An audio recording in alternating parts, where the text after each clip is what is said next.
Invitational night for the late model Sportsman. Got over 100 cars packed into the pit area, and we're going to kick things off in style with the one and only person who could probably do it right.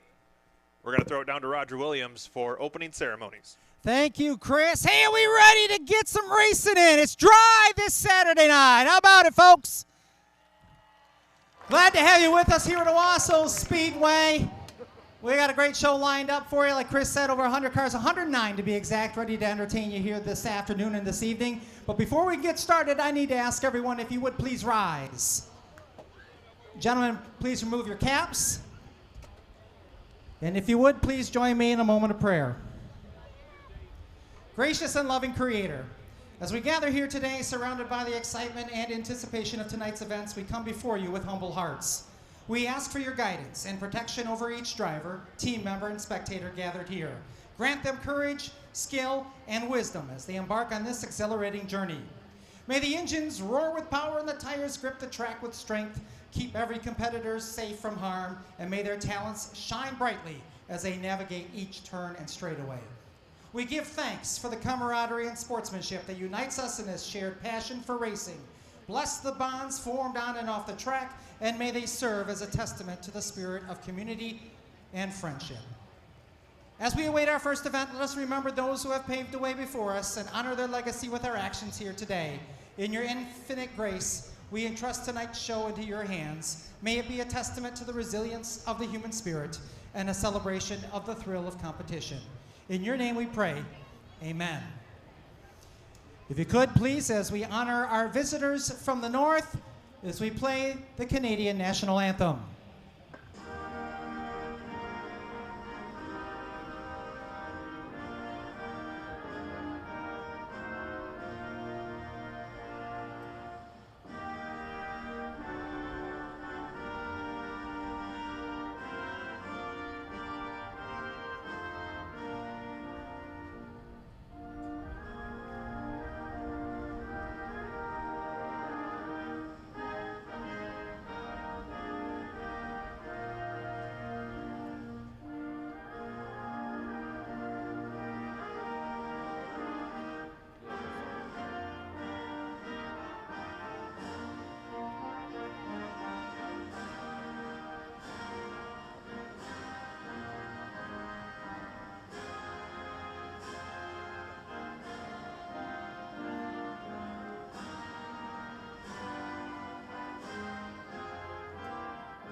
And please remain standing as we're grateful to have this gentleman here tonight to play the Star Spangled Banner for you on guitar. Ladies and gentlemen from Lansing, please welcome Aaron Holland as he prepares the Star Spangled Banner.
Aaron Holland, ladies and gentlemen.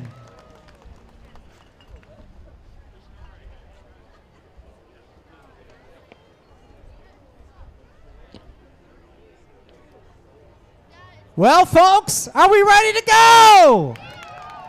We got a lot of racing in the next 5 days, and we kick it off here tonight. I'll send it upstairs while we get things cleaned up down here, Chris.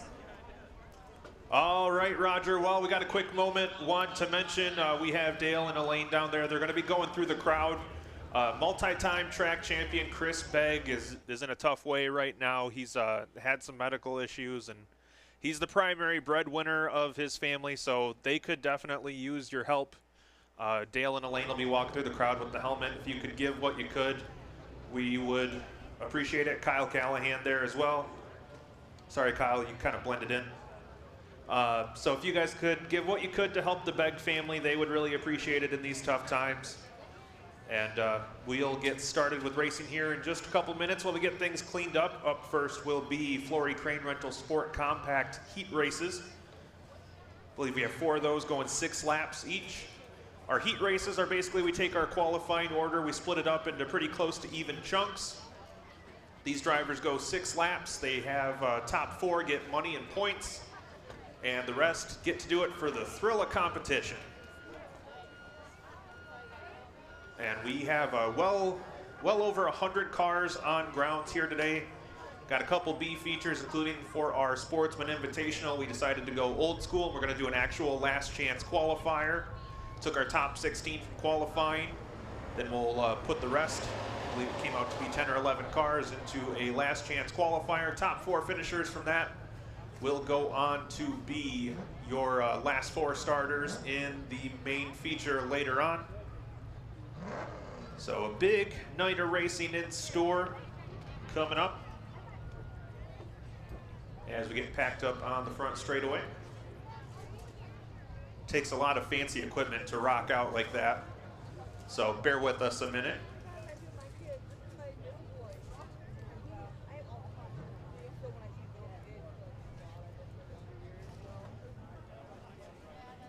Happy to have you guys back here. It's nice to have some decent looking weather for a change. It's been a rough couple weeks here at the Owasso Speedway, but now we finally have a decent night of racing. We have a big stretch of events coming up. 4 races in 7 days. We'll be back in action tomorrow for Destruction Overload number 2 starting at 3 o'clock. Then we'll be in action on Wednesday for the 2nd annual Bob Finley Memorial. $20,067 to the winner for the Reveal the Hammer Outlaw Super Late Models. 40 cars pre-entered for that one. And then coming up the following Saturday, we have the must-see sprint cars and the must-see racing Midwest Lights. You can actually see Charlie Bauer's number 23 car out in front. He's one of those Midwest Light sprints, and he'll be in action. Expecting a good field of sprint cars to be in action then as well. So that's 1 week from tonight, but there's 2 events in between then and now. So we'll get our safety trucks perched back in their normal spots. Get the tow trucks to the infield. I want to thank Northside Towing for lending us some of their equipment, as they do just about every Saturday night.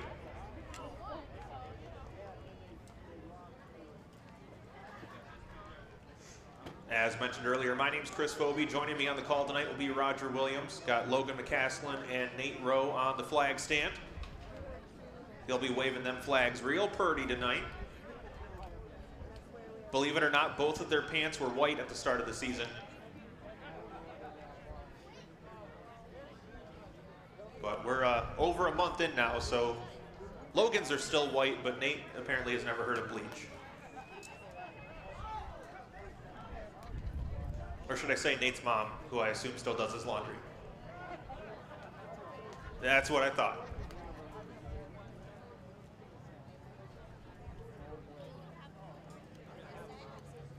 All right, so we're getting the oxygen tanks ready. I believe Roger Williams is going to be coming in hot as we get up here. But first up will be Flory Crane Rental Sport Compact Heat Races. I believe we have 4 of them. You know, if I wasn't married, my feelings would have been severely hurt. You say that, but I can literally hear you breathing heavy, and you're not even in the room yet. I was halfway up the stairs, and then I felt a part of me was still halfway down the stairs. Yeah, that's what I thought.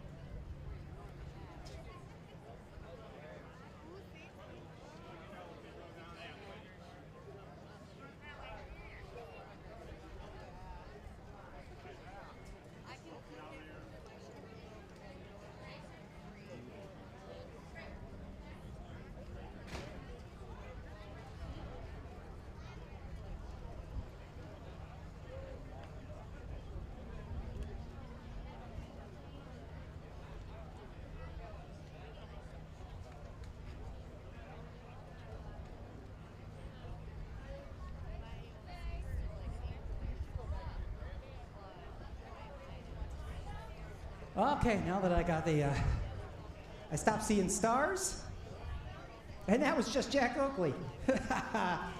And Super Dave, that light off his ring. I hope you mean the ring on his head. Yeah, the one on, no, the one on his finger. Oh, that one. Not the, no, you're thinking of the ring around his neck. I was talking about the ring around his bathtub. He just cleaned it off. All right, so 6 laps will be coming up. First heat for the Flory Crane Rental Sport Compacts, I believe, should be coming up literally any second now. As we wait with bated breath. I can see our producer over on the side telling us to stretch. We're still working on counting up to number 9. Oh, wait, there's one. Mark Eaton looks like he's going to be the first one to jump out onto the speedway in that 12E. Phoebe Hausner in the 55 should be on the outside road, yeah, too. she's Phoebe's one of the ones that went boom earlier. Oh, was she? Okay. So we are less Phoebe. Okay. So it looks like Blake Heidema out of Granville in the 91 is going to pull up to the outside of row number 1. Elizabeth Kolb in the 89, Tyler Oakley in the 04. Peyton Robeson in the 99, Josh Shiver in the 7X, Travis Loop in the 12, and Don Burton were those scheduled to appear. I was going to say, it looks like Don Burton made the call, no Travis Loop, which works out for us because that would have been 3 12 cars in one race. And I know you have challenges with color, Roger, so that might have thrown it for you because I assume that you see everything in black and white. Everything is black and white and only one digit. So once you get to that second digit, I'm almost useless. But only almost, which is the important part. And I spell almost with a U as we get set to go green flag here with the Flory Crane Rental Sport Compacts with green flag. These are the bottom qualifiers in today's practice sessions, and almost some contact immediately for that second spot. Some good action going deep in the field as Oakley sliding back a little bit in that 04, but it's all the 12 of Mark Eaton out front. He's smoking maybe some tire smoke out that right side of that machine.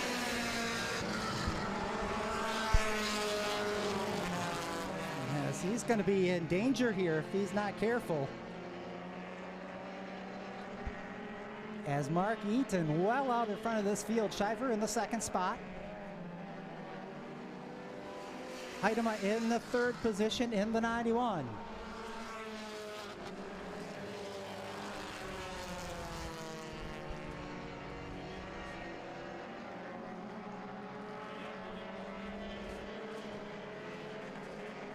So we're concerned here that Mr. Eaton may be well over his time here. Yeah, that he is, Roger. He had a tough go in qualifying, so ended up qualifying 35th out of the 35 that took a time. Looks like he's got the car working better, which is the good news. Unfortunately, he'll now have to start at the back of the B feature later on. Yeah, 3/10 of a mile, or 3/10 of a second allowance they give them from their qualifying effort to their race time. So it try to keep people from sandbagging, as it would, by giving themselves a slower time to find themselves maybe closer to the front of the field or an advantage. As we come down the white flag, your new leader is going to be Josh Shiver in the 7X. They call him the sugar baby, Roger. He's either wants a sponsor or a sugar mama, whichever will show up first. And right now, he is looking to impress either a potential sponsor or a potential sugar mama. He's coming down to the line. Checkered flag is out. Josh Shiver will be your winner. Oh, Peyton Robeson goes around. Oh, look out. Couple of cars Tough break involved. there. Yep, the 91 of Blake Heidema will come home second. Tyler Oakley third. Elizabeth Kolb fourth. Then unfortunately, those two not going to make it to the line. Oh, good job by the folks there on our YouTube stream that catching that battle for that second spot. Looked like they had both just made some contact going into turn number 4, and both of them steering up to the front stretch wall. Great camera work there. Those of you that are watching on our YouTube page. But Shiver gets himself into victory lane by picking up the first heat event. He's a former champion in the division.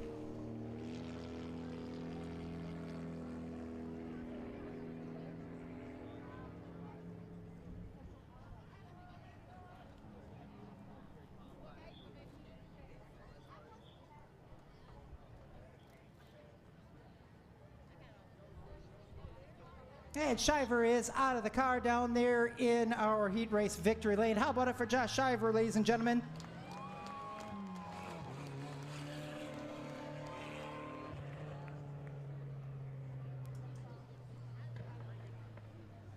As you know, technology sometimes just does not want to keep up with me. 35 years of age. His favorite food, sushi? No wonder he wants a sugar mama. He's got a tapeworm. Yeah. That's mercury poisoning.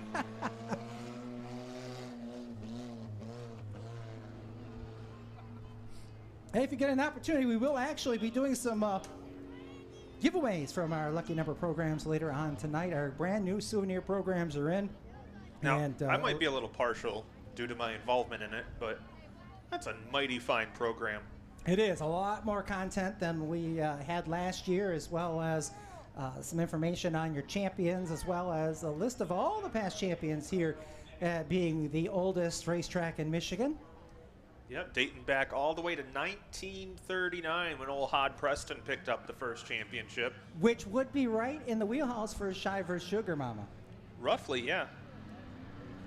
All right, heat race number 2 rolling out onto the track now. I got Deegan Clayton in the 95, Chris, scheduled to be on the front row alongside the 9 of Evan Jenks. Chad Baker, T16 into road number 2. Ollie Workman in the 0. Dustin Workman in car number 3 in row 3 with the 17 of Joshua Harmon. Keegan Cudd in the 11. Ira Hosner in the I1. And Braden Loop in car 13. Now, I always thought that car number was a little presumptuous. I1. He hasn't won yet. We still have 6 laps to go. We used to have a street stock driver at Crystal. It was one eye, and that was because he had one eye. Oh, that's a good reason for it. All right, off at turn 4. Green flag's out. We're underway. And field pretty much stays in lockstep through the first turn. Oh, Hosner going to take a peek to the inside of the 3 of Dustin Workman as Evan Jenks goes way high up the track. Oh, they are all over each other there. That number 3 machine getting shuffled out. Dustin Workman, he's going to fall all the way to the tail as a gaggle of sport compacts come on by. And Deegan Clayton in the 95 holding strong up front, but it is a hornet's nest behind. Oh, and Chad Baker in the T16 now going to take it to the high side. But he loses ground off the corner. Evan Jenks now to the inside. Ollie Workman thinking about taking it 3 wide. Baker's still on that top side as your front 6 are side by side, make it front 8. And now we almost think about 3 wide, maybe not on purpose. You never want to go accidentally 3 wide because it usually goes terribly. As we are halfway home, 3 in, 3 to go. Baker around the outside, still trying to get her wound up to get around Deegan Clayton in the 95. Oh, spin on turn number 2. Oh, looks like Dustin Workman and Evan Jenks having a meeting of the minds over in turn 2. Keegan Cudd also looks like involved as he's come to a stop on the infield just on the exit of turn number 2. Looked like that.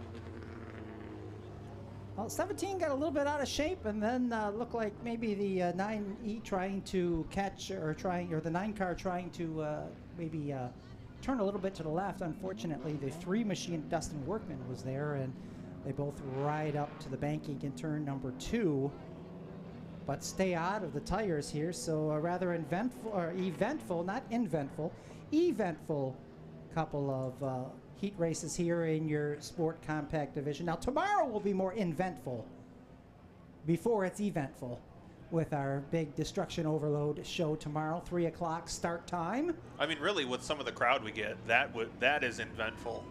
I have never seen denim manipulated so many different ways, some that it probably shouldn't.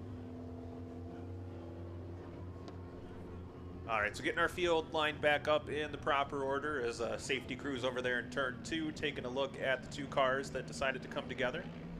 Popping the hood up on the 9 car, which is rarely a good sign. Never is a good sign. But as we sit at the halfway point, Deegan Clayton in the 95 leads over Chad Baker. Ollie Workman in the 0, Ira Hosner in the I1. I believe Braden Loop will inherit that top 5 spot, depending on how the call goes. We do have a 1 caution rule in our heat races as well, so whoever is at fault, if they were able to continue on, would not be allowed to continue on. Yeah, and the Owasso Speedway certainly welcomes Fleury Crane Rental. That's the title sponsor of our Sport Compact division and your premier crane rental service located in Lennon. Are you in need of a licensed and experienced professional to tackle your project? Well, look no further. At Fleury Crane Rental, they guarantee quality results every time. With their professional and reliable services, they strive for excellence every project they undertake. Established in 2022, Fleury Crane Rental has quickly become a trusted name in the industry. Their team is dedicated professionals. A team of dedicated professionals probably can speak better than I can, but they are committed to bringing your project to life. They're proud to be the contractor of Operating Engineers 324, ensuring that their workforce is highly trained and skilled.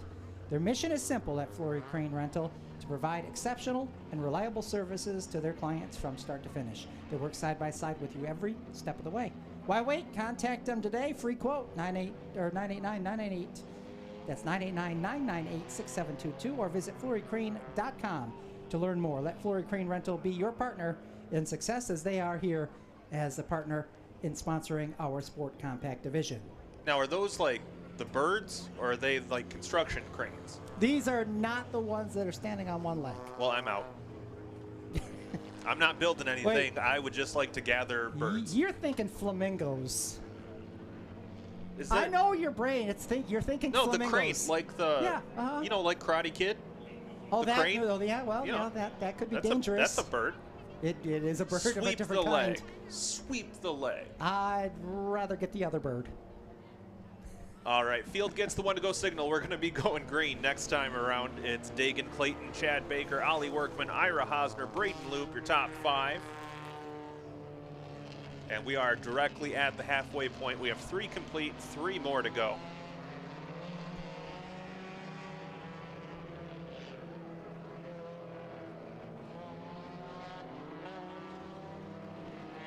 All right, green flag is out. We are underway. And Baker, much like he was right before the caution, goes back to work on the outside. Ollie Workman with a bit of a tank slapper. And Baker around the outside. Looks like he'll have the lead off of Floor, but he goes wide. Does complete the pass as far as counting the laps goes. He is your leader, a lap number 4. Yeah, Baker likes using that high side coming out of turn number 4. And Hosner going to try to pull there with him into the second spot. Here comes Loop in car 13. He's going to make his way by the 95 of Dagan Clayton.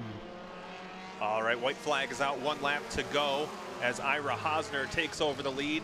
Baker tries the inside. No. Oh, they make contact. Both cars in a 4-wheel slide, but they're able to keep it going. Great news for Ira Hosner as he gets a huge advantage. He'll be uncontested, and as he comes to the line, he's your winner.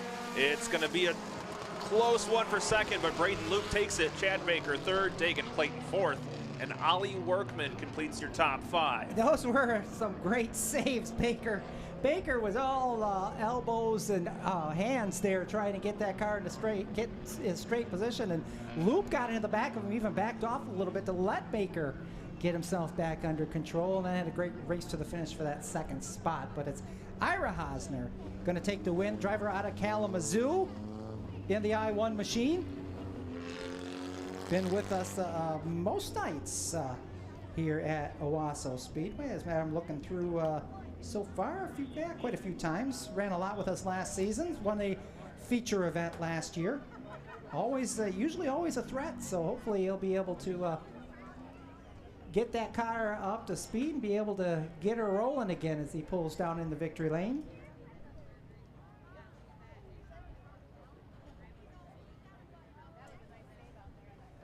So waiting to see if Ira's going to fly out of that car. Well, I see he's got the checker flag. There he comes. How about it for Ira Hosner, ladies and gentlemen? Down there in the center square. They all come, that whole crew comes from Kalamazoo to be with us every Saturday, which is a pretty good hike. And Roger, I believe we also have 50-50 tickets on sale tonight. Yes, we certainly do. The Flushing Valley Swim Association, according to my notes, is out there selling those 50-50 tickets. And you know what? Most nights it's a week's pay that someone's taking home at least. So make sure to buy those 50-50 tickets. We'll do that drawing probably right after the late model Sportsman main event tonight.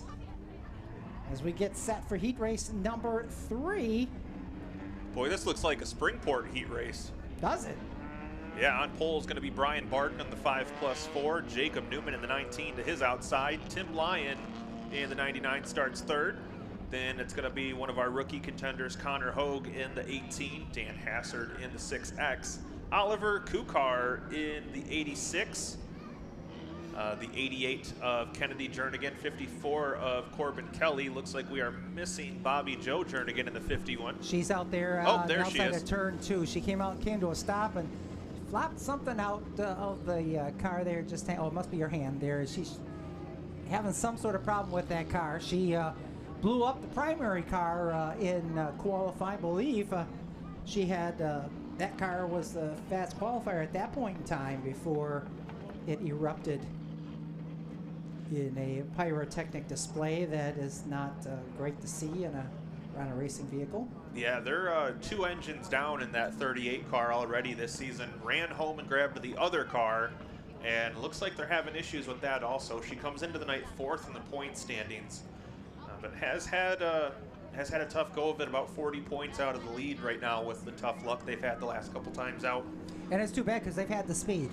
Yeah, they've had the speed a lot this season. The car is always fast when it's out here. The problem is that luck is not on their side. And they say sometimes it's better to be lucky than good, and they've been good but have not been lucky so far.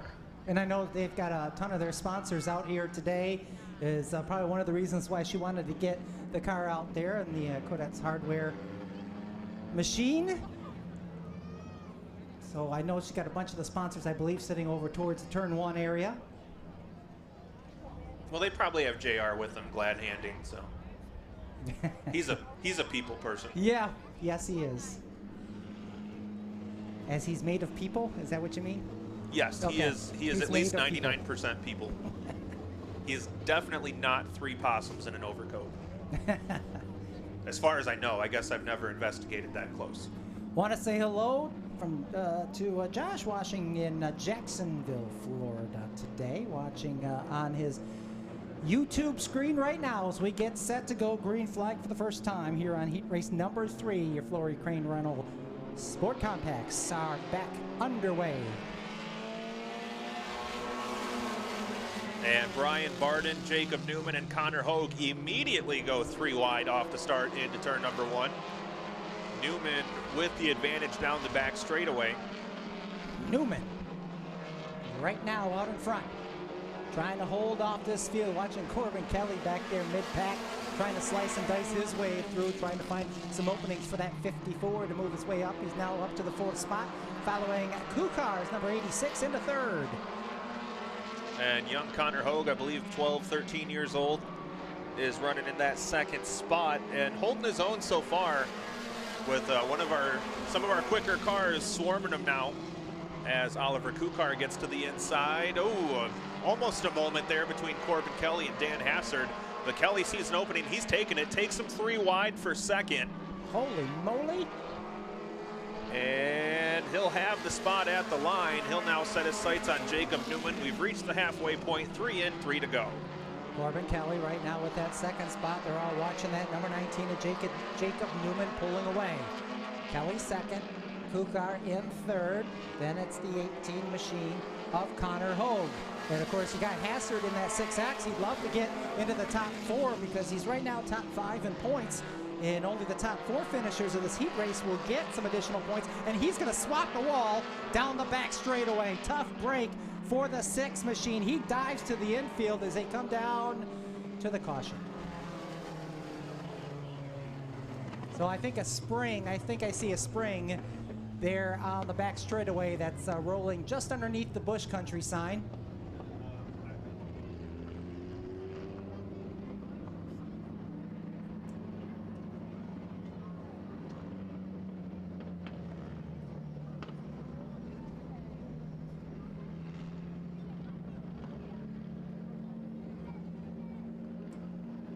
So as I give Hassard I gave him the announcer's curse, talking him up and took him down. Good job, Roger. Yeah. You know, I'd never do that to a guy. Never ever. Nope, never. Never have you.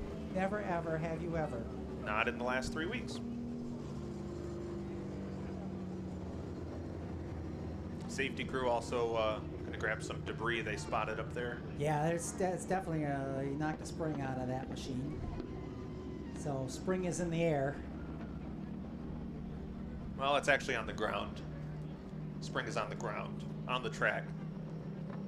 What's a spring ever done to you? It's Oh, from- my eye. Not supposed to. My doctor said I'm not supposed to get springs in it.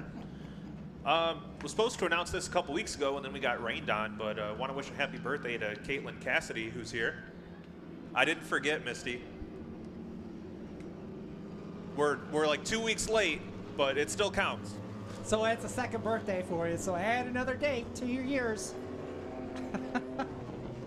She won a bike too. She did? Yeah. Lord almighty. Nothing cool ever happens to me. Well, look at the company you keep. You lay with dogs, you get fleas. Yeah. Speaking of fleas, we're coming around to the green and white flag. You mean we're itching to come to the green and white? Is that what you're going to go with? Sure. Okay. Well, that's the first time they really got to see the race leader and see if Corbin Kelly's got anything for the 19 of Jacob Newman, Chris, as here they come. Well, Kelly around the outside. They're going to lean on each other a little bit at the line. Corbin Kelly takes the win. Jacob Newman second, Oliver Kukar in third, Connor Hogue fourth, Brian Barton completes the top five. So the caution, a blessing for Corbin Kelly. I think he owes Dan Hassard 20 bucks. I think so. Or maybe we'll say 35 bucks. I think that's what they get. 30 bucks. 30 bucks.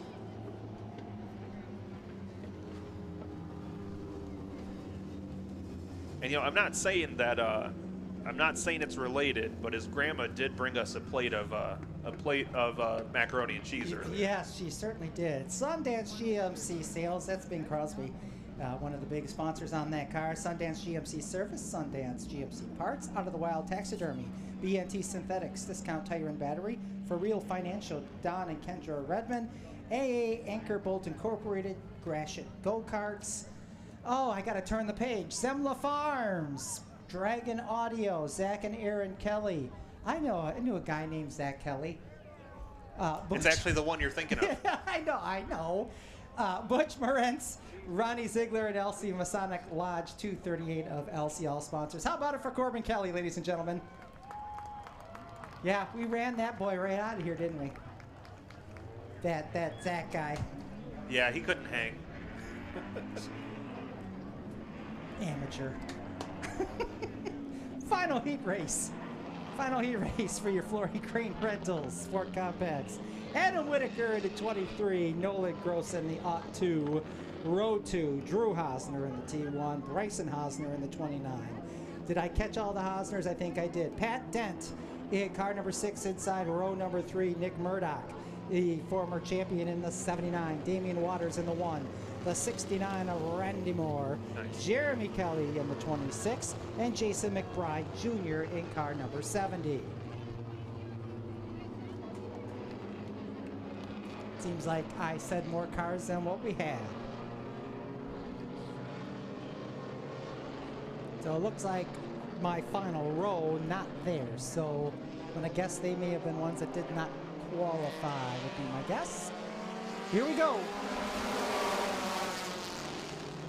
Oh, boy, Hosner, all 4 on the concrete there, and he's going to lose a bunch of spots. Yeah, you're not supposed to do that. Our points leader, Bryson Hosner in the 29, though, looked like he had some problems in qualifying, but whatever it was, he's got rectified.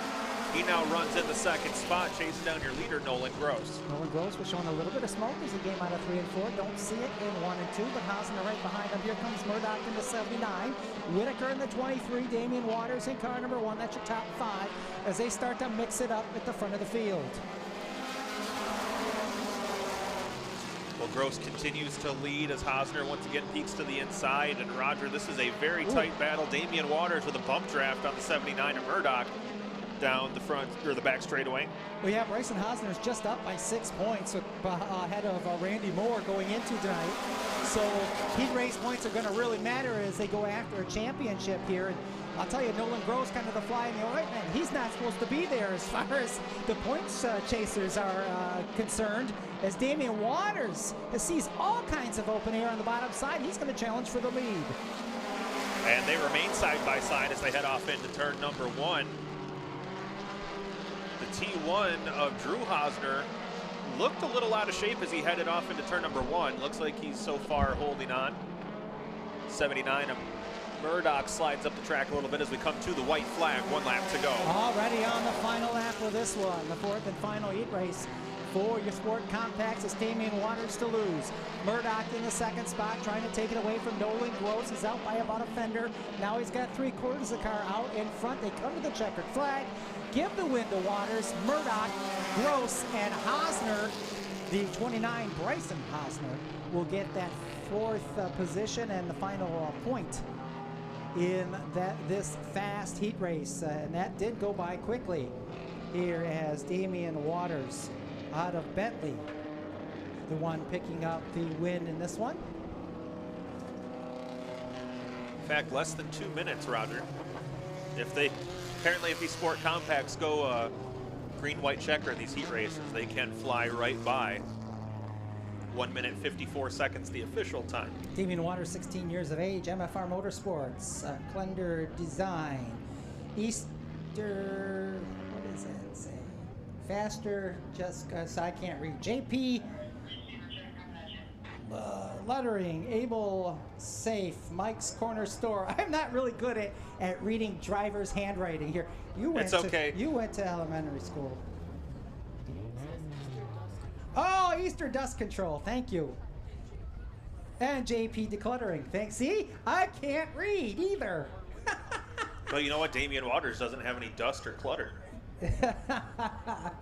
Able Safe, I see that. Yeah, I can see that on the side of the car. But Damian Waters climbs out of that car. How about a round of applause for Damian Waters?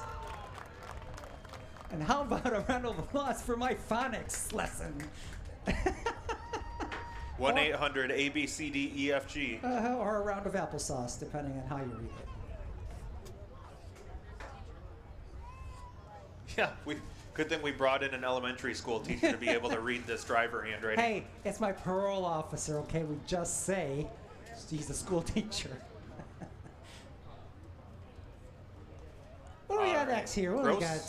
Gross Construction Street Stocks. Oh, fantastic. 3 heat races. We had a lot of street stocks. I believe 23 was our count for the evening. We lost a couple to attrition. Looks like there was a lot of engines that weren't quite ready for the first day of hot weather. We lost, I think, 4 of them in practice/qualifying.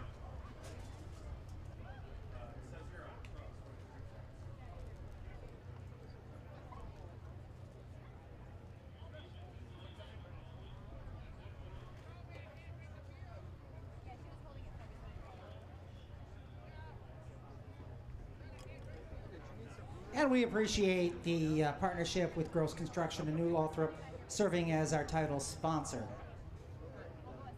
for our street stocks.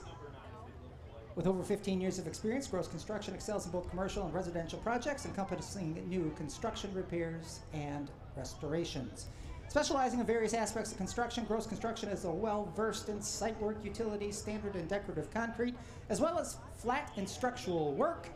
They offer comprehensive planning, management, and assistance for building multi-phase projects. If you're considering a building project, Gross Construction is the name to trust. Contact Gross Construction, 810-287-3652, or visit their website, grossconstruction.org, to learn more about their services. And if you like what you see in our infield with all the concrete laid there, I believe that was a Gross Construction job, as well as a lot of things around the Speedway. On track now for that first heat race. Dusty Link not answering the call. He's broke for the night, unfortunately, so it's going to be the 45 of Jason Robinson on pole. Supposed to be the 25 of Chaz Taylor. Looks like he is not answering the call as well. So we got the 81 of Tim Kirby. The 2 of Dwayne Damon, Cole Munson in the 3, Rob Sullivan in the 20, and Jim Dorman in the ooh car. Ooh.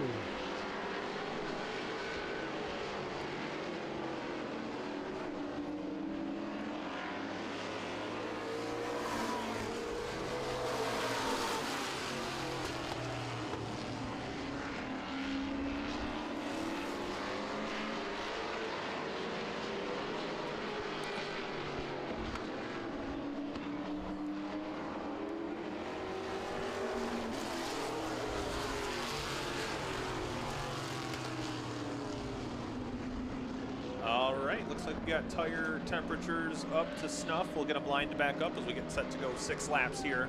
What is the temperature of snuff? Depends on your nose. That's good old British comedy there. Thank you. I just like to lob the softballs. You're supposed to hit them out of the park. Boom. All right, here comes Chaz Taylor in the 25, a little bit tardy to the party.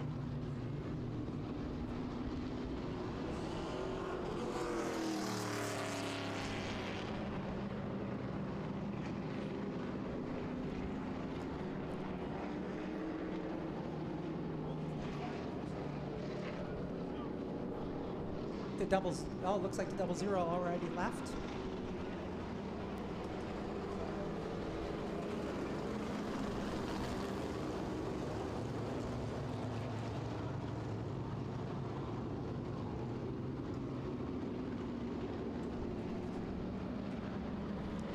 So it's a line them up as you want them up day here at First come, first serve. Speedway. Or last serve. I don't know. Somebody got served. Somebody got served. And we're going to serve them up with the green flag. Here they come. Oh, we start our first heat race as Dwayne Damon out in front in car number 2. Boy, Rob Sullivan sure sent her into turn 3. Lost the bottom a little bit, but able to hang on up front as Sullivan leads. Dwayne Damon second. Damon all over the back bumper of the 20. I gotta imagine Sullivan's just happy he's getting some fast laps. He's had a hard time just making it to the racing program the last few weeks. Yeah, he's on like a 3-year bad luck streak. But right now running at the front of the heat with the 2 of Dwayne Damon right on his back bumper, but those 2 in a breakaway from the rest of the field. Yeah, Kirby leading that second group in the 81 machine, followed by the 25 of Chaz Taylor.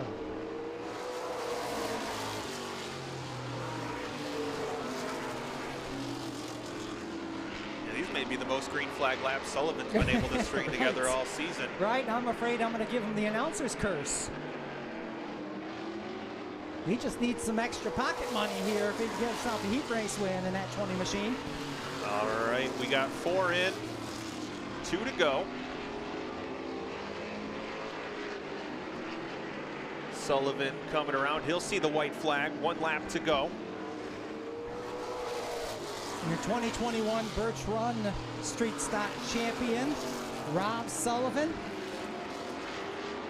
trying to take that car to victory lane here in heat race number 1. And looks like he's got it about wrapped up. He'll put a bow on it, pick up the win. Dwayne Damon will finish second. Look out, a lot of smoke underneath the 81 of Kirby. Oh, if he just slid the tire, he had something go wrong on that machine. No, oh, that's shiny. Yeah, there's something coming out of that car. Yeah, them's wheels are shiny, and he did not get armor all. So Sullivan gets it done. The Fast Track T-shirts, Z Contractors, number 20. At underage, it says old, and I take offense to that because he's only barely a year older than I am. Well, I think that means you're also old, or you're old adjacent. He must be using the Canadian scale. Safety official's going to take a look here to see if any moisture has been laid down. I forgot whose birthday it was today in the safety crew. I think it's Dylan. Oh, Dylan. Yeah, happy birthday, Dylan, you liar. I heard Sean Sprague say it at Corrigan Oil, whoever's birthday was on the safety crew on Sunday, and and got the whole crowd to sing happy birthday. And I said, well, there's always a sucker born. So he got initiated. I will no longer relay any messages from our Safety First crew unless it's an emergency or directly affects me. That was a lot of words. I'm going to be honest. I kind of checked out in the middle there. Well, my lawyer said I had to say that verbatim. Ah. See, I can say verbatim, but I can't read. You can't read verbatim. Words. Hey, you know the word. You don't have to spell it. Oh, so safety still looking at the track. Oh, we got some watchers, by the way, out in Burlington, Iowa, which I understand if you're out in Iowa, you probably just start taking cover about now until about 9:30 at night anyway. You know, tornado rally. Well, they have a NASCAR race this week. Oh, geez, this that's week right. Too. Yes, yes. Yeah, what are you down at the race? They're watching the real racing. Take that, NASCAR.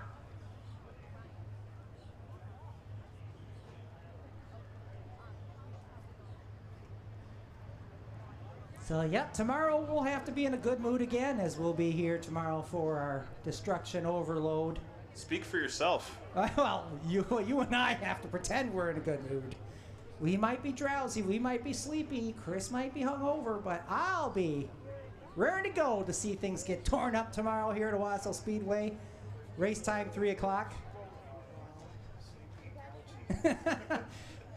And all the rest of the dwarves, sleepy, grouchy, irritated, they'll all be here. Well, as long as I don't have to be Doc, I think we're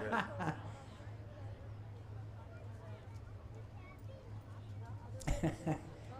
Rex might not be here, but his mustache will. So that's. I mean, that's really how we all know it's him. That's right. So. He's not. He's right behind me, isn't he?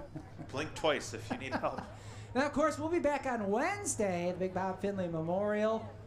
Over $20,000 to win the Outlaw Super Late Model main event. Race time for Wednesday is 7 o'clock. Of course, all of our events this upcoming week will be on our YouTube channel.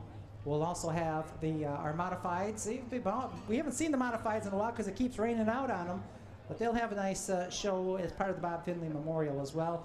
Again, that's Wednesday here at Owasso Speedway. Race time 7 o'clock. We pushed it back. It's going to be a little hot and sticky, so make sure you stop by the corner market, get some powder or some deodorant, please, because it will be a sticky one here on Wednesday evening. Yeah, good time to join the Gold Bond Mafia. And already 40-plus Outlaw Super Late Models have made a verbal intent to be here for the biggest paydays in Outlaw Super Late Model Reveal the Hammer Series racing this season, I believe. Yeah, it's their highest paying event, our highest paying event. And last year's Bob Finley was the highest paying purse in the history of Owasso Speedway. Wow, now there's a fact I was not aware of. And that's a lot of history. 85 years out here at the Big O. It's like Nate down there looks like he's I think he's trying to moonwalk. got some heavy. You got to go backwards, not forwards. That's the first mistake.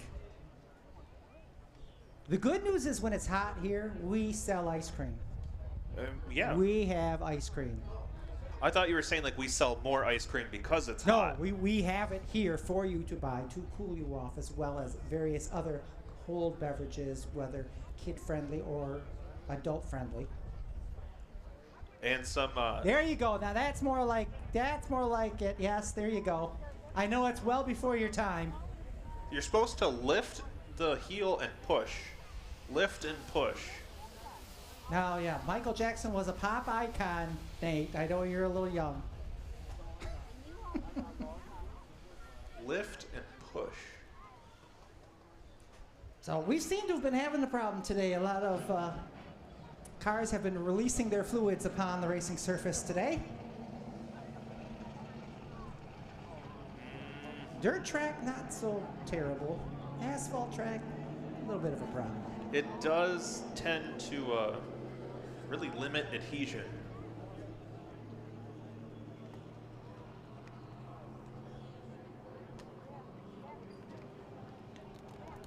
And by the way, if you hear chirping in the background, that is not the school teacher. We actually have bats in our belfry, or birds have nested in our tower. I thought maybe we had just forgotten to put a new battery in our smoke detector. Oh no, that's carbon monoxide detector going off.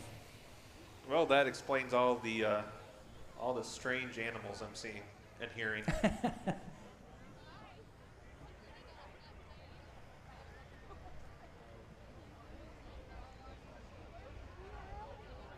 Oh, some Canadians watching us on YouTube here tonight from Ridgetown, Ontario, Canada. Well, we'll make sure we speak slower for them then. They think I'm slow because I'm from Canada. Oh, here we got blower races. This is going to be fun. Now this is different. Not if you were here for practice. It's not. We saw a few too many times today. I was watching tech. The guys and gals down there working hard, teching the cars as they came off from qualifying. A lot of weighing going on. And that's just the drivers. Yes. Oh, well, Munson was trying to figure out how to get some, how many more steaks he could have. Do we have those at the concession stand? I don't believe so. Ah. So our fleet of hair dryers will make its way out on the front straightaway. So you tried to dry your hair with one of those. You only need one pass. And they're off.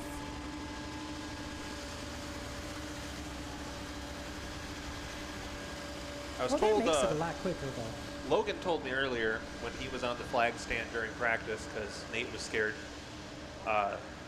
He said the new oil dry we have does not taste good. No, I didn't realize the former had a flavor to it, or various flavors. Well, at least I guess really the lesson there that we taught Logan was you're not supposed to lick the track. Well, yeah, that would make a lot of sense. Logan, the younger of our two flagmen, just finished up the 4th grade. He said that long division sure got him, but he made it through 4th grade with no remainders. Still can't find the decimal point, but you know we're working on it. He works in short track racing, so luckily for him, the decimal point of the measurement's usually at the front, and we use a lot of fractions. I understand we may have a problem with, let me see here. I'm going to check it myself. Oh, they have not started the track tune yet. Yeah. So our problem there, we apologize. We'll get that up and running here. I think we've already got our crack team on it. So thank you for letting us know.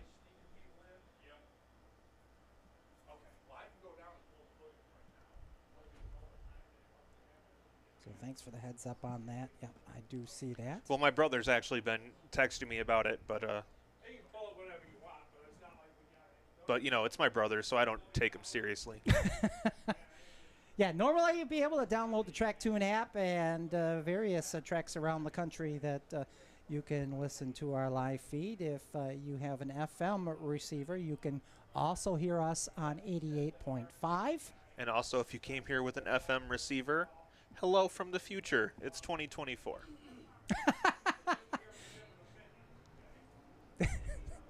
Well, that's way to alienate the possible older audience. Luckily, they won't have too much longer. Oh, wow. Wow. Larry Seeley comes out to save Chris. Jim Miller Jr. in car number 9. Supposed to be on the outside, but it looks like I see Aaron Newman on the outside in the 67. Looks like Jerry Ballard actually making it out in his car, in his 22 machine. Yep, then Buddy Head outside of him in the 7, Johnny Hayden in the 64, multi-time track champion Tom Stone in the 10, and Lonnie Saumier bringing up the back in Tim Lahar's Camaro. And the reason why I was a little hesitant to say, Jerry Ballard, well, I thought that he had blown a fuel pump and he was going to jump behind the wheel of the Buddy Head number 7. So obviously that did not happen. He was going to, but then they fixed it. Oh, well, there we go. So I had to do the exact same race lineup 3 different times. But, you know, Jerry's out here ready to race. Good. Well, that's good for him because he is running in the points battle as well. He's sitting in the top 5. Jim Miller Sr. leading this group, Gross Construction Street Stocks, because he hasn't lost a race so far. All right, so we got them lined up in their proper order. 6 laps will be the distance here, second of 3 heats for the Gross Construction Street Stocks. Field gets the when-to-go signal. We'll be going green next time around.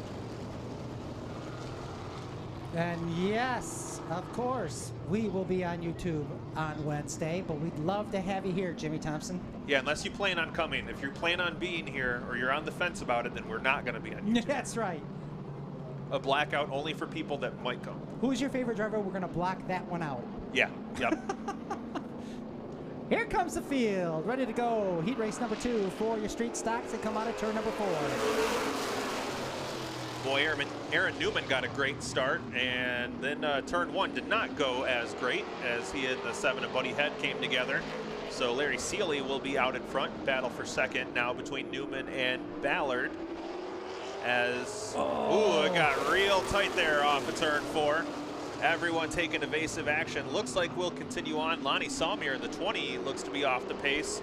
But that may be by choice after seeing what's going on up ahead of him. Right, Seeley certainly didn't give any room to the outside for Newman, and Newman had to back off, but I don't think the cars were ready for him to do that, as Ballard had to take evasive measures that previous lap by, as Ballard able to hold on to the second spot.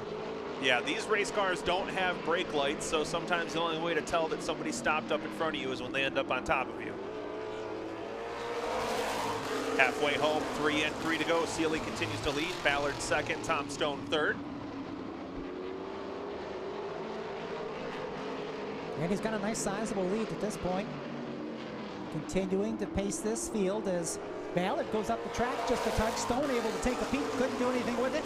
They go back nose to tail.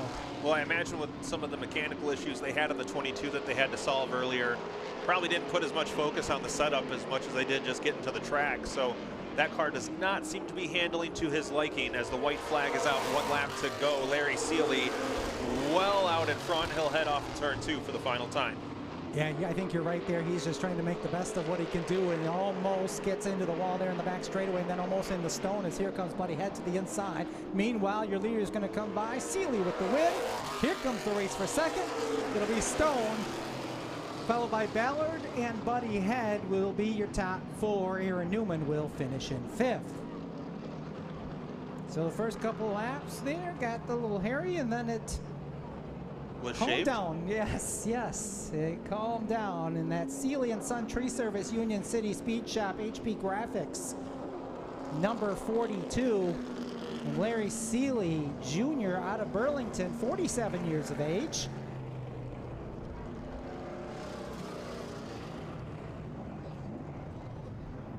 Chops themselves down, a heat race win, and we should be ready for our fast heat here momentarily. Speak for yourself. I'm not ready. Oh, hold on. Everybody wait for me. Yep. Just kidding, I'm ready. Are you ready? Yeah, I think I'm ready. You sure? We can take a moment. Hey, how about James Childs? He is not only watching the YouTube stream, he's watching the YouTube stream in the grandstands. And so is Eric Young, the photographer of the CRA series and the Saginaw Spirit. They're the hockey team, right? Yeah, that's right. And former compadre of mine up at the Tri-City Motor Speedway. He was actually our race director. But he said, there's no way I can hold a candle to Sam. Fast Heat, Ron Hart should be on the pole for this one. Adam Rowe was scheduled to be alongside. I don't see that Adam made it out. Jim Miller, senior point leader in the K9. Jeff Owen, 65. Scott Wetzel, 2W. Dan Bailey in car 84, and your fast qualifier, Tim Lahar, in car number 20. not just your fast qualifier, Roger, but Tim Lahar, that number 20 machine, took the Kimball Midwest Challenge. First driver that has taken the challenge that we actually were able to make it to race time. So in the feature event for the Gross Construction Street Stocks later on, Tim has a chance to win an extra $900 if he can start dead last and make it to the front. $900, and it already, what does it already pay? I gotta look. $1,500 to win. Oh, that's nice pay. That's almost as much as the late model Sportsman they're paying to win just tonight. shy of what you get for winning the M&K Truck Center Invitational. So we'll see if he can make that happen later on. And if he doesn't, the good news, if he doesn't, next week they go for $1,000. And a designated class to be named that day. Yep. All right, field gets the one to go signal. We'll be going green next time by. And to be peculiar, that money rolls over, and it also goes to, could be different classes. So it's not the same class every week. Rotates classes every week, and every week it goes unclaimed. It goes up $100. If it does get claimed, we start back over at 100.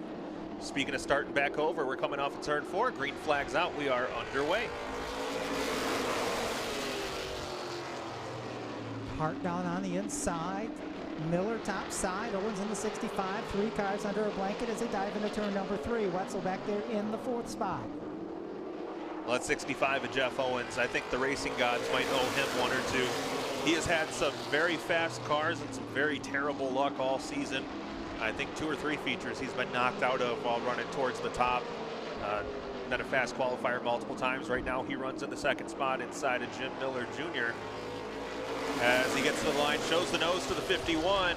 Oh boy. Ooh, Wetzel in the 2 decided to send her a little bit too hard, has to check up.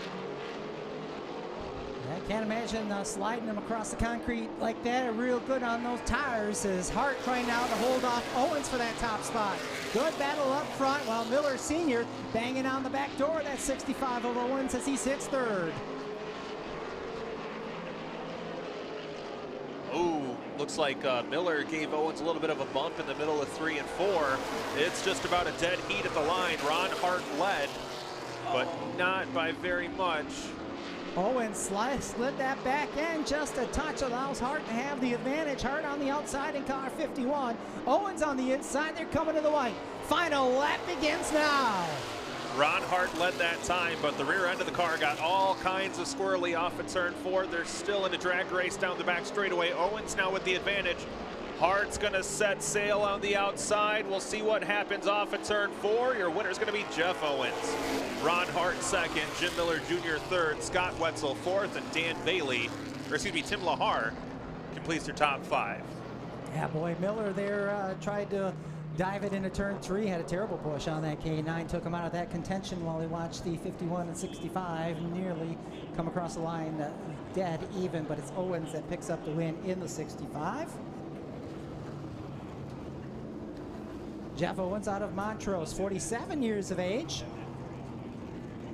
Modern Concrete, Tony Brad Racing Engines, Auto Pride Collision, and White's Auto Service amongst the sponsors on that beautiful number 65 as he pulls it down into victory lane. How about it, folks, for Jeff Owens?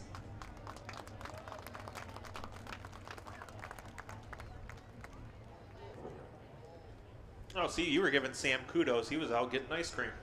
Oh, And seriously. Didn't even bring any. Seriously. I tell you, yeah, oh, sure, that ice cream sour, is that what you're trying to tell me? Yeah. He's saying it's not good. Well, I read that Aesop fable. in actuality, it's not ice cream. I believe he's actually just eating a big bowl of mayonnaise. Or Metamucil. I think it's Metamucil. Man of his age. All right, heat number 1 for the Michigan Paving All-American Trucks. It's going to be John Harris in the 97. Michael Dvorak in the 72 is not where he's expected to be. So Matthew Mosier in the 79 moves up to outside of the front row. Then Walt Dalrymple in this J21. 13 of Eric Davini, 66 of Charlie Boone, and the 69 of Tony Hart. Nice. 6 laps will be the distance here.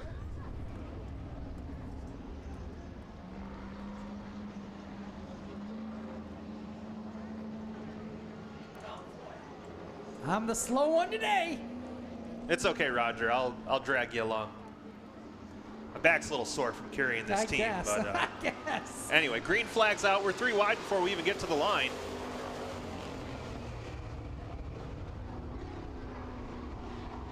As the 97 of John Harris.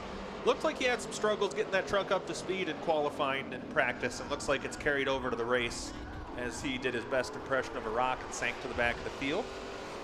3 wide there for a moment. Dalrymple will have the lead there momentarily in the center of that 3 wide battle. We'll shoot out of there like jam in a ham sandwich as he's now your race leader. Remind me to never have you make me a ham sandwich. Oh, you'll love it. 66 trying to take that lead. Boone now puts a fender out front. 4. Ooh, he's trying to put the back end of the truck out front. No, it's still trying. Oh, he was crashing for 3/4 of a lap and just never got around to it. Oh, I want to know where those eggs ended up that were in the back. The middle groove seems to be the hot one here tonight as Tony Hart takes the lead from the middle groove. Oh, you don't see the guy for a while, and all of a sudden he comes out, finds himself to the front of the field. Yeah, we're already 4 in here as Hart leads. And Charlie Boone back up to second.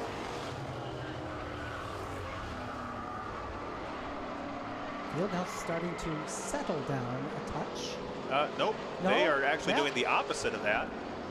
Contact between the 66 of Boone and the J21 at Dalrymple as the white flag is out, 1 lap to go.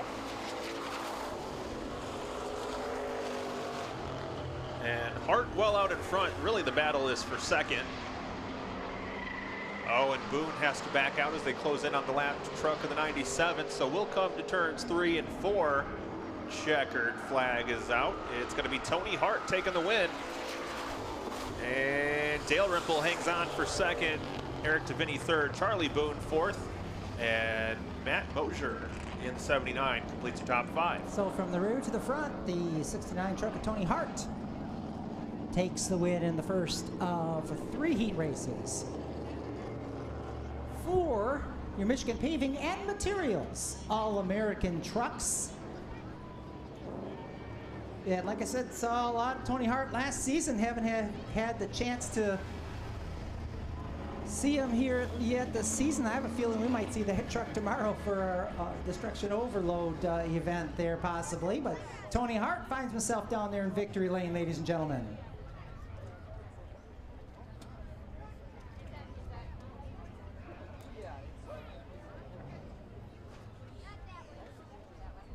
So heat race number 2 will be coming up momentarily.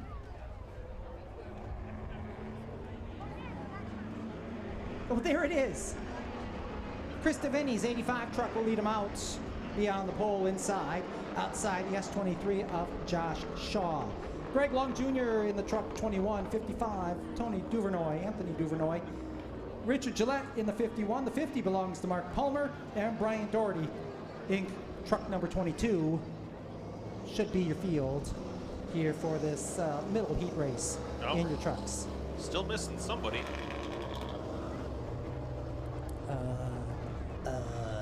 21? Oh, yep, that's Greg Long Jr. broke in practice. I think he's already left the grounds. Well, it's a bad time to practice braking. It is. All right, we're coming to green this time. Turn 4, we are underway, and once again, tried to take it 3 wide right on the initial start. Oh, they're still trying. As they finally get it to just side by side going through turns 1 and 2. Well, that's much more reasonable. 2's company, 3's a crowd. Tavinny has just been itching to finally get a win, and he's led a lot of heat race laps, and he leads the initial one here. And weirdly enough, our first heat race winner, Tony Hart, actually drove that truck last season before Tavinny picked it up over the winter. Duvernoy trying to take away the top spot in the 55. He'll do so down the front straightaway. Palmer to the inside as well, trying to get that preferred line, and he's going to get a nice run on Duvernoy now down the back straightaway. Palmer to the inside. I didn't think a 4,000-pound pickup truck could slingshot, but I am looking foolish. Mark Palmer leads at the line. Here, let me wipe that egg off your face, Chris. Thank you. There you go. There you go. Palmer, Gouvernoy, Davini, Shaw, Doherty, and Gillette. That's your lineup here so far. Here is we're just on the other side of the halfway point of this second heat race for your trucks. Ooh, that got a little tight. It still is. It's still a little tight. Oh, looked like they may have touched wheels there. Davini almost went skating towards the wall. He's somewhat able to continue on, but looks like that truck might be hurting a little bit as we come to the white flag. 1 lap to go. Palmer, sizable lead, just needs to hit his marks. Unfortunately, Davini Oh, off. I think he's going to come to, is he going to come to a stop? Oh, yeah, I thought maybe he was going to, but it looks like he's going to get out of harm's way here, Chris. All right, checkered flag is out. Going to take the win here. Mark Palmer in truck number 50. Anthony Duvernay just barely hangs on for second over Brian Doherty. Ricky Gillette fourth, and Josh Shaw completes the top 5. So Mark Palmer, who I wouldn't say wanted to take last year off, he just had a lot of mechanical problems last year, really didn't get a chance to do much racing. I believe it was a pure stock that he was attempting to run last year. I don't know if he took last year off or if last year took him off. Yeah, exactly. Well, he got himself in a good truck here. Roofing Innovations, ABK Chassis, AW Collision. The man's very young, my age, 51. Out of St. John's, it's Mark Palmer winning heat race number 2.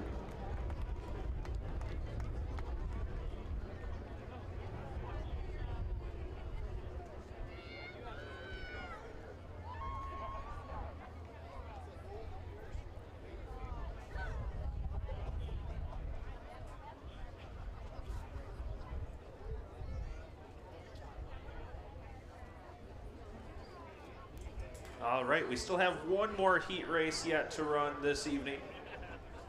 Our final one for the Michigan Paving All-American Trucks. Got 8 trucks scheduled to go 6 laps. Hey, there's Mark Palmer. He looks all kinds of happy to be back in victory lane. His team truck we're about to see in this next heat race was set a new track record in qualifying earlier today. Yeah, knocked it down by what, 0.2 of a second, I do believe. Yeah, Darren Burton, was it 18008? Yes. And by the way, big thank you to Michigan Paving for their sponsorship of the 2024 All-American Truck Division. At the heart of Michigan's asphalt landscape lies Michigan Paving, a trusted name in shaping highways and communities alike with a promise as bold as the roads they pave. Michigan Paving welcomes you to a world where quality meets innovation. From the hum of their asphalt plants to the precision of their paving crews, excellence is not just a goal, it's a guarantee. Partnered with cutting-edge technology, they craft projects that exceed expectations and timelines, ensuring your vision is realized right on schedule. But it's not just about the asphalt, it's a commitment to safety and their service that truly sets them apart. Awards adorn their journey, a testament to their unwavering dedication to a job done right the first time. So whether it's your neighborhood, street, or sprawling commercial hub, Michigan Paving is your ally in asphalt. Check out some of the projects they've done or request a quote by visiting michiganpaving.com. Let them guide you through the maze of possibilities where quality materials meet expert hands to create a legacy that stands the test of time. Step into the future of paving with Michigan Paving, where excellence meets the road ahead. You know they're busy because I am always constantly passing their trucks on the road. They're obviously all around the state. You wouldn't believe all the different areas of this facility that they've supplied material for, and thankful to have them as a partner this season. Literally gave us the asphalt we needed to bridge the gap between our concrete driveway and M21. So literally could not be in here today without them. I mean, we probably would. Eventually. We would need a few more Northside towing vehicles to help with those that couldn't make it. Yeah, but it'd be a pretty sick jump. All right, heat race number 3 on track. Charles Hamilton in the 79 leading things off. Brad Rosé to his outside. Joe Shamel in the 47 third. Mark Wilcox in the 67 starts 4th. I sure hope. I think that's 50-50s waving all that cash, saying we've got a lot of cash to give away. I'm seeing the swim team down here waving handfuls of cash for our 50-50 today. I think he's just a little warm. They're used to being in the water. Rest of the field here real quick. Cameron DeLong in the 067.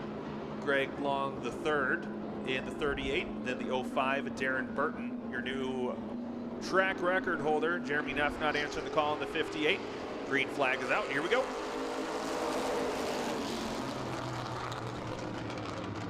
Jose gets the early lead out of turn number 2. Oh, big time contact. Wow. Yeah, big check up there.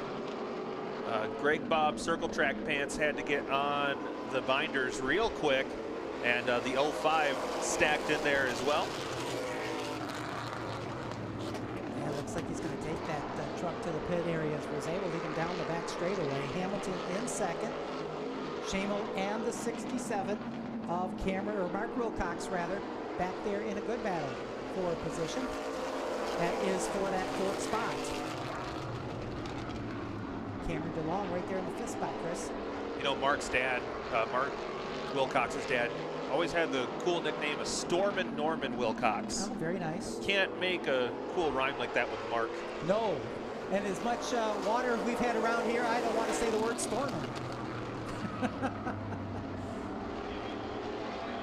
Shamel trying to take the top side in that 47, trying to take it away from Hamilton, but Hamilton, like Chris would say, parking the bus, so to speak. Yeah, Cameron DeLong had to, almost had to take the short way around. Didn't quite work out, as he now finds himself back into the clutches of the 05 and Darren Burton. And that's just letting Brad Rosé continue to pull away here as they come down to the white flag. Well, his cheering section's right up in front of us here, Roger. I imagine in about one lap we're going to see them go wild as we're almost 3 wide there for the 4th spot. Darren Burton to the inside of DeLong, now to the inside of Shamel.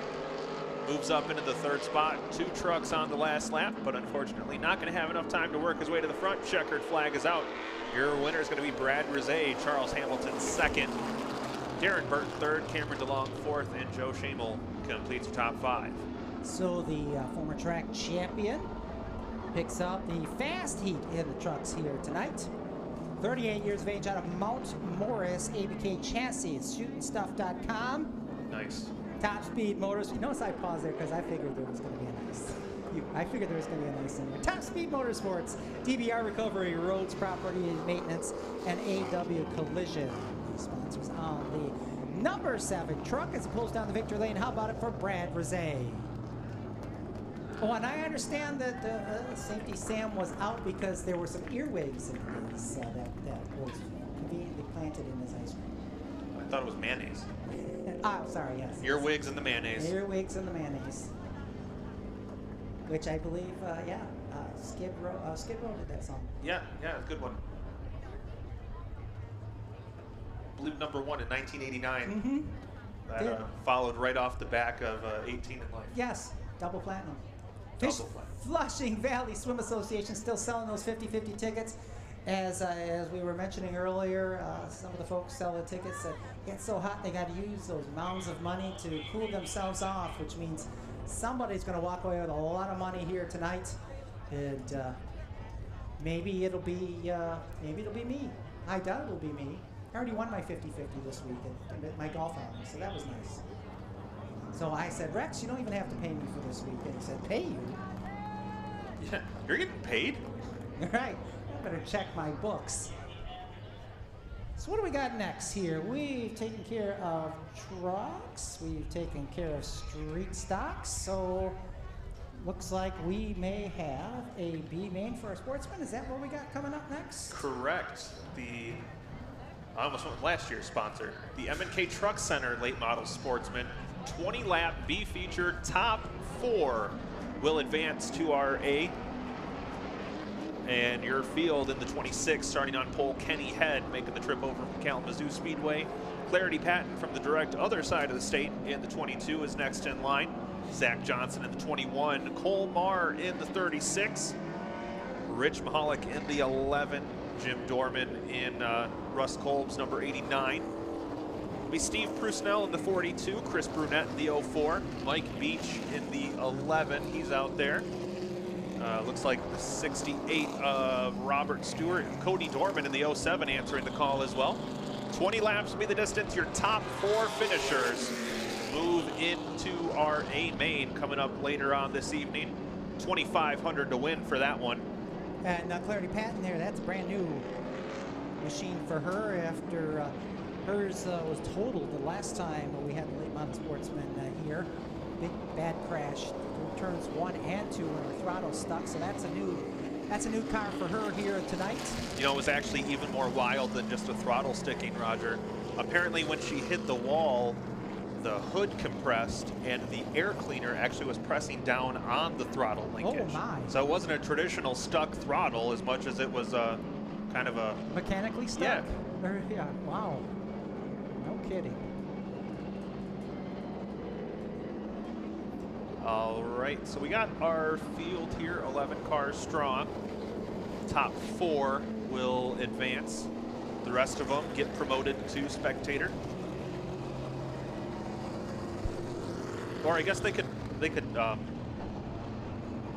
know, they could walk across the street, maybe try to find something in the field, but why would you do that when you've already paid for a pit That's pass? right. You might as well hang out and watch racing. I want to see how this one ends up. A couple of new cars here tonight, including number 68 there, Taylor Robert Stewart. Now, that's and actually that's a flat rock street stock.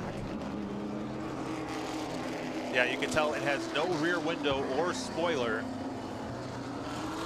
Just coming out here for the fun of it. So we'll get our field tightened up here, ready to go. 20 laps will be the plan. Top 4 advance to our A main. Last chance qualifier for the M&K Truck Center's Late Model Sportsman here on M&K Truck Center Late Model Sportsman Invitational night. Originally, this was going to be the Love's Travel Stop 150 for the UARA National Tour with a couple other big late model events going on over in Wisconsin this weekend. We decided we would play nice with all of our dates and move that event to a Wednesday in September. September 11th it will be the date for that one. Yeah, that'll be a Wednesday night show. That should be a really good one, especially with the Toledo's big show that following Saturday. So we're hoping that that will benefit both facilities. Get all the late models up here to the Michigan, Ohio area. And that's a pretty big paying event for our Wednesday night show, as a matter of fact. So yeah, I believe it's $15,000 to win for the template-bodied super late models.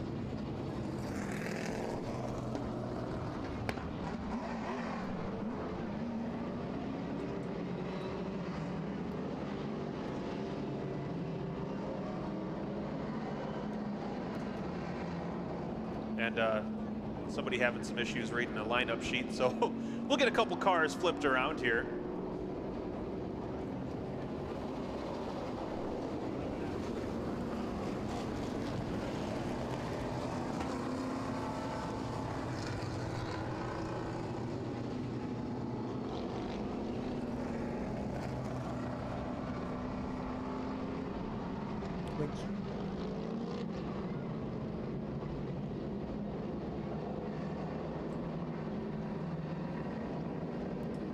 all right, looks like we finally got the lineup where it needed to be.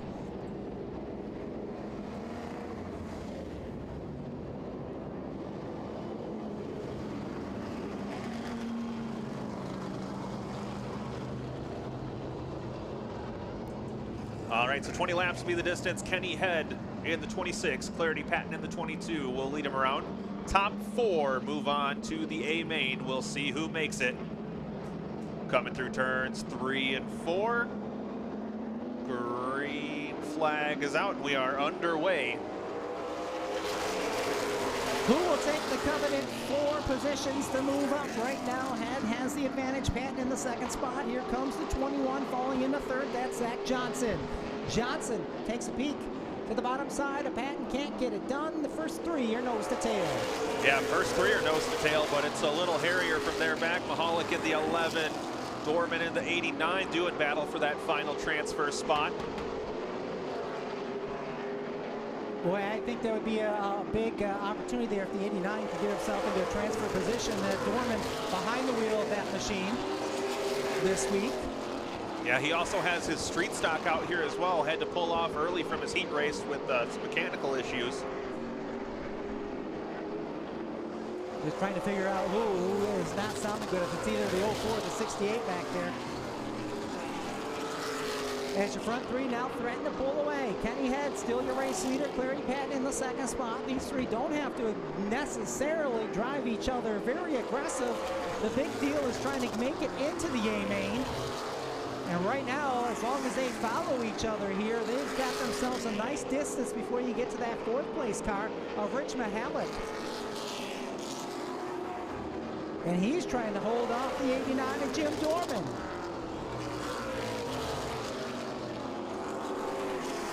The 04 off the pace down the back straightaway. Christopher Burnett out of Clinton Township, well off the pace, staying out of harm's way. As Robert Stewart going to go a lap down here to your leaders. 6 laps complete, 14 to go. It's still Kenny Head out front. Watching the bubble position, still about a straightaway back from your front three as they're all trying to get around this lap car. That 68 car finally getting down out of the way. But watching that bubble position for Rich Mihalik has it for now, but Jim Dorman closely watching, and he's got the 36 right behind him. That's Cole Marr out of Linden.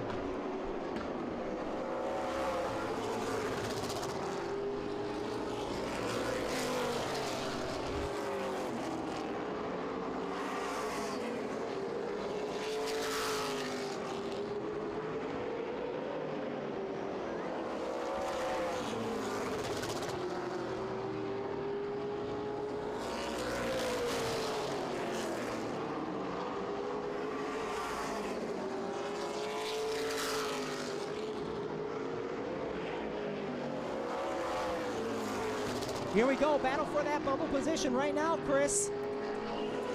Yeah, Jim Dorman has it, but not by very much. Mihalik right on the back bumper. Cole Marr in the 36 looking to get in there as well. Might have a challenge at the front of the field, maybe, but it looks like your top three pretty content to move on. Mihalik once again shows the nose to Dorman off at turn 4. We're running at 11 laps in, 9 to go. And your front three, about a quarter of a lap ahead of that battle for the fourth and final transfer spot. As it's shaping up to be a good one here as they come down. 8 remain, and that final transfer spot still belonging to Jim Dorman. Your front three make their way out of turn number 4. Oh, problems for your race leader. Your race leader with problems. He waves his hands as Kenny Head takes his car to the pits. Tough break for the 26 ahead. He'll make it off over in turn 2 mostly. Oh, and he is not gonna make it.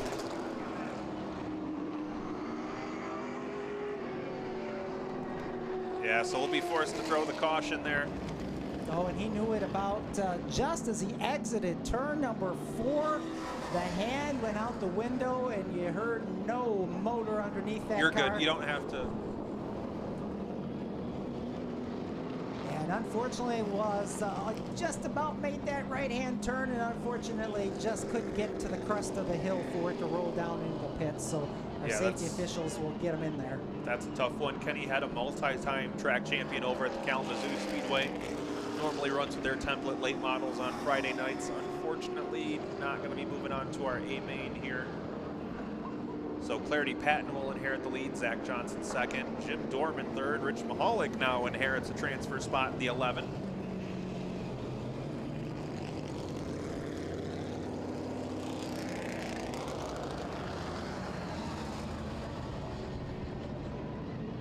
So we have 14 and 6 to go. Right now, Patton, Johnson, Dorman, and Mihalik are your drivers that are in the transfer positions.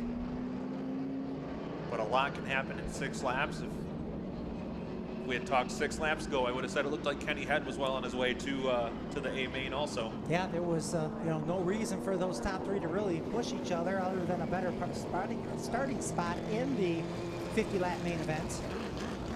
But now that battle for the bubble spot changes as well. As I see it on the speedway, Dorman and Mihalik right now 3rd and 4th, which would leave Cole Marr out. as well as Steve Persnell in the 42, and the 68 of Robert Stewart, who's at least a lap down.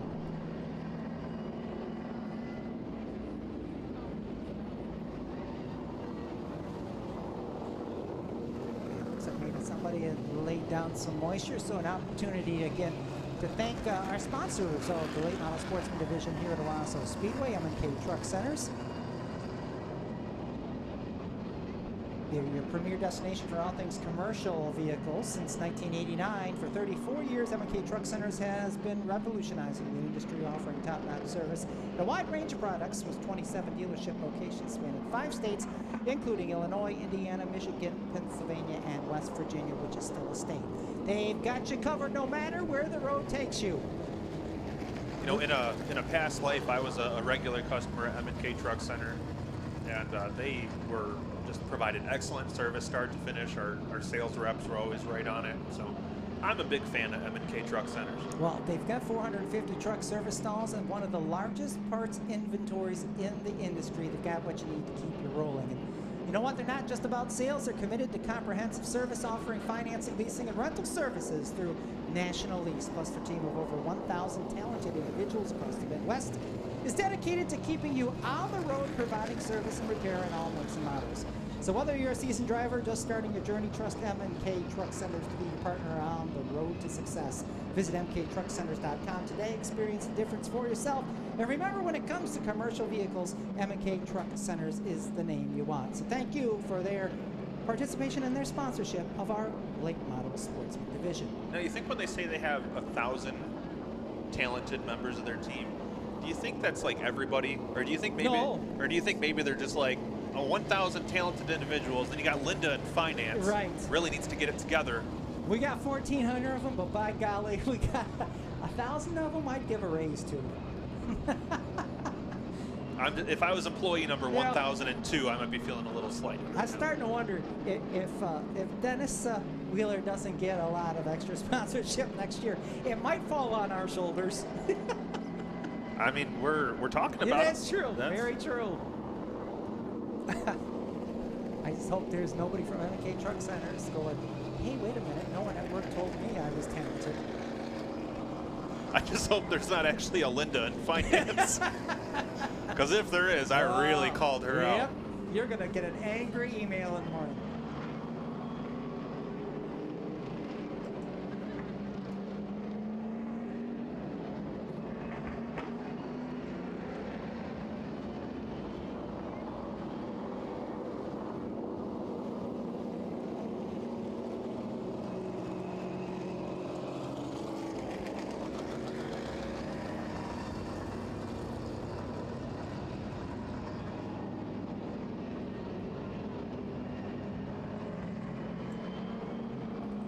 So we are at, we got 6 laps remaining here in this one. And eventually here, looking around to see if, we might have to run in some stuff here on the top side of entrance to turn number 1.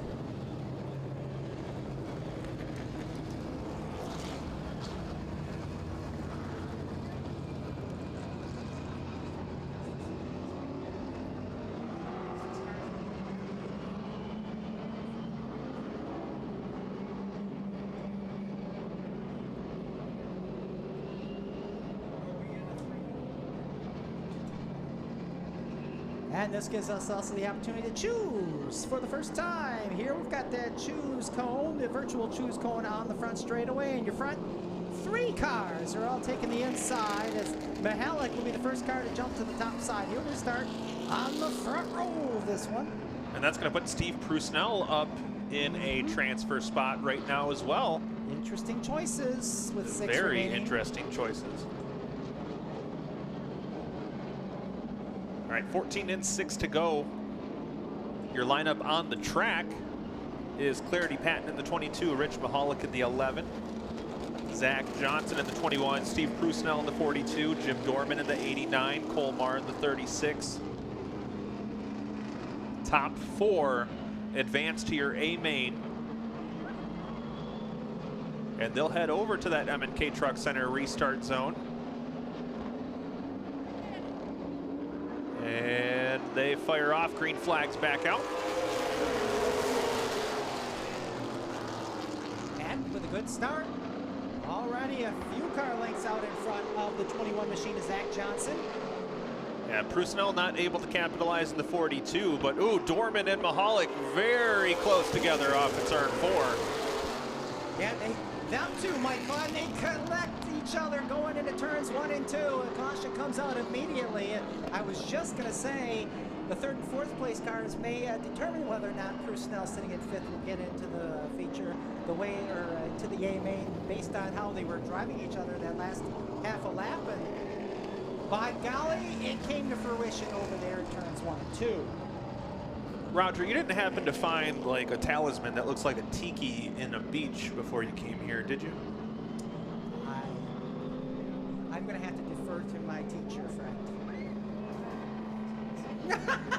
No, I didn't find any of those, but I did happen to find something.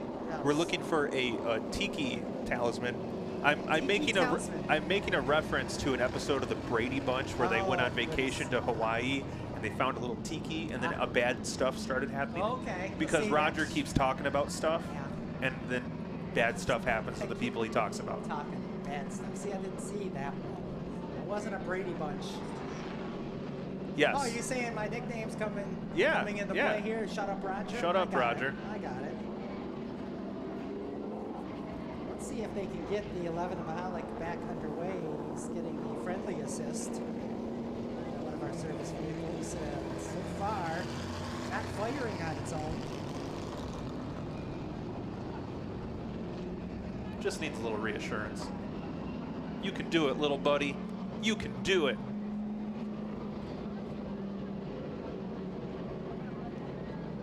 So the 89 of Dorman will be assessed with the caution. So that'll move him to the back of the field. That puts Prusnell back into a transfer position, but we may not. Oh. Sure what was about to correspond there on the front straightaway. Well, you know, Roger, we picked up that truck from Young Chevrolet over in Owasso. That is a high quality Silverado. And as you can see, it stopped on a dime.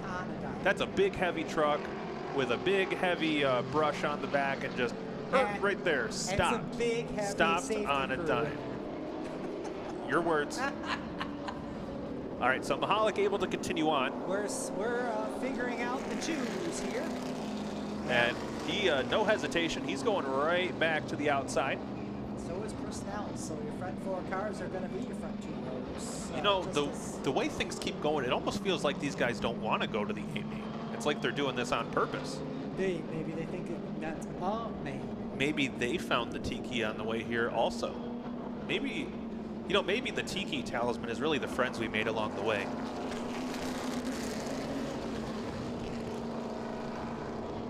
Some days I just think maybe we are sponsored by a dispensary. Nope. This is me 100% high on life is what I am right now. Oh, well, here we go. 5 laps remain here in this B main last chance qualifier.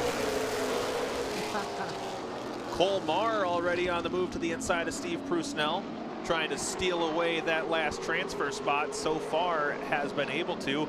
Zach Johnson gets to the back bumper of Mahalik, who's hanging on to the 2nd spot. Mahalik goes a little wide off of turn 4, but a big defensive move to the inside as we have 4 laps to go. Clarity Patton right now, though, looking like she's just about on cruise control. And I appreciate the Robert Dupree reference there as cruise away, or steal away, rather, as they continue here. 3 to go, and no one stepping out of line. Final transfer spot belonging to that 36 of Cole Marr. 2 laps to go now as we get back to the line.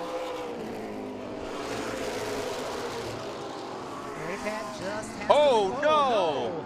Big smoke out of the 89 of Dorman. Caution flag out. Well, at least he got right up to the concrete. Oh, boy. We just, yeah, nothing wants to stay together here today.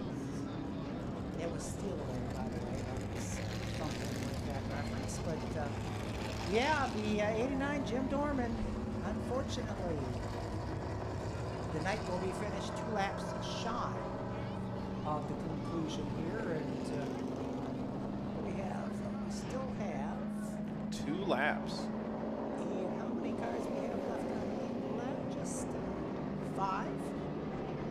Yeah. 5 cars left on the lead lap. So the 68 car of Robert Stewart is at least a lap down. So just 1. Clarity Patton is like, boy, I sure would like this one to get finished up. As our quick dry Bill is we're gonna have to get a pallet here for next week. Which, by the way, next Saturday, Must See Sprints, I believe, are here next week. That is correct. Yes, it's the first time we'll see them this year. The Tommy Bowles Memorial. We'll have the Sprints, the Dwarfs, the Pure Stocks, and the Late Model Sportsman will be back next Saturday night here. So we still have we got a lot of racing before we get to next Saturday. Yeah, I was going to say, that's like the 4th show from now.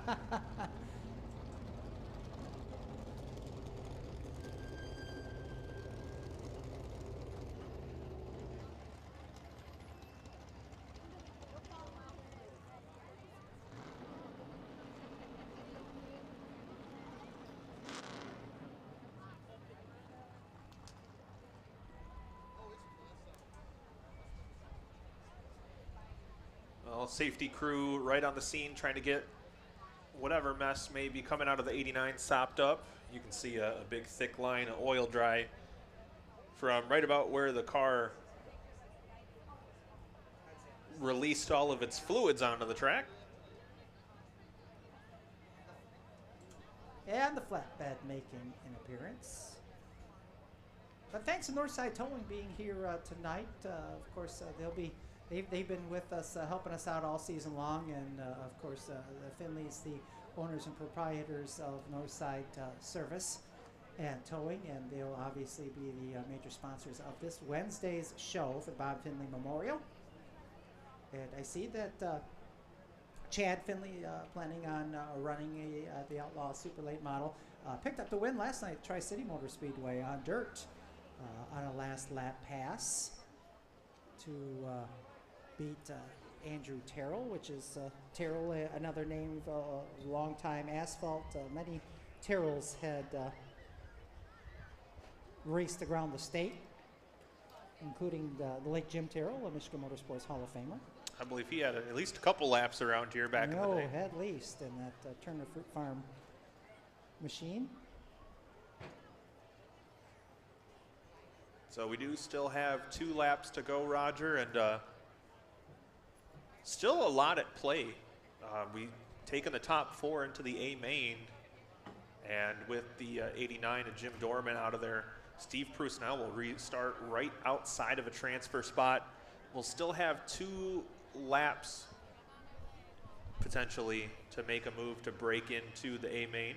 Now, how will that work then? Do the top 4 just move up to start money in the A main, or do they actually get some winnings for nope, this particular race? Their prize is getting to race again. Okay, and at least start money for the A main. So yep. Okay. Which with the special invitational, a little more than normal. Which is more than we can say for us. We're a little less than normal. Speak for yourself. I'm the picture. Jordan, would you like to weigh in on that? Yeah. If he could not hear that, normal, only a speed on a washing machine. Well, make sure that you subscribe to our Owasso Speedway YouTube channel, or at least hit the thumbs up. Let us know you're out there. Or don't. I mean, it's really up to you. I would like to know that you're here. I wouldn't. No, I'm just kidding. I love all you guys. Except for you. Except you know, Linda in accounting, finance. Linda, really. I mean, honestly, who brings tuna to an office for lunch? It's It's just rude. Can't microwave fish.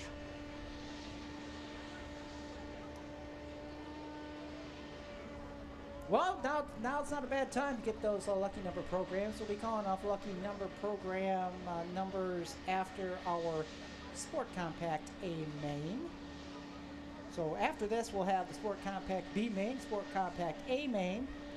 Then we'll do those lucky number programs, Street Stocks, then the Sportsman 50 lap main event. And then we'll draw our 50-50 winner of the night with the winner of that late model Sportsman main event. And we'll finish things up tonight with the truck feature. Lots of racing left to go. If I did math, I would say that would be a lot of laps. Let's see, 55, 105, 125, 140 laps of racing, 142 laps of racing left to go. And you work at a bank, so that's. I don't go by the. I don't do anything with actual counting. Either does Linda. No, well, yeah, I've heard about Linda. Linda.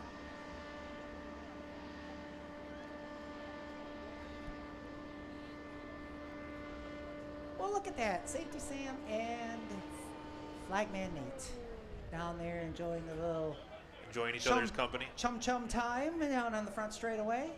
Camaraderie, team building, etc. Synergy, toner.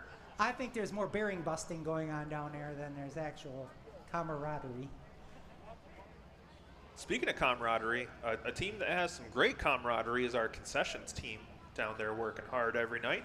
Especially on nights like this when it's hot. Yeah. Oh, my goodness. And if you'd like to make them work even harder, they've got food for sale down there. Good food, too.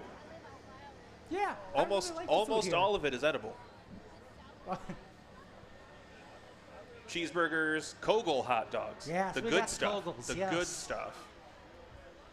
We also have our pizza shacks open as well, at least one of them.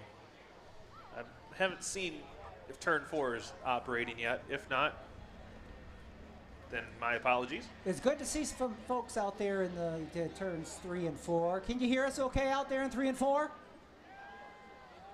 Thank you for waving with all your fingers. Both of you. I hear it's kind of a great place to view the race because you don't have, you're on the front stretch and you got to take this wide left to right swipe with the neck. Yeah, you can But you're over there. You can see the whole thing over there in Turn 4. Great view, and our team's been working hard putting those stands together during the week. I mean, moving entire stands the way they have has been crazy to watch, but a lot of engineering and ability going in there, and we have some great seats available now. Of course, next year we'll have even cooler seats available when we get Owasso North up and running on the back stretch over there. And I'll be able to sit 8,000 people on the back straightaway, which will then allow for, we'll still have the seating here, but it will allow also for us to start putting in place some of the stuff that will go up immediately following next year's season, where they can start working on the big plans for this side of the Speedway. And I would imagine here in a few weeks, you'll be able to see what the proposed project will entail in 3D renderings coming out soon. So we're pretty excited about the future of these hallowed grounds. Please keep your coat on.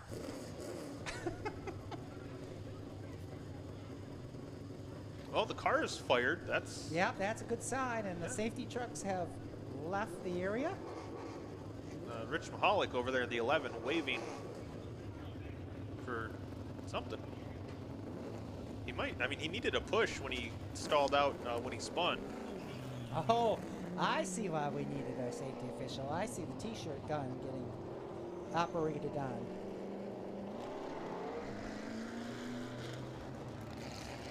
That's our ectoplasma gun. We're going to be. Is that a Ghostbusters reference? It absolutely is.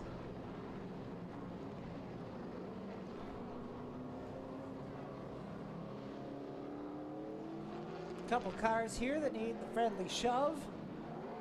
You're shy. The can't start while everyone's looking. Everybody look away. They're embarrassed.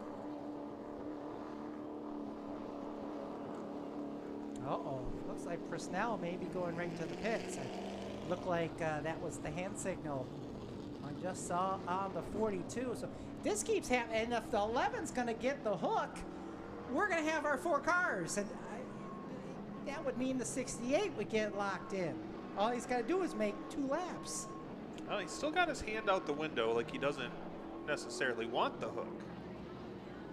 Well, it looks like they got both sides covered here, depending on which option. Oh, wait. Oh, boy. So Mahalik may get the lift and separate. Yeah, they're taking the hood pins out, so I think, fortunately, going to be done for the 11 car.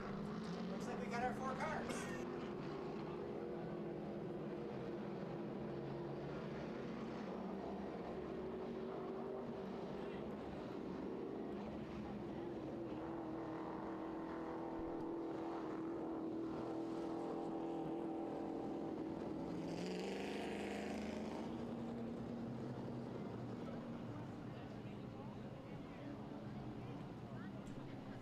So yeah, this is interesting here. If personnel were to get that car fired up back on the track, He would. that 68 still a lap down, so personnel is still on the lead lap until we throw the green.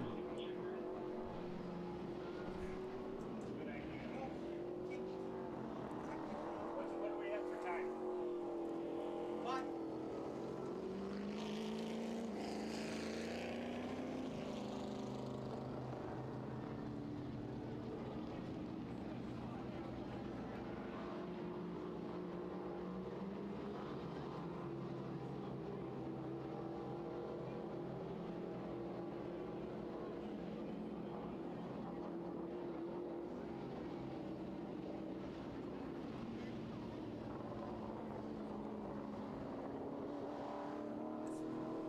We're trying to check in the pits here to see if there's any movement around the personnel car, whether or not there is any hope that it's going to come back out. Because again, that 60 with that 68 being a lap down, personnel is still technically in that 4th spot. Yeah, it won't be another lap until he is. Until he is officially out of it. So, in the interest of fairness, we got to run those last 2 laps. Right? Oh, okay. The 42 has retired from the event Okay. officially, so we are down to our last 4. Okay. Well, that's what we were waiting for, to see if the 42 was officially retired, and that is indeed the case. So the guy they thought he was just going to hang around the back end of the field as a street stock is going to move into the main event. So the 68 of Robert Stewart will be the final car to move into the main event, assuming he passes tech. And your winner is going to be Clarity Patton in the 22. Zach Johnson. And what was their last car? Colmar.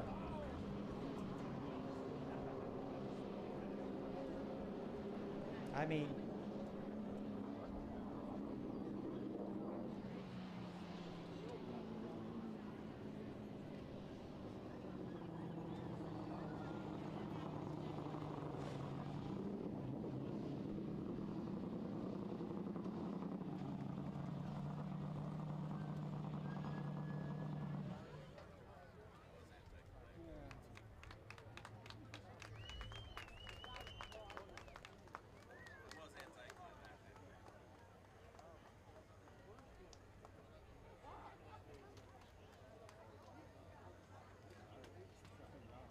so Clarity Patton will get the win in this last chance qualifier. 48 years of age, out of South Lyon, Varsity Automotive Group, Varsity Lincoln, Varsity Ford of Ann Arbor, and Sunny Media, Farmington Hills, all helping on that 22. Brand new car, she puts it in victory lane for the last chance qualifier, and she'll get the dance for 50 more. How about it for Clarity Patton?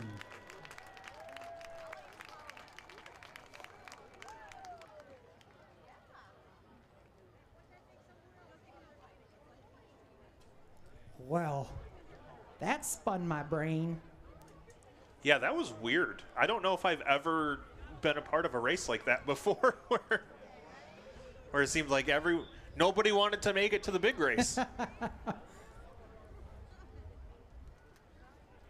So that's all set. So we should be ready for some sport compact action. The B main for the sports compacts coming up next.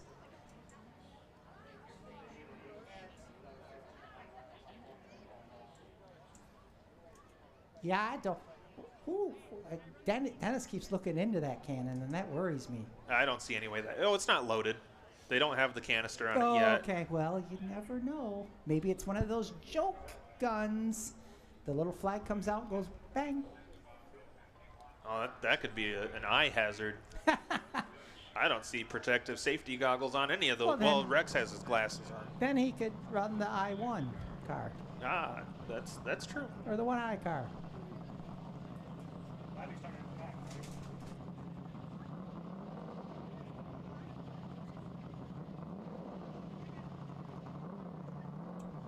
Well, looks like maybe we got. Hey, what are you shooting? Shirts? Who wants a shirt? We got our sharpshooter down there on the front straightaway.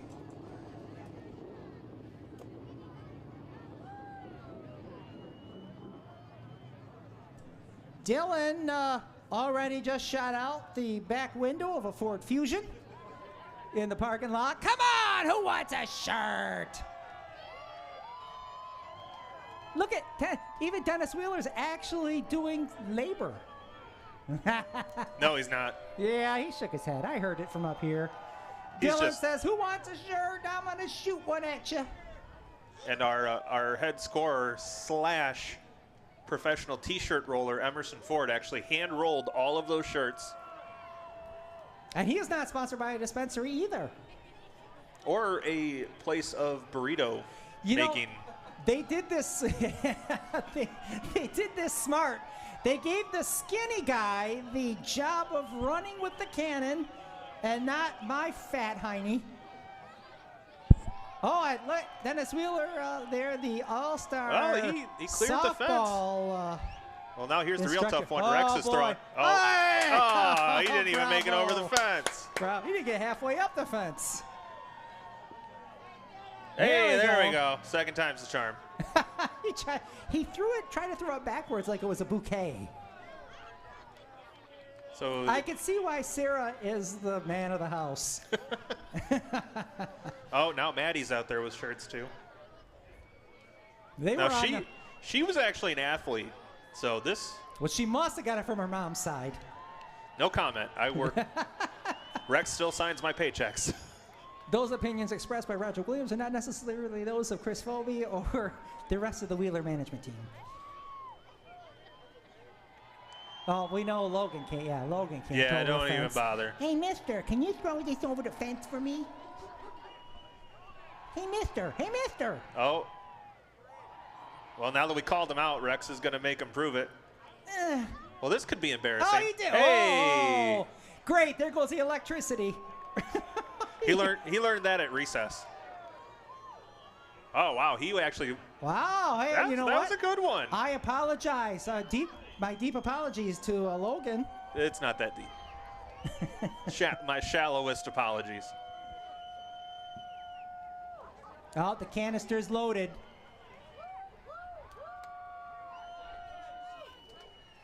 If you literally dozens.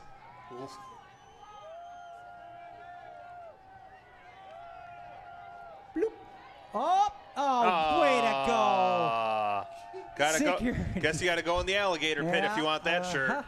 Oh, he's going for it, though. It's like double Ace dare. ain't scared. It's like Ace double ain't dare. scared. He's going to go get into the whipped cream and pull out the flag. Oh, that's a lot of wires to be stepping over, hopefully. Only one of those barrels is hooked up to the electricity. Guess which one? It's like our own little third rail.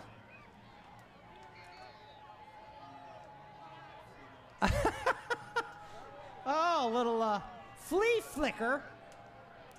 Logan can toss the old pigskin. Oh, and that's out of here, folks. Touch them all. Yeah. Somebody from Canton walking away with that one. Somebody in the concession line just got really surprised by a T-shirt. I hope it didn't hit the open condiments. No, we use packets now. Oh, thank goodness. So I guess you could say if you threw it hard enough, it cut the mustard. Thank you. I'll be here all week. Thank you. Don't forget to tip your server. Try the veal. Good night, folks.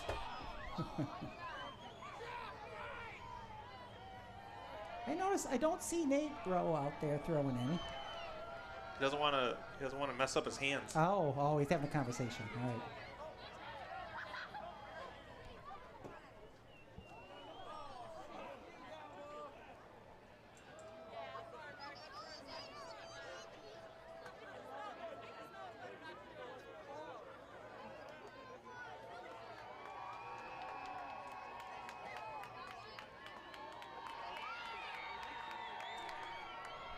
Well, I'm guessing we must have one more to shoot off here as we take the long walk to the west.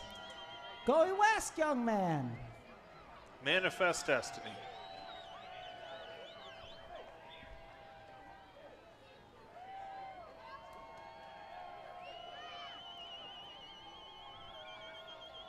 Way over there in the center of 3 and 4. Pretty soon his ankle bracelet's going to go off. No, he's actually allowed to be here until he's allowed to until be 8:30.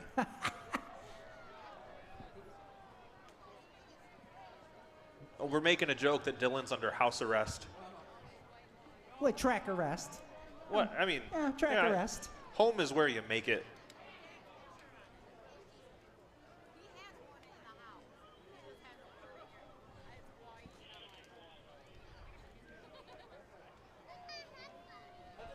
Well, one of the few sports where you can argue balls and strikes. I mean, you can try.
So we do apologize for the delay here, folks, as we'll be getting that race out here shortly. I guess probably a great time for me to go down there and maybe see if those lucky number programs are ready to pull here, because I have a feeling whatever's going to go on here is going to be for a little bit longer than what we need to. Sounds like I'll be right back, Chris. Sounds like a bang-up idea, Roger.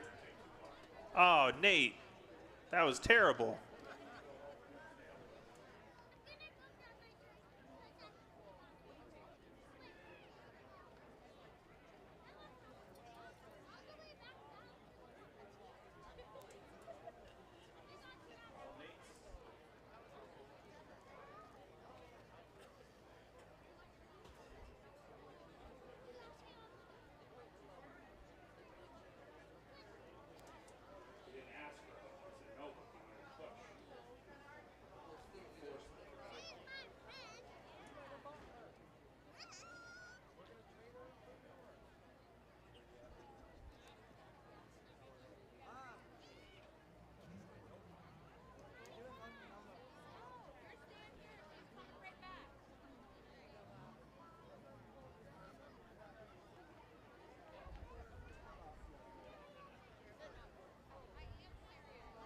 Let's see here if you can. Oh, hey, it is going to work down here.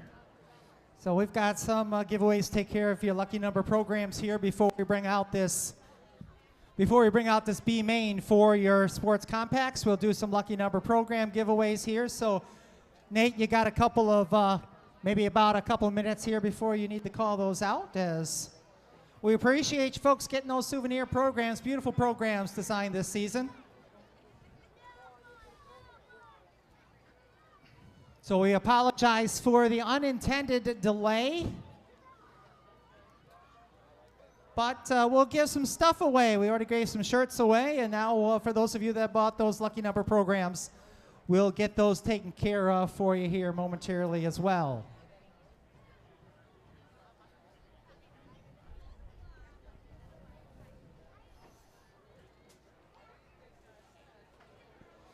So I've got a Hot Shoe t-shirt, as well as an Agnew Sign Company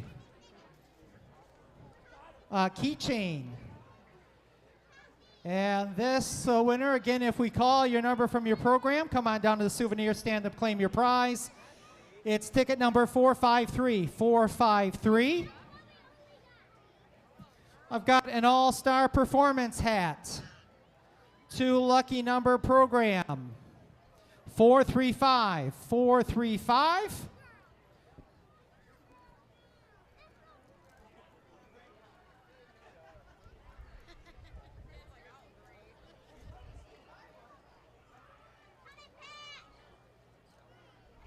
Another Hot Shoe t-shirt and an Agnew Sign Company keychain to lucky number 0490.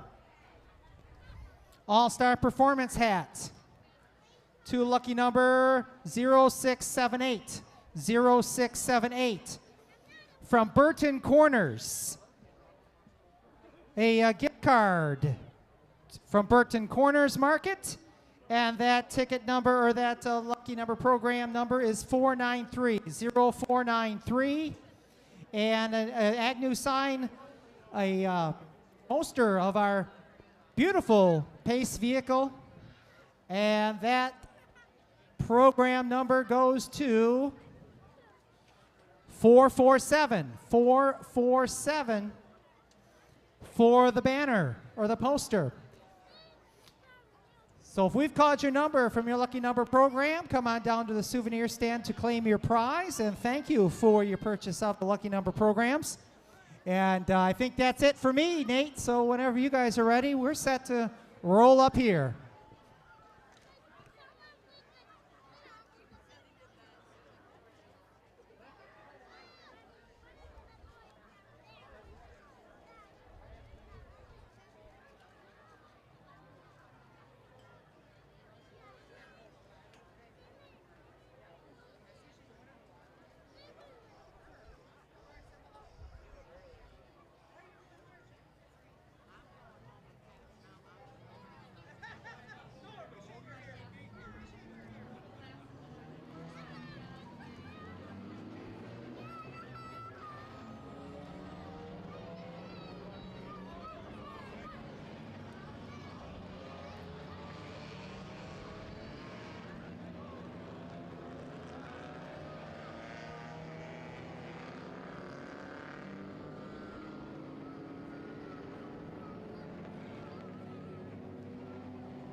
All right, our B main for the Flory Crane Reynolds Sport Compacts on track. Your scheduled starting lineup is going to be the 17 of Josh Harmon, and then the 3 of Dustin Workman. Ollie Workman in the 0, Chad Baker in the T16. Evan Jenks in the 9 is moving to the tail, so that'll move up to 12 of Don Burton, 95 of Clayton Deegan. Or Deegan Clayton. Josh Shiver in the 7. Then we have Tyler Oakley in the 04, 91 of Blake Heidema, 99 Peyton Robinson, 89 Elizabeth Kolb is out there, and it looks like 12 of Mark Eaton. All right, race fans, this time around, want to see you up on your feet. Give these drivers a wave as they come around. Be feature for our Flory Crane Rental Sport Compacts, getting ready to go 15 laps.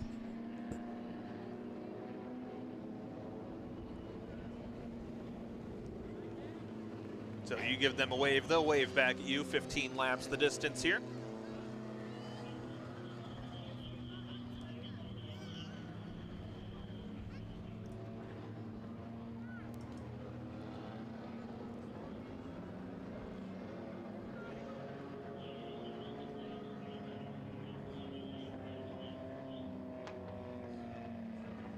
All right, so this time by, Logan McCaslin going to show him the 1 to go signal. We're going to be going green next time by.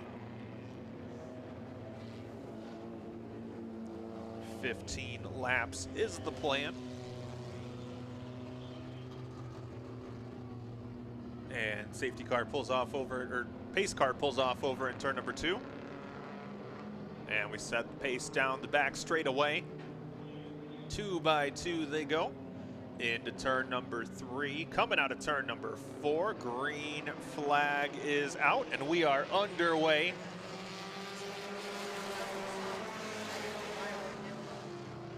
Oh, Harmon, the back end goes around almost, but he's able to hold on. And they're going to take it 3 wide down the back straightaway. Workman, and Baker 3 wide into turn 3. Baker around the outside has the advantage. But right now it's Josh Harmon leading. This is not a transfer race, so no drivers will be advancing in this one. But it is Harmon leading, and Workman side by side for third.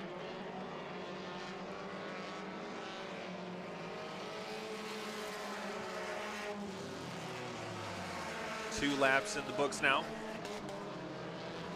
And the field beginning to reel in your leader. Harmon up on the, or excuse me, Baker up on the flat trying to catch Harmon. Harmon, the back end, keeps trying to go around, but able to keep it pointed mostly straight. But now Baker right on the back bumper.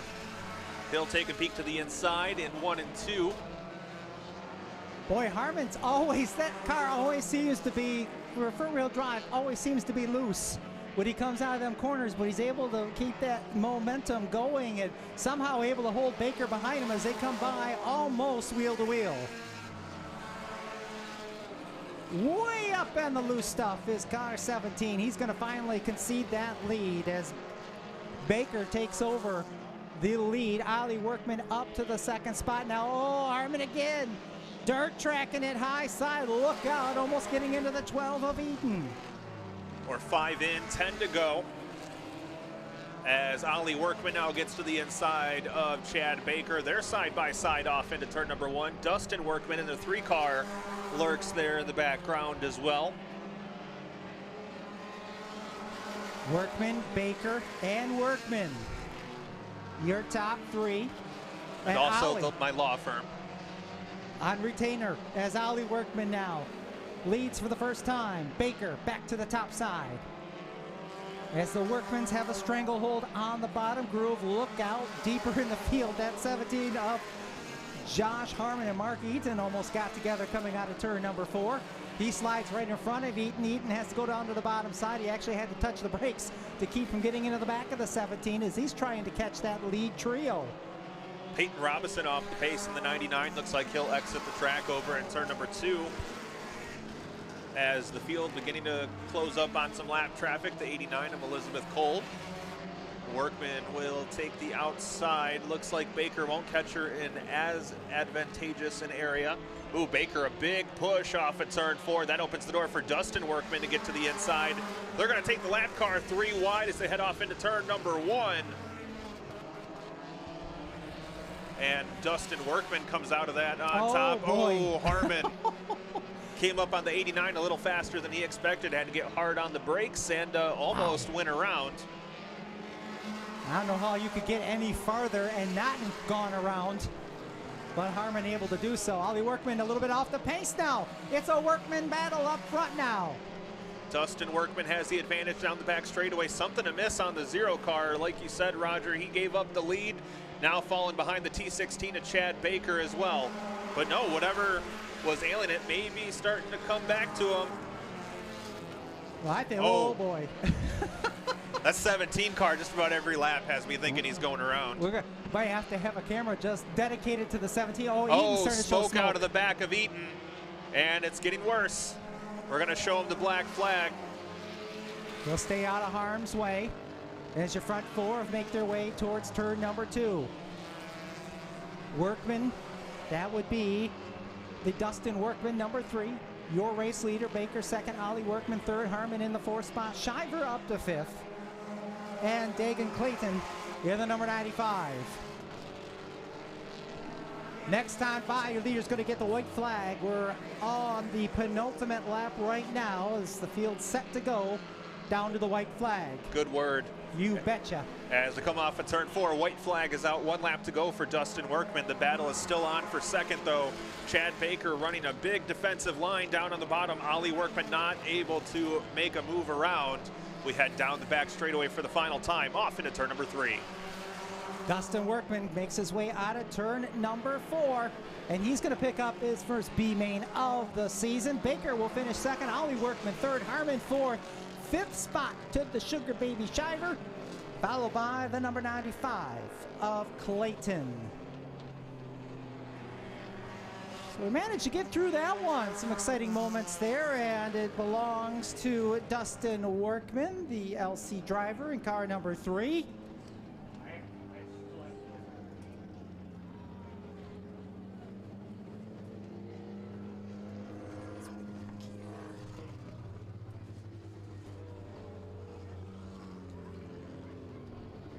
And there's Dustin Workman's sheet. El Pontero, one of the main sponsors. Bill's Farm Service, also on that machine, 34 years of age. In his first year behind the wheel of a race car. So he manages to pick up a nice B main payout tonight as he'll jump down to our B main winner circle as your feature winner. In the B main, not a last chance qualifier. None of the cars move on to the main event. As we took the 20 fastest in qualifying, and Dustin Workman, the one that gets done here for the, well, we had 37 of them, so the other 17 as he's about set to climb out of that machine to enjoy the moment. And when he does, give him a big Owasso Speedway round of applause as he gets ready to climb out of that car, folks. How about it for Dustin Workman?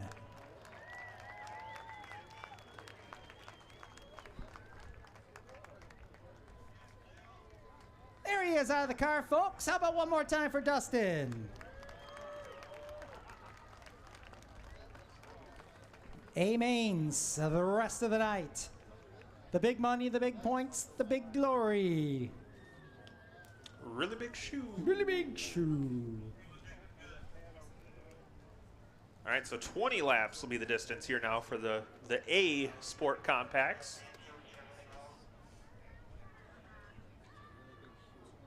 As the Workman's enjoying time there in victory lane.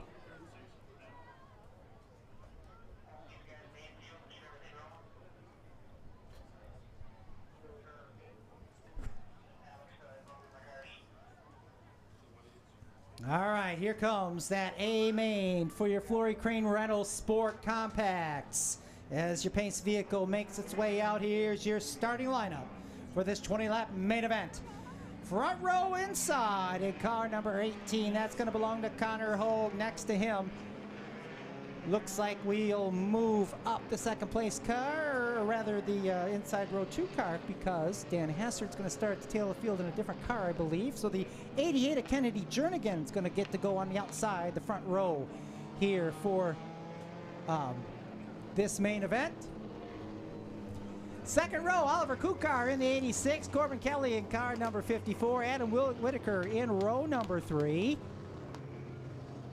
And looks like next to him should be Nolan Gross in the 02. Drew Hosner in the T1, Bryson Hosner in the 29.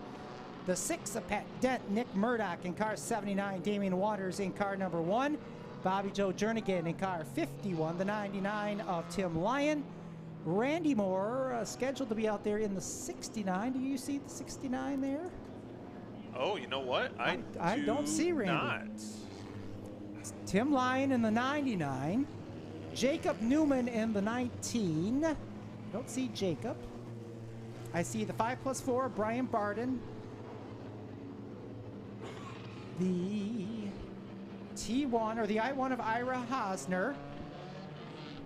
And here comes the cars we were missing. There's Damian Waters. There's Randy Moore. Jacob Newman, Braden Loop. And Keegan Cudd making the feature event tonight. Good for him. And I the believe 89, that's probably going to be Dan Hassard. That would be my guess as well, as I did hear that he was, because of the incident in his heat race, looks like the Colbs had allowed him to jump behind the wheel of his machine, and he'll tag on to the tail of the field.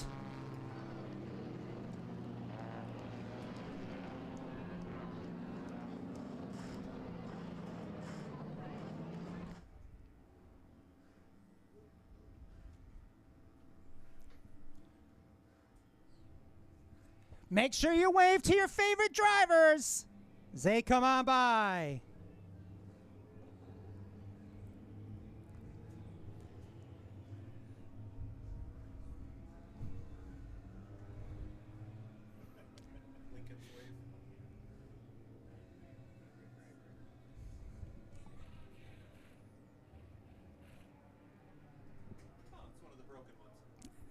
That one works all right, though. At least it was right with the beat. Ends very abruptly as we get the 1 to go signal. We're going to be going green next time around. Connor Hogue, his first ever A main, Roger. And he's, he's got to have some butterflies in his tummy over this one. Well, and you got Kennedy Jernigan. Remember, she had a good comeback effort in the B main the last time we got to run, which was 3 weeks ago. So this should be a really, I'm sure she's got some butterflies in her stomach as well, especially with the sponsors here in the grandstand as they get set to go. Connor Hogue, Kennedy Jernigan, couple of teenagers ready to rock and roll. We're underway. Boy, that inside line must have, 29 of Braden Luke gets into the back of the 88 of Jernigan as she gets swallowed up by the field. Connor Hogue out in front early on, and Jernigan continuing to fall back in the 88. Well, that is a lot of, she's not used to running in that much traffic there, especially with a lot of those faster cars. And I think maybe it got to her a little bit there. She'll start to settle into a rhythm. We're going to lose Braden Loop in the 13. Meanwhile, it's Hogue still leading. Corbin Kelly, Oliver Kukar back there, second and third. Here they come. Yeah, great run for the 54. Kelly picked up the heat race win earlier. Now he's all over the 18 of Hogue for the top spot. Go ahead. I was trying to take a peek around as we head off towards turn number 3, but Hogue running a pretty good line until he slipped up right there in turn 4. Opens the door for Kelly down the front straightaway. Really opens up the door here without having Matthew Elsey Jr. here tonight. Could be a new winner here as we're 3 wide down the back straightaway for the 3rd spot. Hosner top side. That looked like it was going to be 4 wide there for a second. Randy Moore thought better of it. Oh, Whitaker and Kukar make heavy contact. Problems for the 23. He's down to the down to the concrete. Looks like he'll stop out of harm's way. Oh, Hosner might have a tire down as well in the T1 machine. He was right in that mess. Yeah, he was on the outside when the 2 cars made contact, and he was the top side car. So I would imagine that right rear might be down, or the left rear might be down on the T1. He's all out of squirrely as he finally comes to a stop, and I'm going to guess he's going to want them 3 laps. For a tire chair. Oh, no, he's going to put the window tire net's down broke. right away. Yeah, okay. The way that car was hopping around looked like it might have been a little bit more than a flat. Yeah, he had some heavy contact there on that left rear. Like I said, he was on the top of that 3 wide with Whitaker and Kukar, and he had just about cleared those 2 when Kukar just got a piece of that one machine, that T1, that left rear, and obviously whatever he bent up on that machine, you see Hosner is going to be done for this event. Tough break for him as he was battling his way to the front of the field. I saw Whitaker looking at his car. Looked like the left front was broken on that car as well, thanks to, I thought he had gotten out of the car and took a look at it. at least from what I had thought I saw on the YouTube video.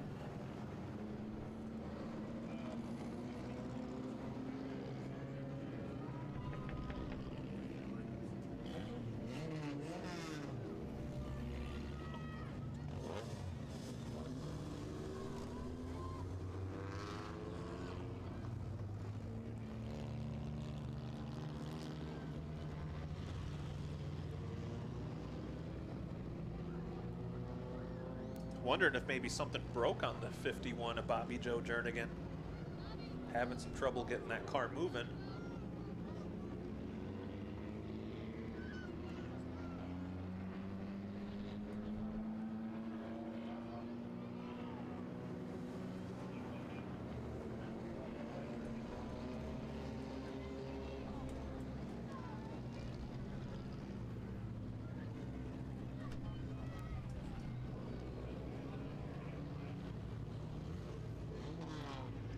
So once again, another tough break for the 51 of Bobby Joe Jernigan. Roger, Jeez, already had an engine blow. Had to run home, grab a backup car, and then looks like something amiss. I know during some of the other heat races, I saw her through the signs on the backstretch. It looked like she was doing laps in the pit area, trying to see if they got whatever was wrong with that car right. But it's looking like she's still got some trouble. Thing looks like it's kind of dog tracking up the track. She makes that hard right-hand turn to the pit area as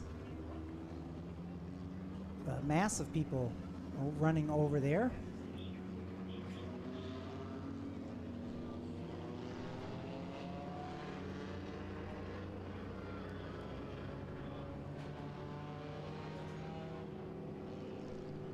So the top five certainly going to change quite a bit here.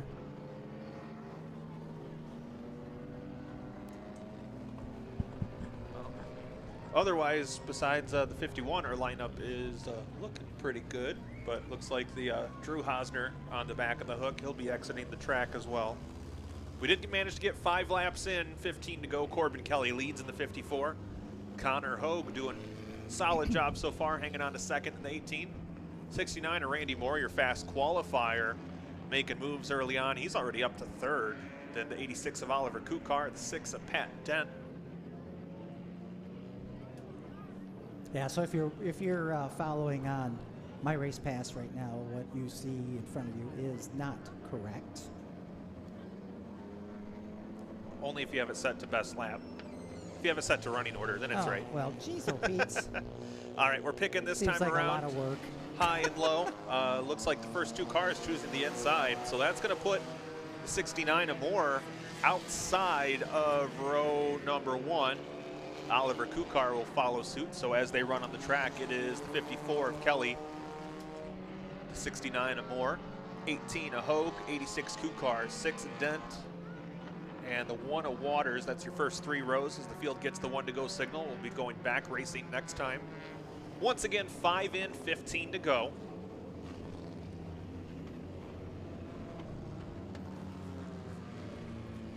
Looks like under that last caution, we lost the 23 of Adam Whitaker, the 51 of Bobby Joe Jernigan, and the T1 of Drew Hosner. Yeah, Whitaker was the first one out there before the T1 had his issue. And we did also lose Braden Loop under green flag conditions earlier on in the event as well. Field set to come down to the green flag. It's getting displayed, which means they can go fast. And Kelly able to lead them out of turn number 2 for now. Randy Moore top side trying to steal it away. Boy, oh, Bryson Hosner went up to the high rent district and looks like, unfortunately, he got bit by the housing crisis as he hit the wall over on the back straightaway, but looks like he's able to continue on. Just wanting to wait in those right sides, says now he's going to duck down to the inside there as he's trying to weave his way through traffic. But now Randy Moore, your new race leader in car 69. Kelly in second, Pat Dent now up to third.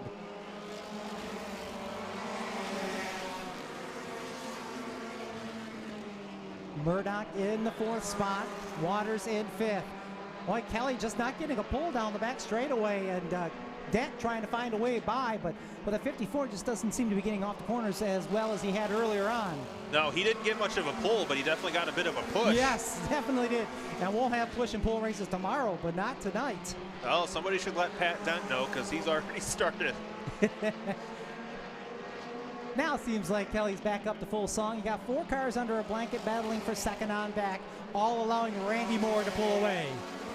Yeah, Randy Moore already quickest in qualifying today, and he has set sail about half a straightaway right now over the rest of the field. Dent now to the second spot. Waters working top side. He's going to go by your defending champion on the high side. That's Murdoch. So Murdoch falls back to 5th as Waters now trying to take 3rd away from Corbin Kelly. We did cross the halfway point, 10 in, 10 to go.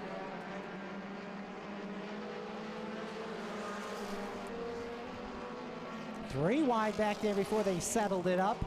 That's just outside the second pack of cars. The I-1 moving his way through. That's Ira Hosner.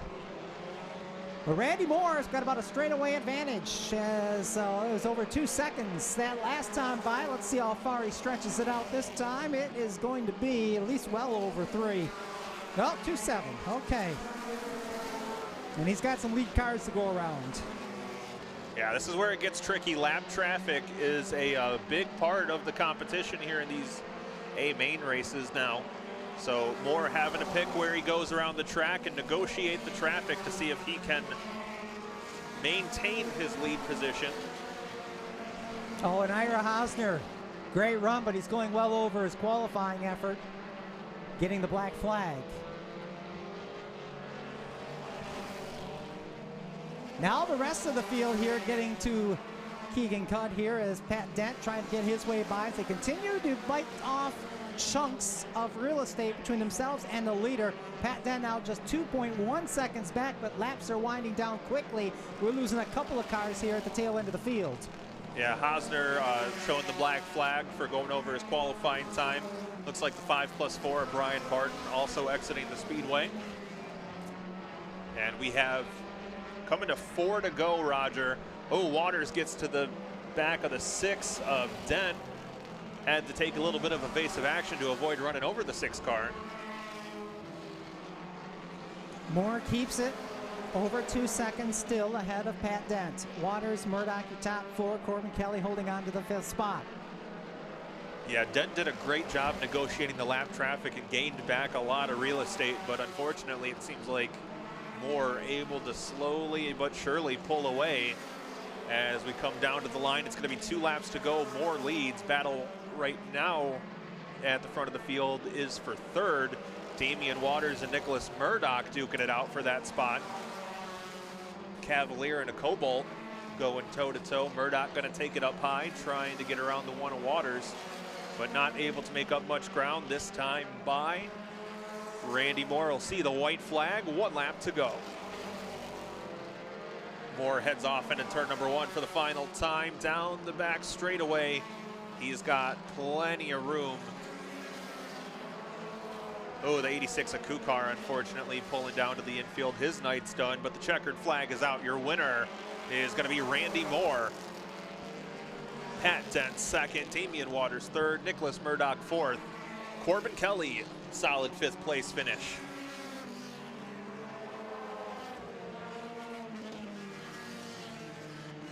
Well, he backed up an amazing qualifying performance and will now head down to Gross Construction Victory Lane.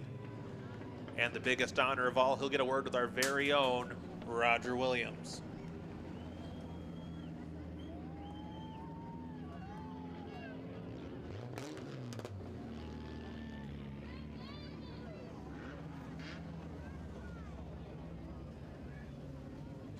So Randy Moore parks it down in our Gross Construction Victory Lane.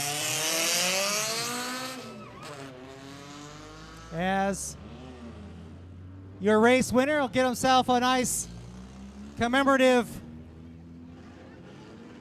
checkered flag, courtesy of Top Speed Motorsports.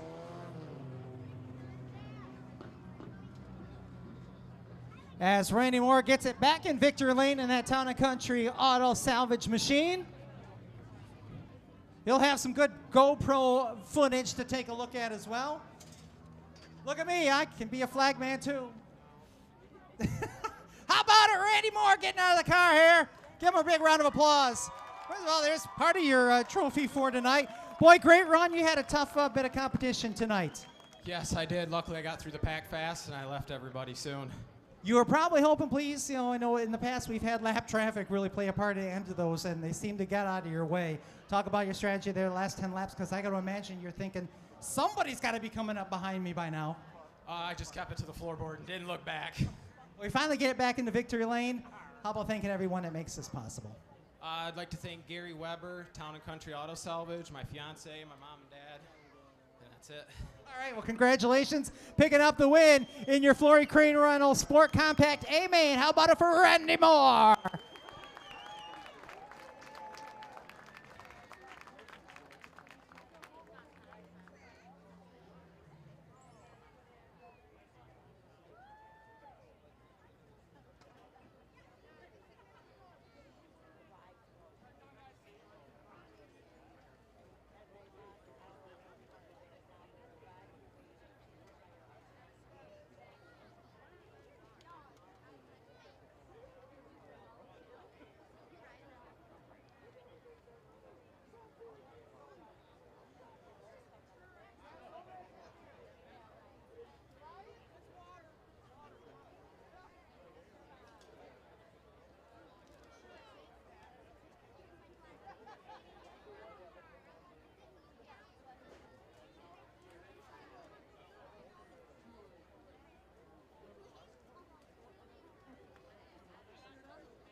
Oh, hey, race cars.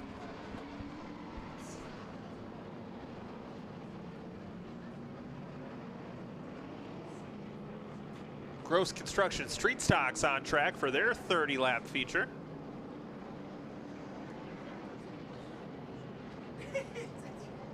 So your starting lineup once we get there. All right, starting on the poles, Lonnie Sawmere in the 20 machine, Tom Stone in the 10. That's going to be the 51 of Ron Hart, your defending track champion. 0 of Adam Rowe. Jim Miller Sr. in the K9, Jeff Owens in the 65. Scott Wetzel out of Indiana in the 2, the 84 of Dan Bailey. 7 of Buddy Head, 64, Johnny Hayden. 67, Aaron Newman. 22, Jerry Ballard. Jim Miller Jr. in the 9, Larry Seeley in the 42. Jim Dorman in the 00, Rob Sullivan in the black, number 20. Cole Munson in the 3, Dwayne Damon in the 2. Tim Kirby in the 81, Chaz Taylor in the 25. Jason Robinson in the 45. Dusty Link in the 26 was scheduled to start, but I don't think he's going to answer the call. And then Tim Lahar at the back of the field taking that Kimball Midwest Challenge. So keep an eye on your fast qualifier starting at the back of the field. If he's able to make it up to the front, he gets $900 extra courtesy of Kimball Midwest.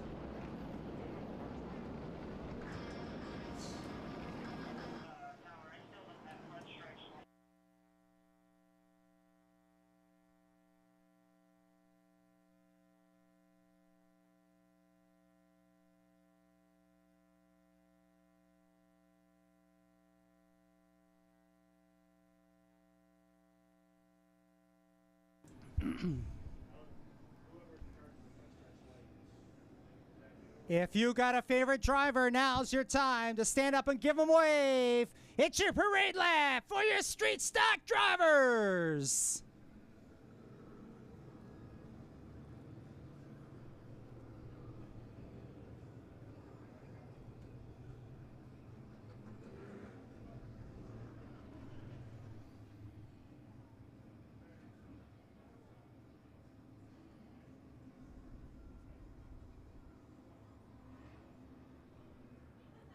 Great field of street stock drivers here tonight, and yes, it's going to be extra exciting with the fact that Tim Lahar going to start at the tail of the field with an opportunity to add $900 if he's able to take home the checkered flag.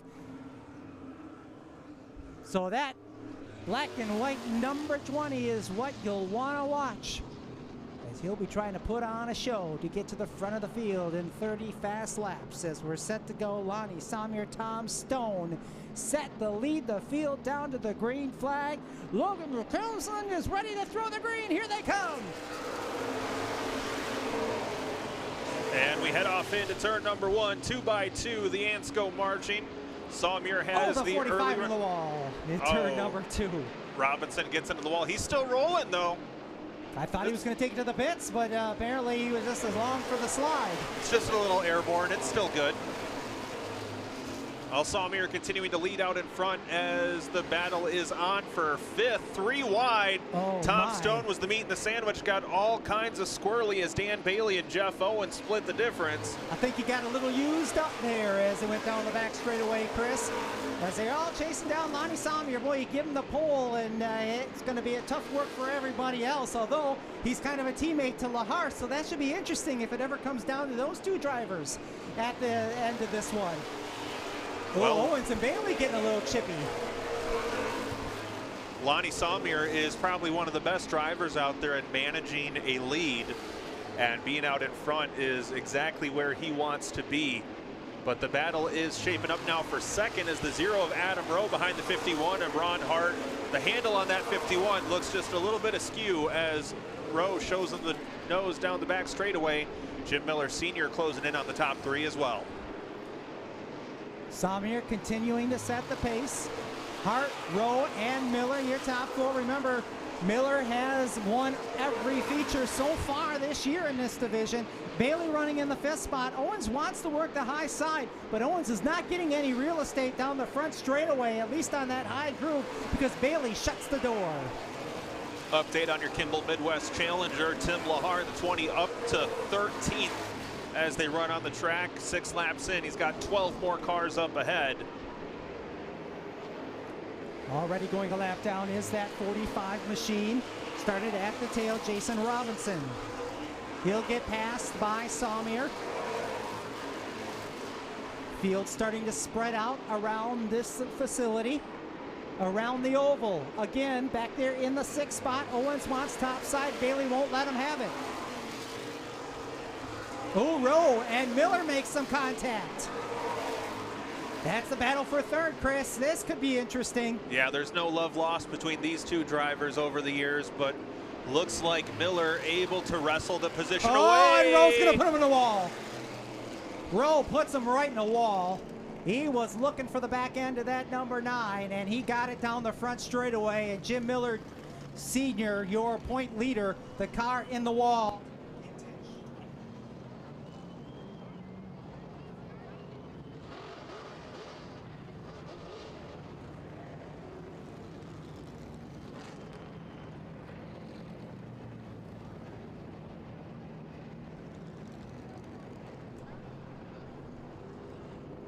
So Rowe, they're going to stop over there as well, but hard to say that that was not, I mean, it certainly had all the looks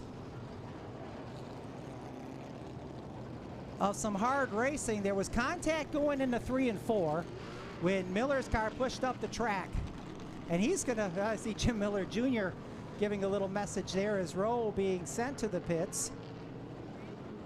But there was contact. Miller's car had been pushing up the track. We saw that in the heat race in the center of 3 and 4.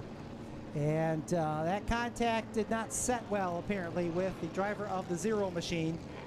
And we all saw it down the front straight. Of course, you know, I'm not a psychologist, but hard to see someone change lanes to get the back end of someone else's car. So, yeah, I mean, there's history there. Yeah.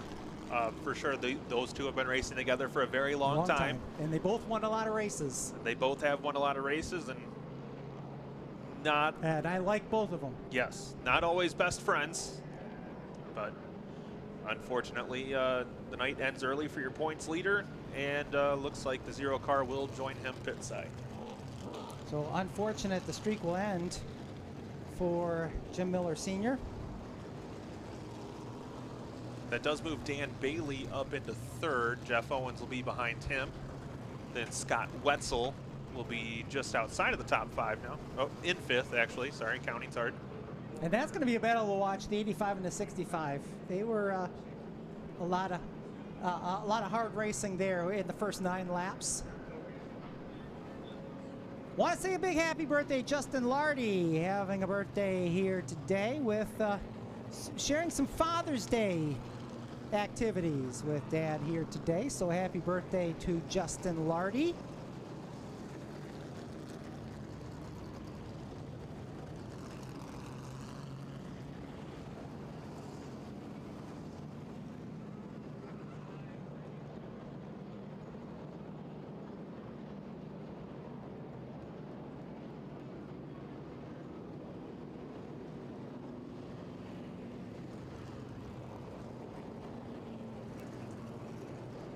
All right, 9 in, 21 to go here for the Gross Construction Street Stocks, working our first caution.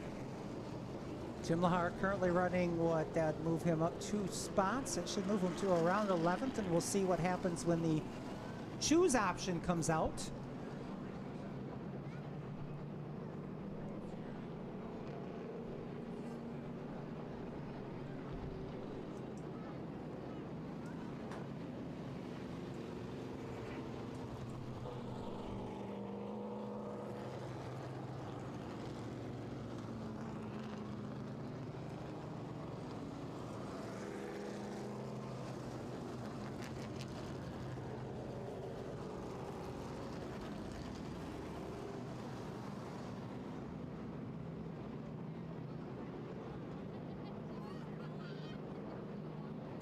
Choose option being displayed. As your leaders come by, Samir will take the inside, Hart will take the outside. No surprise there. Bailey and Owens, inside, outside. Both Wetzel, Head, and Stone take the inside, so that'll move Hayden up a number of spots in the 64.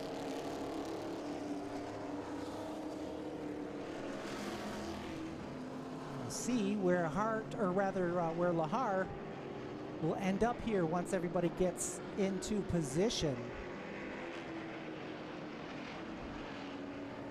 Looks like unofficially, what about the 11th spot? Once the outside moves into position. 21 laps left to go. Kind of surprised Lahar took the inside there. Right? But Maybe that's he why, sees the hard racing up front. So yeah. Maybe I'll lay, I'll lay back bit. a little bit, grab some free spots. Yeah. Here we go. Back at it here in the street stocks. Oh, Samir up the track, and he's sideways in front of the field. Oh, Look no. out. Oh, we got a bit of a parking lot. Samir able to continue on. Wetzel gets involved. Sullivan facing the wrong way. That should have been more involved the way that one, I mean, great job by most everybody to get out of harm's way. As we'll wait here, I'm watching the replay on the YouTube page here, and we got a little bit of, he was sliding up track, couldn't tell if there was any contact from the 84 or if the 20 just got loose. I think there was, Roger. The 84 tapped out, so Dan okay. Bailey accepting responsibility, so he'll go to the back of the field. Okay. I couldn't quite tell with the camera angled there, but the way Samir went up the track after the apex of 1 and 2 made me think maybe, I couldn't imagine him over driving it unless he was getting a flat. Wetzel in the 2 looks like he's trying to make his way to the pit, so you know, Lahar's going to pick up another couple of spots here. Yeah, Wetzel, unfortunately, not any of his doing there. He was just a wrong place, wrong time. And did Samir pull off? Is that what I'm seeing? Looks Okay, like so it, yeah. So now Ron Hart will be your leader. Then Buddy Head. What? Or 65 Owens, then the 7 of Buddy Head. Well, this is a fun game of who's left. Yeah, no kidding. Then you got Hayden, Stone, Miller Jr., Sullivan if he stays in that spot, which I imagine he may. Seeley, then Lahar. I counted back to 9th spot for Lahar.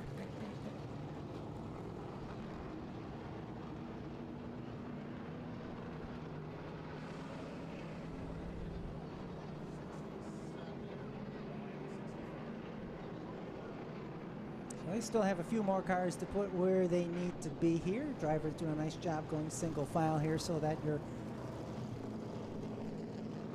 race director and scoring and timing can get them where they need to be.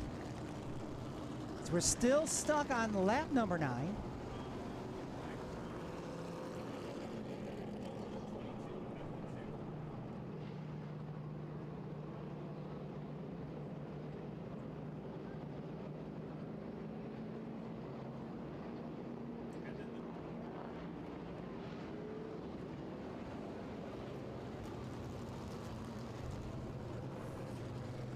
Your top 5 in the gross construction street stocks. That's Miller Sr. up by 30 over Tim Lahar. Aaron Newman in 3rd. Jeff Owens, Jerry Ballard, your top 5. So some drivers with an opportunity to gain some points on Miller Sr. now that he is unfortunately out of this event. No, he is not. He's coming back out on the speedway. Well, he's victory. Well, no, he's still on the lead lap, Roger. Yeah, the way yes, the caution it's fell, still lap number 9. he's Yeah. still on the lead lap. So he'll have to move to the back of the field for exiting the speedway. But yeah, he is still on the lead lap. And for that car apparently hitting the wall, it does not look like there's a lot of damage on it. Samir comes back out. Yep, so Samir will join at the back of the field as well. We're choosing this time. Looks like Hart stays to the inside. Owen's going to go to the top side, Head inside, Stone outside, Hayden inside. That's your top 5. So Lahar should restart. 8th? Yeah.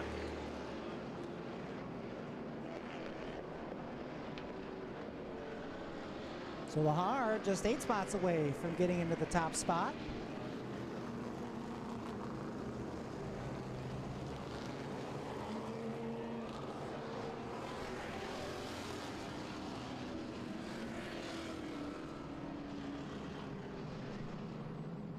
So the field gets lined up, bunched up, caution lights are off. We're ready to rock and roll once again. Gross Construction Street Stocks.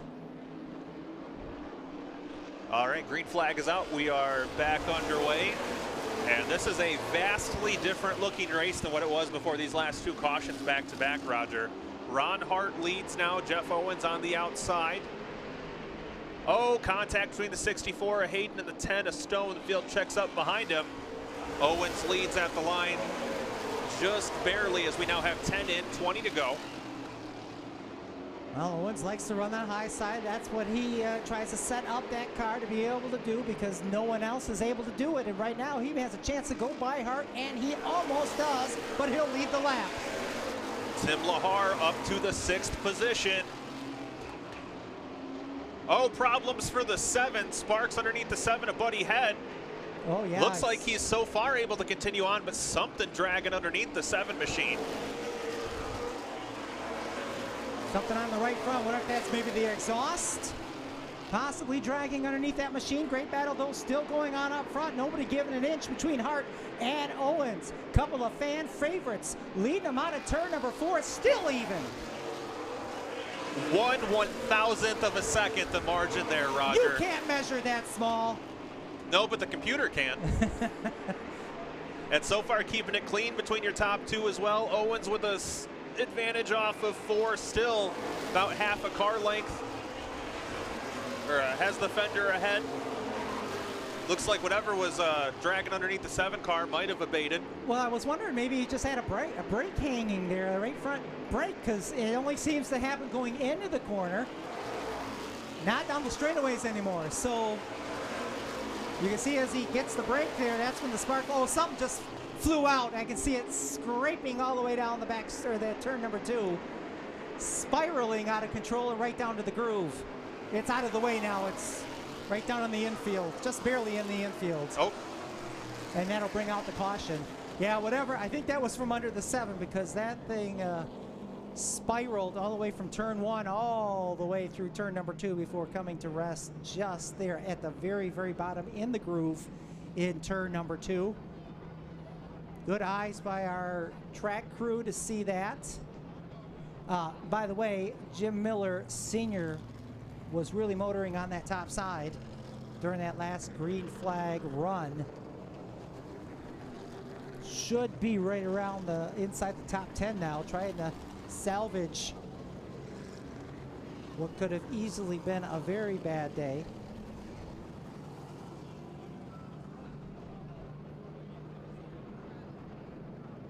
But Owens, your leader. Hart in 2nd, Buddy Head 3rd, Tom Stone 4th, and 5th, Johnny Hayden. Tim Lahar up to 6th spot. Aaron Newman 7th, 8th, Dwayne Damon, and there he is, Jim Miller Sr. in the K9 in the 9th spot, Rob Sullivan in 10th. 16 in, 14 to go. And we have been having a whale of a battle up in front. 65 of Jeff Owens and the 51 of Ron Hart. Going to make our choices this time for the Madhouse Owasso option restarts. Owens going to take the inside, Hart to the outside. Head takes the inside, Stone top side. And Hayden and Lahar. So Lahar will restart outside of row number 3. So pretty much a standard issue restart through the first 4 rows. I think the 20 Alani Salmier going to be able to jump up a couple spots. He'll now restart outside of the K9 of Miller. Field gets the 1 to go signal.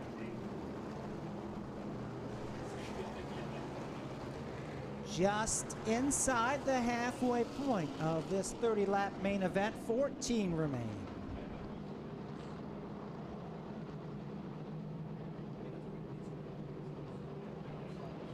Lots of storylines to follow as this race looks to finish up, but 14 to count before we get to that point.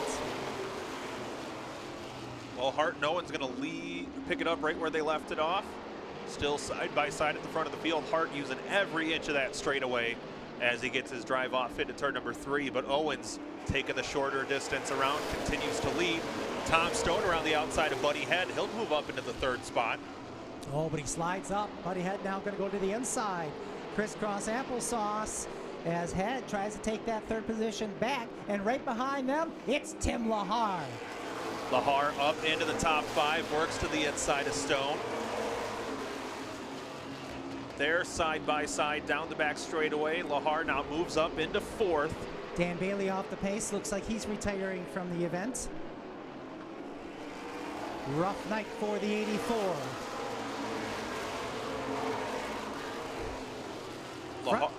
Go ahead. Lahar all over the back bumper of the 7 of Buddy Head. Pulls to the inside going into turn number 3. Oh, they make contact. Oh, Buddy Head trying to hold on to it. Hayden, evasive measures. Oh, and those two have a little bit of a history too. Oh boy. Lahar definitely drove her in deep. He's got either something on the track there or that car just lost its handling big time. Well, that'd be a heartbreaker for Lahar, driving all the way up from the back of the field to 3rd, but not making much forward headway as he's got his team car running right behind him. And now Lonnie Salmier in Lahar's Camaro takes a peek to the inside. And remember, Salmier was in that second caution, and he had to take it to the pits, got it back out, started at the tail of the field. He's found himself up to the 3rd spot, trying to chase down Owens and Hart, and boy, they would need a caution right now for something to really shake things up here. Well, Jeff Owens has had awful luck this season. Has had a very fast car, a lot of quick times in qualifying, and runs in the top spot right now. You got to think the racing gods owe him one. Yeah, he's been caught up in a lot of other people's doings, especially early in these features. Right now, he's out of harm's way. Now it's all about whether or not the equipment's going to hold up and if the green flag can stay out. Inside of 5 Bo laps. Ballard was waiting for him to spin over there. Ballard keeps it going. Well, coming to 4 to go now. Owens still leads a pretty healthy margin over Hart, who's got a pretty solid lead over Lonnie Salmier. Lahar continuing to fade now. Jim Miller Sr. gets by. He is not the same. And now Buddy Head gets back to Lahar. Those two had a big moment there earlier in the race. Well, I think Buddy wants to make sure he gets the opportunity to run that late model Sportsman event. They don't want to lose his top early, at least in this one. As we're coming down to 2 to go, Owens, Hart, and Salmier, your top 3. Owens continuing down the back straightaway.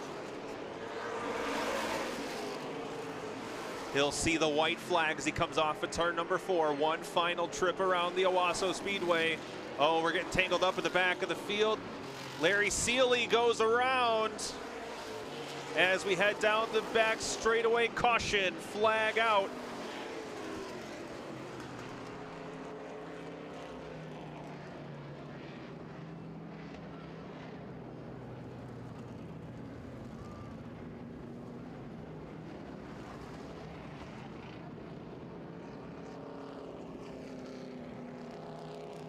Well, with 1 lap to go, everything changes. 42 of Larry Seeley facing the wrong way in turn number 3.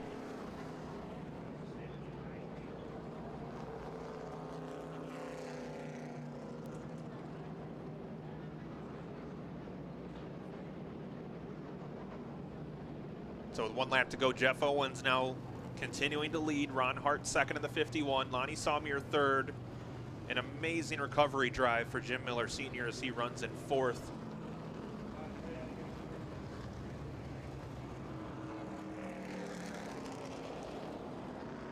So Seeley able to get it going. And race control taking a peek at the replay to see who may be at fault for that one.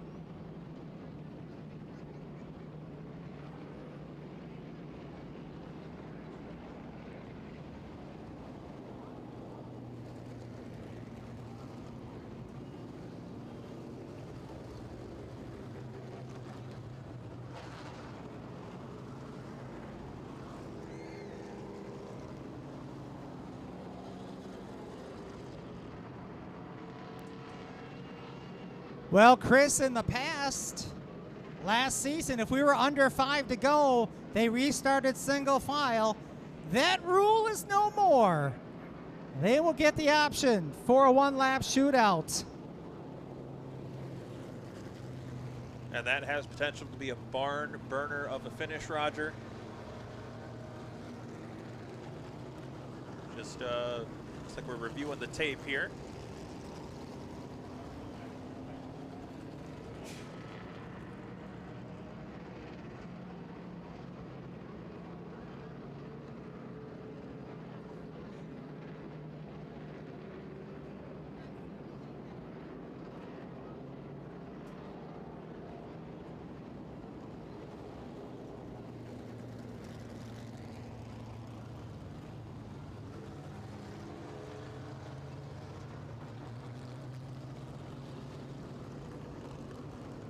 Well, folks, who do you think it's going to be? Can Jeff Owens hold on for the win?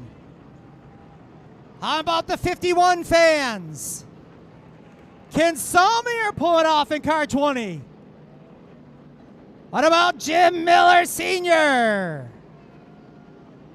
This is going to be a wild one for one lap shootout here in this Gross Construction Street Stock main event. A lot of points for the championship involved as they get ready to choose here momentarily for how they'll line up for this final lap around the Owasso Speedway for this Street Stock main event.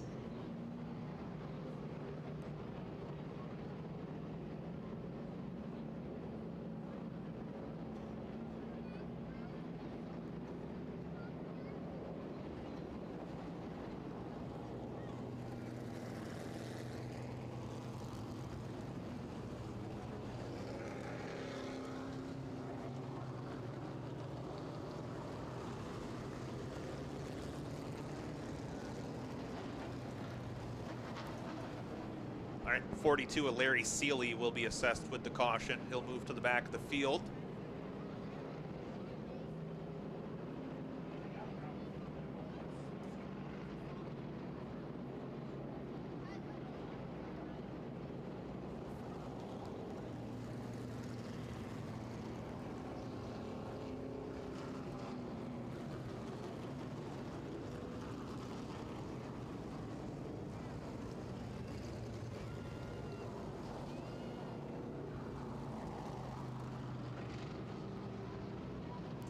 All right, looks like we're going to choose this time around. It's going to be a one-lap shootout here for the Gross Construction Street Stocks.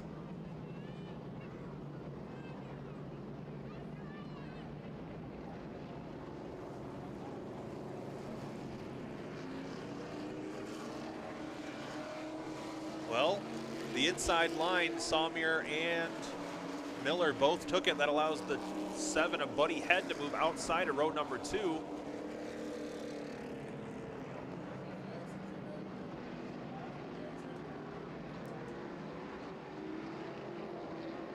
All right, field gets the one to go signal. We're going to be going green next time around. It's going to be the green and the white flag simultaneously, a one-lap shootout to determine who goes to Gross Construction Victory Lane, and more importantly, gets to talk to Roger Williams. Down the back straightaway, Owens and Hart side by side, a very deliberate pace off into turn number 3. Off of turn 4, they're on the loud pedal. Both flags are waving.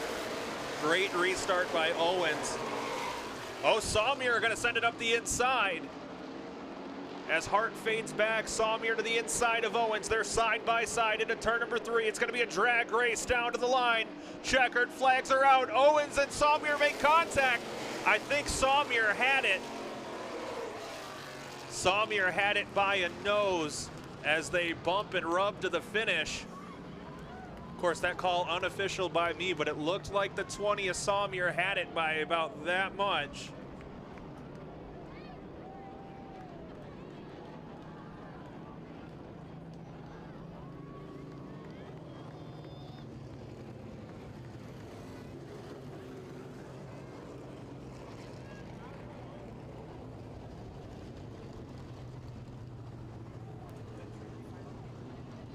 Well, Lonnie Samir borrowing a ride for the night.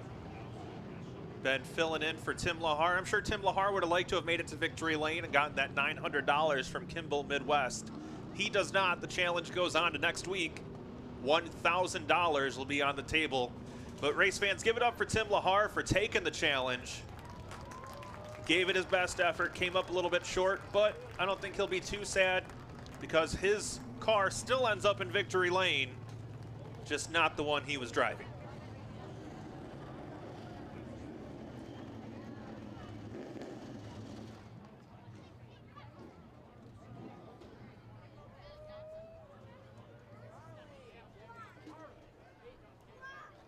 Well, don't call it a comeback. He's been here before.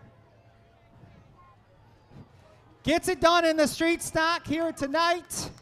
And Tim Lahar's backup ride goes from the front to the back to the front on the final lap. Lonnie Samir climbs out of his machine here in our Gross Construction victory lane. Dan Bailey providing the checkered flag and Top Speed Motorsports. Well, did anything happen in that race or what? That had been pretty boring, huh? What a race. Thanks so much to Tim for letting me drive his hot rod. It was a little rough, man, but I don't come here to finish second, man. I always say checkers are wreckers, and we bring the wreckers. So sorry to Jeff. I know he's probably mad at me, but I apologize to him. Dan got into me there at the beginning of the race, just hard racing, and popped the right front. So I had a spare right front on, and it wasn't turning very good, but like I said, man, I'd do anything to win. I'd wreck my own mom. You saw a lot of action in front of you for the majority of that race.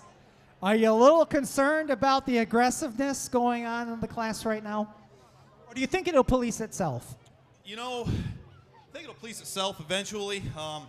It's hard racing. You know, the top 10 are within a quarter second at most, you know, and it's hard to pass in these things. And you know, they're so fast and so close and so tight a race, and what a blast. I hope you guys enjoyed it as much as I did.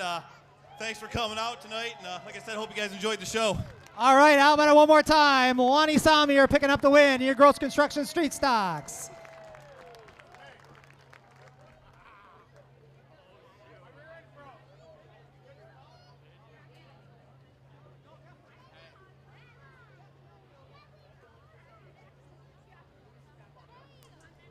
Well, if that wasn't enough, we have our biggest race of the night, the M&K Truck Center Sportsman Invitational. Hey, Roger, can you check with Shelby Salmier and see if there's anything she wants to let us know?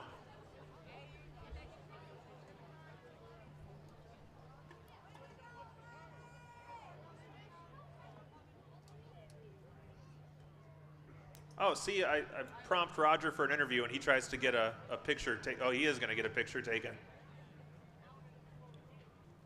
Apologies to Charlotte in advance if her camera breaks.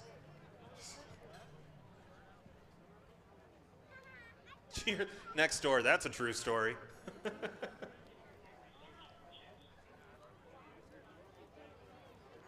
Okay, looks like no news to spread there. No news, and then they made me stand in the picture, so thanks for that. You'll be responsible for repairing the camera equipment. My bad. All right, well. I'm beginning to think this is the new thing for the street stocks. Miller made me stand in his last week, now Samir. Beginning to think that's an omen, a bad precedent.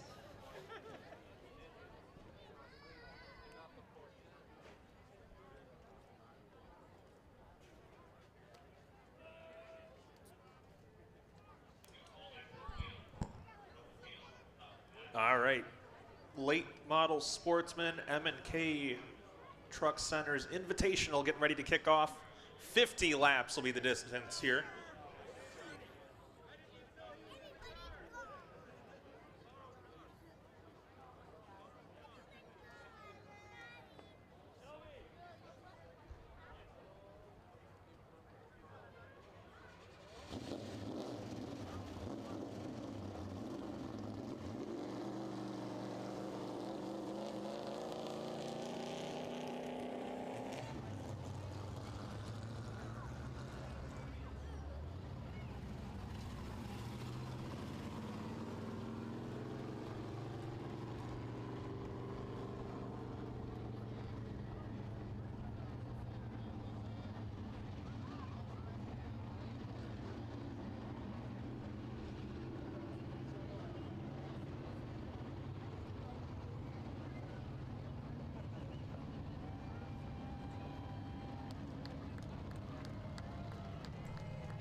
Chris, did you say if that wasn't all, there's more? Yeah. I will have to watch the replay there on YouTube later on tonight to see how that one finished. Didn't get quite as good of a view as the rest of y'all on that last corner. Sucks to suck. Yeah, well, you know, I'm a professional at it. Your words. Well, live and die by those words.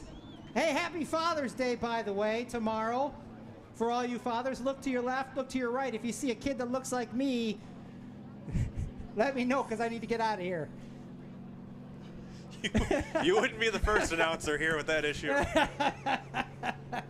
That's funny. That poor kid, whoever it may be. No, I said it may be. I mean, you can't assume, especially in this day and age. All right, so 50 laps will be the distance here. We got 20 cars starting, $2,500 going to the winner. Any bets on how many will be left? The way this evening has gone so far. You know what? I'm gonna stay glass half full here. Okay. And decline to comment. Oh, well, that's really, that's half full? Quarter full, whatever. 50 laps. Good payday for these late model sportsmen as they work their way out on the playing surface. And this is how their schedule line up. Boy, this guy on the pole has won the last 2 nights in the late models down at the Kalamazoo Speedway. He's going to start on the pole. Jared Blanchard in car 28 out of Otsego. Alongside him in car number 24 out of Jackson, it's Aaron Taylor. In row number 2, it's the 0 from Grayville, Indiana, Tony Dager. And the Hall of Famer, Michigan Motorsports Hall of Famer out of Brownstown in car number 69, that's Ron Allen. Nice. Race Bible in car number 8 inside row number 3, and your defending champion in car number 1 from Muskegon, that's Jonathan Beach. Lane Head out of Middleville in car number 15 and row number 4, Tanner Jack, if I remember correctly, the blue, number 41. No, Tanner's the orange one. Hunter, because it would normally be orange, would be the opposite. So Hunter Jack and the blue number 41, both out of Auburn. Doug Littagott is going to be on the outside of row number 5 in the 71 out of Romulus. Buddy Head, he's got to win this season in the 46. Will be alongside Dan Leak out of Birch Run in car 26. Eric McLaughlin in car 68 from Three Rivers, and Chris Munson's number 3 make up row number 7. Dylan Stovall had a top 10 effort at Berlin, and Billy Luckhurst in the 559 tonight. And then your drivers that made their way in from the last chance qualifier. Yeah, it looks like the 71 of Douglas Littagott, unfortunately moving to the back of the field, has having some issues with the car, worried that he may not make it to the finish, so wants to make sure he gets his start pay and can make a graceful retreat. So Clarity Patton, the winner of that last chance qualifier in the field, as well as Cole Marr, the 68 of Robert Stewart, and Zach Johnson in car 21. So 50 laps will be the distance here, 20 cars starting.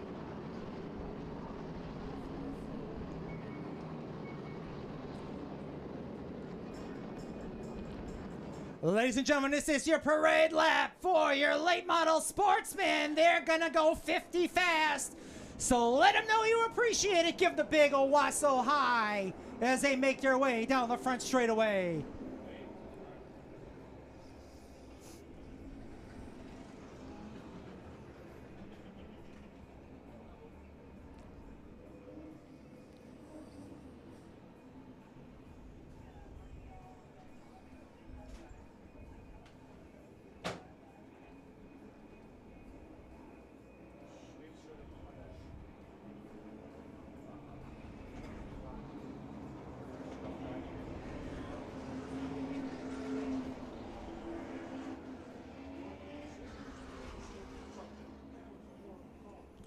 All right, 50 laps the distance as we head off towards turn number 3. Jared Blanchard and Aaron Taylor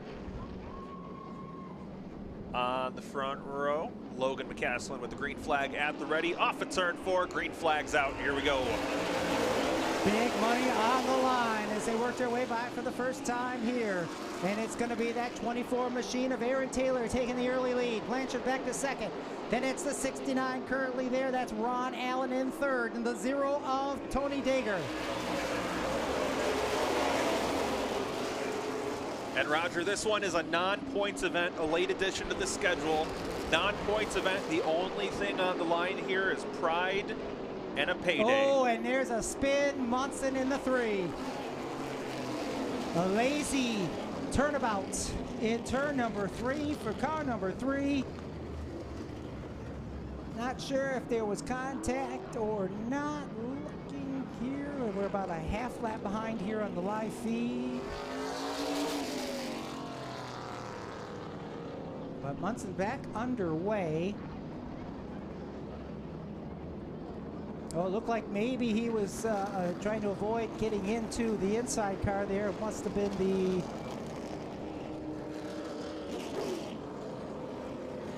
Looked like maybe the 24 car, or the 21 possibly. And that car just, Munson went around. Something with the 28. Blanchard a little bit off the pace as well, coming to a stop on the back straightaway.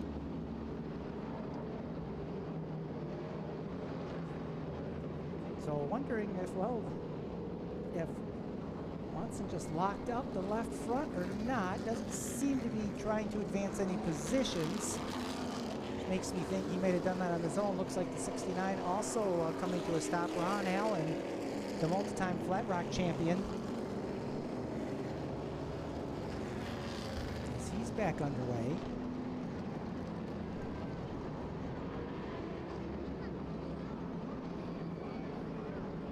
So it must have been maybe something on the speedway there that Blanchard was pointing out as he's back underway. Safety officials there were grabbing something possibly off the race surface. So Allen back underway. I think he's just waiting for the field to come back around so he can jump in line here. Now you'll have to tell me, Chris, 50 laps should be easy for these late model sportsmen, shouldn't it, as far as fuel mileage is concerned, or is it cutting it a little close if we have too many? I mean, obviously, too many caution laps would be a problem.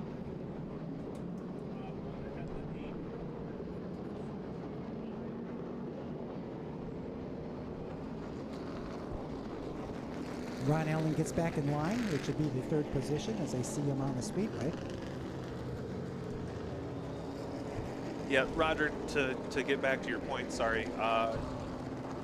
It's going to depend on the fuel mileage. It's going to depend on the configuration. A lot of these cars are set to run 50, well over 50 laps. Okay. If anybody tried to play some trickery with some weight or anything and maybe limit what they had, that could potentially be the case, because that's, you know, fuel's kind of a sloshing ballast.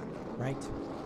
And you still have to weigh X amount when you get to the tech line, as we're choosing. Tony Dager going to make out pretty well there. He is. He's going to go pull up to the outside front row alongside the 24 of Aaron Taylor. So that'll move Blanchard back inside row number 2. And outside him is going to be Jonathan Beach. So really, Ron Allen goes from 3rd. He's now going to sit 5th. He's inside row 3. And he's going to have Tanner Jack to the outside in the orange 41. Okay, field ready to go. We had one full circuit scored. We've given the scorer's hand a little ice, and it's ready for the final 49. Here they come.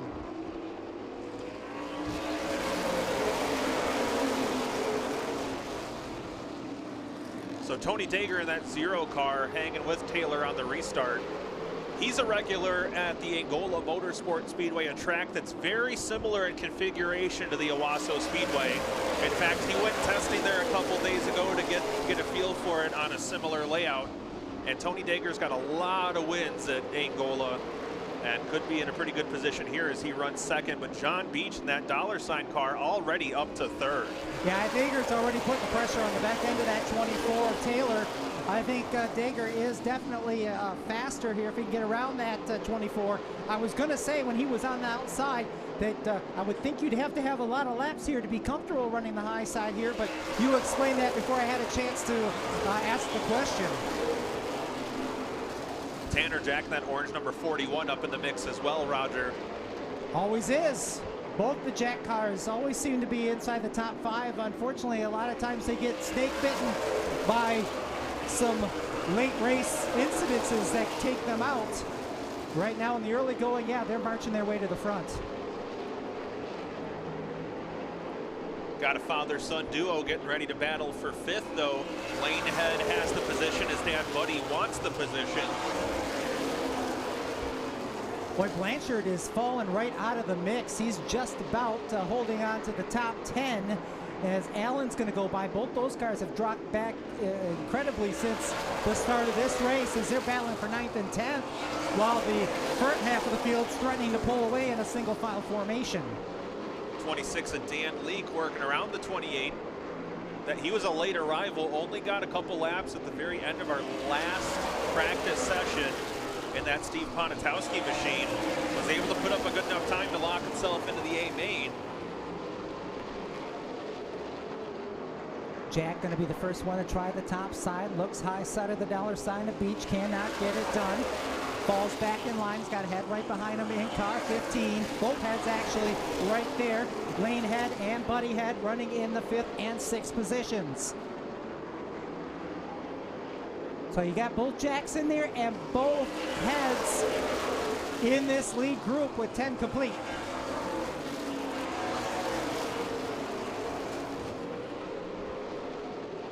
Aaron Taylor, he'll race just about anything this year. He's got a win down at Springport in a street stock.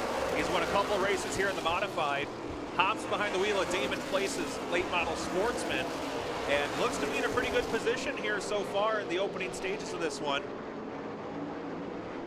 Well, your pole sitter still well struggling. Is now Beach going to step out of line? He's going to look to the inside of Dager now for the second spot as they head out of turn number 2.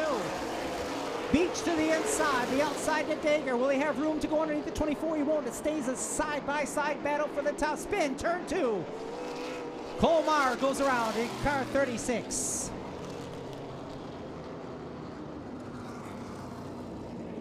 So Colmar, one of the drivers that transferred in from our B main, unfortunately facing the wrong way over in turn number 2. And he was running at the back of the pack. I was starting to mention before that battle for second spot there between Beach and Dager started to happen that your pole sitter, again, who just won back-to-back features down at Kalamazoo, which is no easy place to win, struggling mightily as he's gone from the front row to the last car on the lead lap. Rough night for Blanchard, who had high hopes heading into this evening's Mar back underway.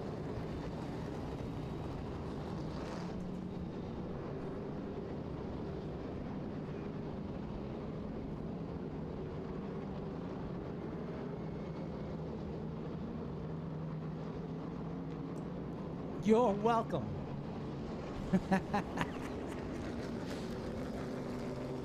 All right, as we take a look here, I'll use this then because I see that my computer screen is taking a break.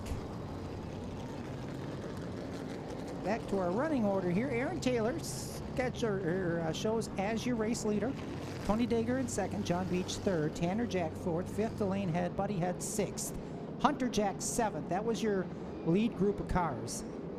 Then 8th, Race Bible, Ron Allen 9th, and Dan Leake up to the 10th spot. The remainder of the top 15, Dylan Stovall, Eric McLaughlin, Chris Munson, Billy Luckhurst, and Clarity Patton.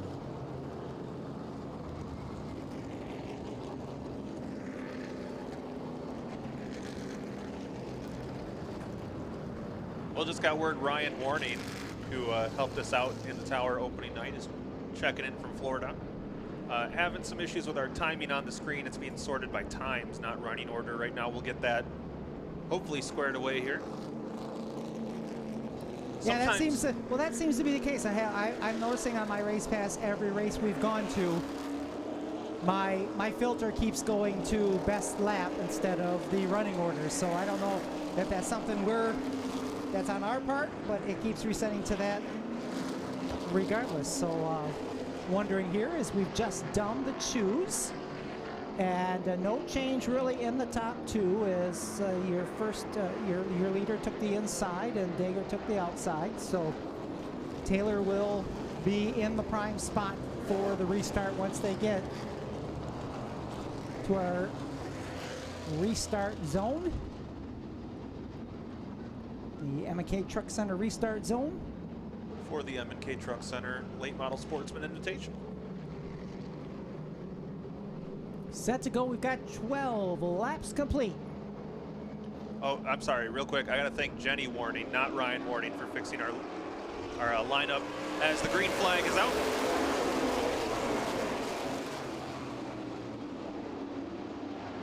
And Taylor gets right out to the front. Tony Dager's really been digging on that outside. Yes, he has. That's why I was wondering how he was so confident to do that up there, because we haven't seen a lot of drivers that come here periodically be that willing to be put themselves out on that high side. Even our regulars have a hard time with that. Well, you know, sometimes you can't see the forest for the trees, and sometimes it takes an outside perspective. And right now, Tony Dager, maybe not setting the world on fire up there, but he's making some progress, I think. The Beach will move off to second, although Dager trying to take it back. Well, I'll tell you, 24 not rotating through that corner, and here comes Jonathan Beach to the inside. This could be a 3-car battle. Before you know it, it could be a 5-car battle. Here comes Jax, here comes Head.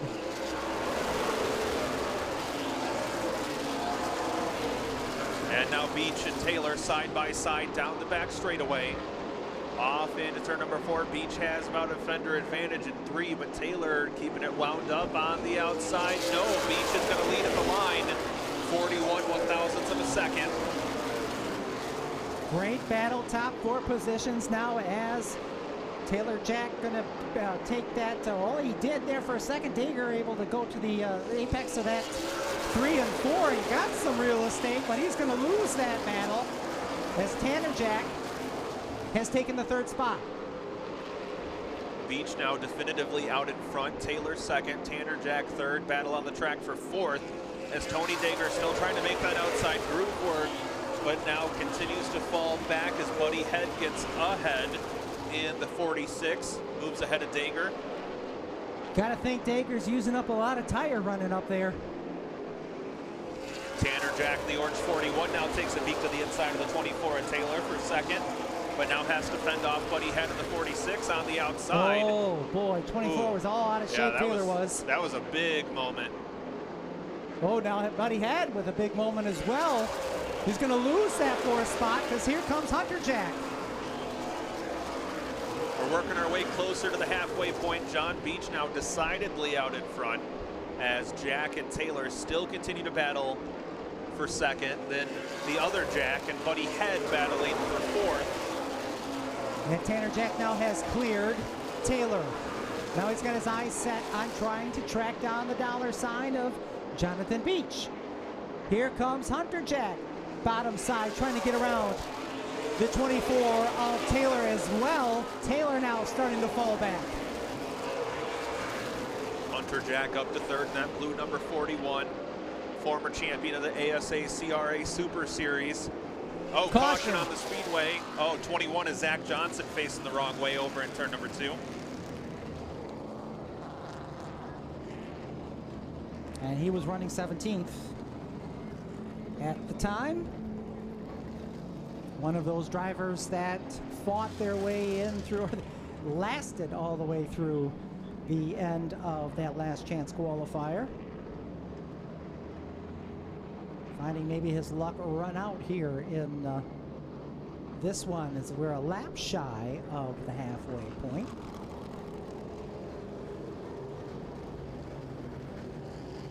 Maybe a chance for Dager and for Taylor to collect themselves a little bit. Both had strong starts and both of them starting to fade back just a little bit. Still running in the top 5, but falling at least 2, 3, 4 positions just in the last 5 or 6 green flag laps.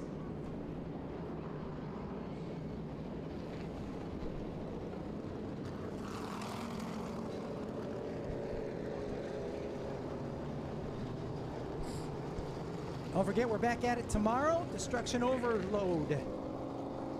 Tomorrow night, or tomorrow afternoon rather. Gates open at noon.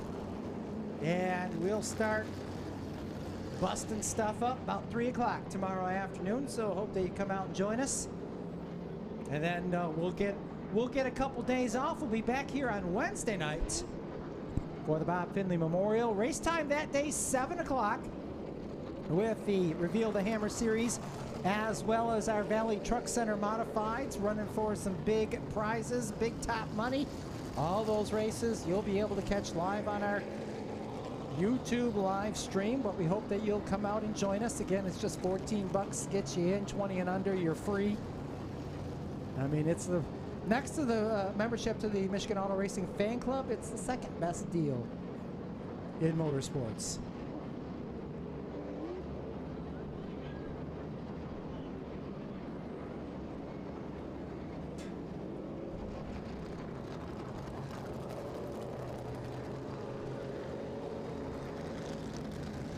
Sounds like the lineup may be okay here. We'll wait and see here if the next time by is going to be the choose option or not, but Beach, your leader. Then, as we've said numerous times, whenever the late model sportsmen are here, Tanner Jack, Hunter Jack, right there in the top 3. Still working on trying to seal the deal.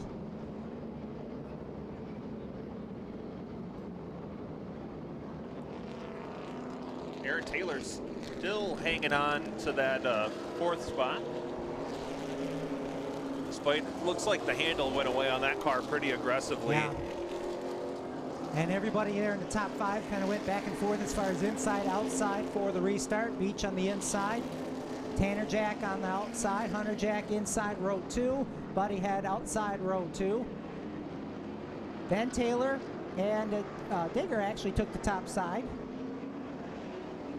following Buddy Head through, so that picks him up at least a position here. See if he can make some hay with that on this restart. He does have a couple of drivers that can work that top side pretty good here at Owasso Speedway, so we'll see if that works out for Digger in that 0 car as we're set to go again in this main event.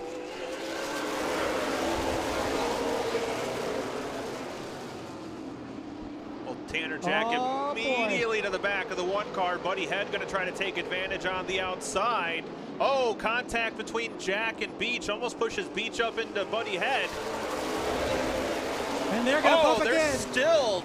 And this is what we've seen. Now we've got a parking lot in turns 1 and 2 with Beach and the Jacks again being aggressive.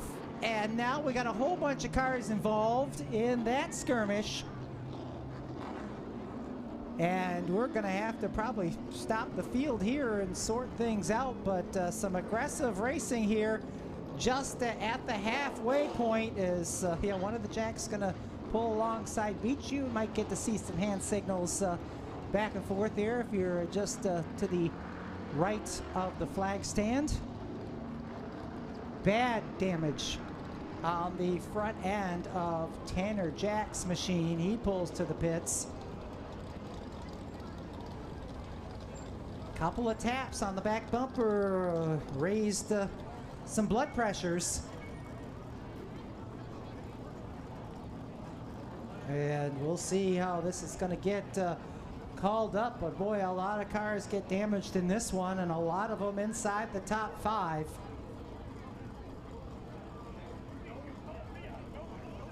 So again, our call is always unofficial.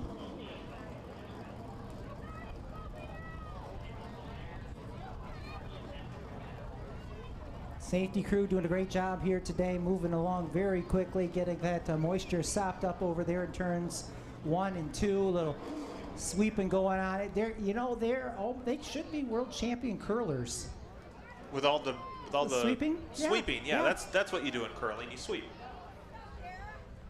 And I was just gonna say, I had the word what the rock is called, and I cannot think of Dwayne it. Johnson? No, not that rock that they use in curling. Oh. I'm sure our Canadian friends will jump on our YouTube chat and let us know that. But we stop everybody so that we can clean up turns 1 and 2. As we will hold on.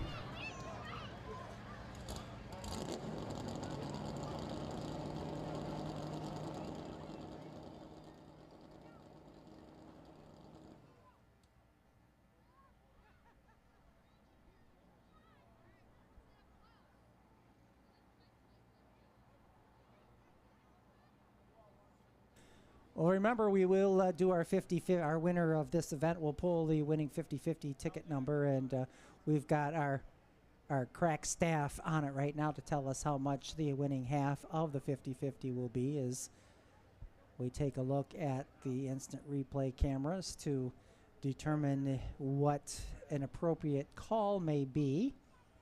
And the appropriate one should not be the AAA, although Destruction Night starting a little early on this Father's Day weekend. They knew, so apparently everybody knew we were having Destruction this weekend. They just weren't sure which day. Right, they were just taking their chances. Just, throw spaghetti at the wall, see what sticks, That's right. Got to crack a couple eggs if you want to make a omelet. Or a souffle. Never made a souffle. I've never made an omelet either, though. Oh, here comes our stand-up blowers. I like this idea. Whoever came up with this idea, give him a raise. Well, I think it might have been Sam, so don't say that. Well, good thing he's preoccupied at the moment. Situations like this, Roger, make me really appreciate the fact that I'm just an announcer. Yes, amen. I hear you. Yes, even though we will still hear about it from people that want to let us know how they felt a call should have gone either way, we still get the brunt of it, but we just get to sit here and speculate. Yeah, and exactly. That's the best part. We get to speculate. We don't know what's going on in these drivers' heads. We just tell you what we hear when we hear it, and we speculate in between. We don't always get it right. Sometimes we never get it right. Yeah, that's one of my favorite questions I get asked as a racing announcer is, why did you make that call? Right. Well, I, in fact, don't make any calls. No, I just say what the call is, yes. I just talk. Sometimes it makes sense. And frankly, we're paid just to put words together. They don't have to be sentences. They don't have to make sense.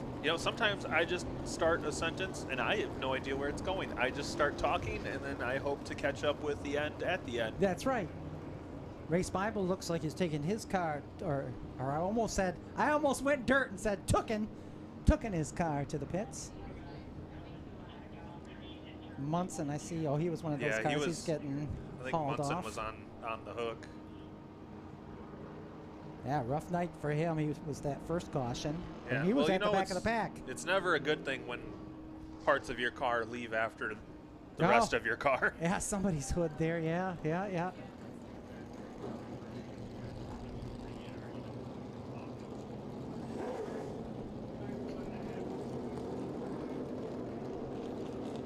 Well, let's see. As I see it on the speedway, now this is not official by any means. I'm just letting you know who's still out there, and I see where they're at right now. This is not official. No call has been made at this point in time. Jonathan Beach, as I see it, is your leader. Again, no call has been made at this time. Buddy Head in the second position. Then it's Hunter Jack in the 41, Dager in the 0, and Taylor in the 24. Dan Leake, unofficially, looks to be in the 6th spot. Dylan Stovall, 7th. 8th, Allen. 9th, Patton. 10th, the 21 machine of Johnson. Again, I'm just seeing it as on the track, and not in any particular order, I guess, as I see the 68 moving into position. That'd be the other 68. Eric McLaughlin.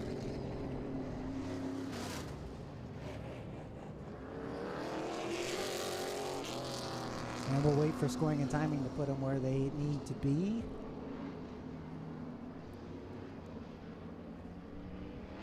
So right at the halfway point, 25 up, 25 to go. For ironically, $2,500. And some couple of shills are in there. And maybe a sixpence. What about a halfpenny? Oh, hey penny. Well, I don't know. Gonna have to call Linda from finance to see what those exact numbers are. Oh, you can't And do that. You can't call her on the weekends. You know She's how not available. Linda is. She's never available when you need her. Nope.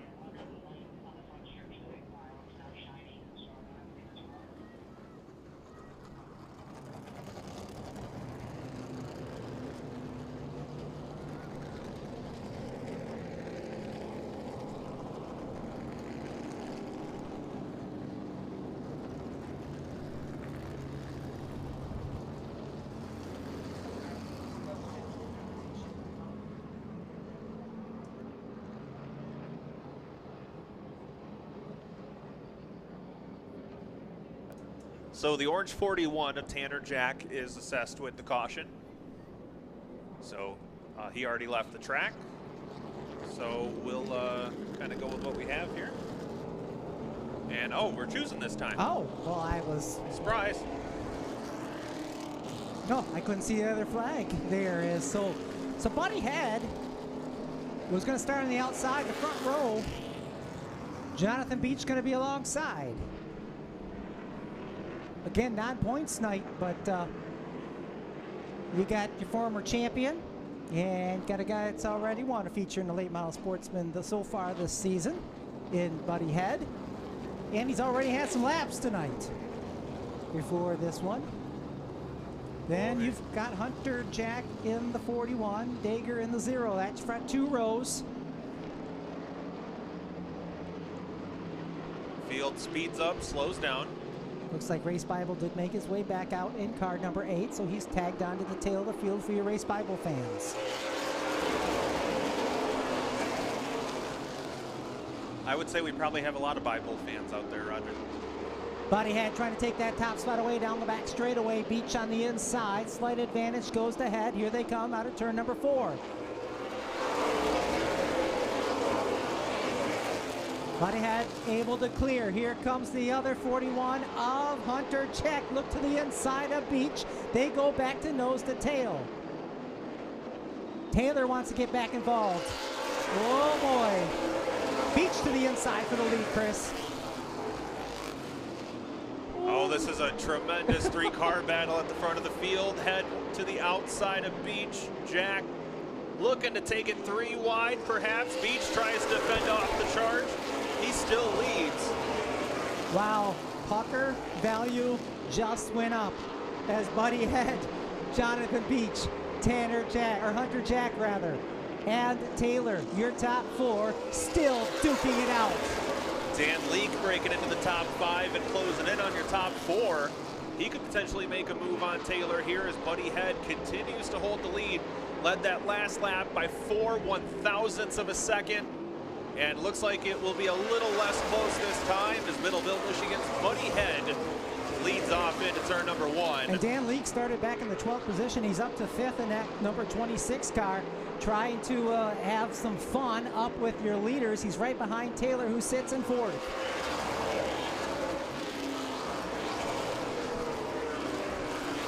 Well, if this were a normal Saturday night feature, we'd be within 9 laps of the finish.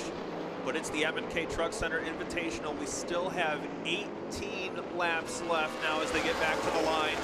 Battle for second between Hunter Jack and John Beach. You got to wonder if maybe he's holding on to some of his brother's feelings there for him. He's not afraid to get to that quarter panel. No, he's there. He's more than there. Now they're side by side off at turn 2 down the back straightaway. Beach and Jack still duking it out for position. And Hunter takes that second spot away from Beach. Back there in the 6th position, Stovall trying to grab another spot in that number 24 machine. He started back in 15th. And Stovall's had a pretty big week himself. Yes, he has. Started out on Wednesday over at the Berlin Raceway. Started towards the front of the field in the Money in the Bank 250. I believe he ended up at the top 10 finish there.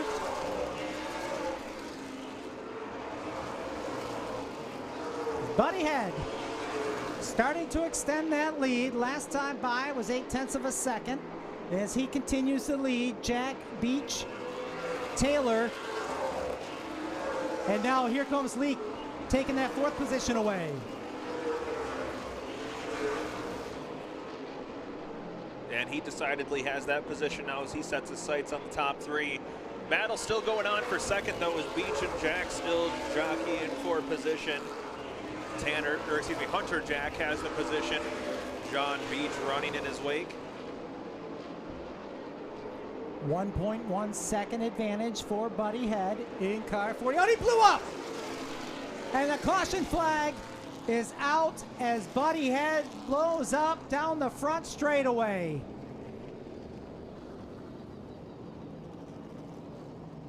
And it got hot till it was not. And moisture all down the front straightaway as Buddy Head, who seemed to be cruising his way to a possible victory,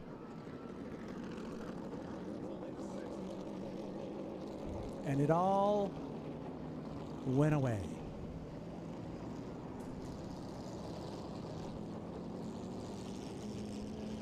And this is gonna set up for a wild, I believe that says 11. Yes, 11 to go.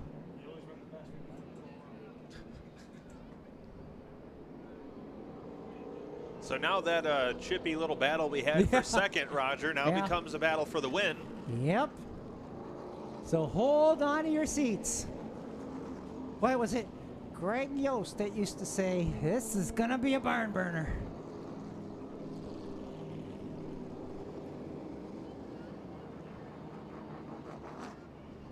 And you know, Dan Leak is up to that 3rd spot. He's gonna either be in the front row or the second row. Hopefully, well, I guess if you're Hunter Jack or John Beach, hopefully he wasn't watching the street stock race earlier. Yeah, right. Very true, very true. Yeah, this will be interesting. So we go back to lap 39. Hunter Jack, your race leader. Jonathan Beach in second. Dan Leak will move up to 3rd. Aaron Taylor 4th. 5th, Dylan Stovall. 6th, Eric McLaughlin. 7th, Tony Dager. 8th, Ron Allen. 9th, Clarity Patton. How about a run for Clarity Patton winning the last chance qualifier? Right now she's inside the top 10. And Billy Luckhurst, who found out last minute he was going to be wheeling the Damian Lytle 559, is up to the 10th spot. Yeah, Damian had to get his Tetris shot, so unfortunately he is out of the running to drive his own car tonight. There is actually numbers on that car, by the way. I know it doesn't look like it. Oh, yeah, yeah. But it does. It's fully lettered. Just, you know, in the interest of full visibility for the sponsors, he went with black on black. It will show up if the car gets wet.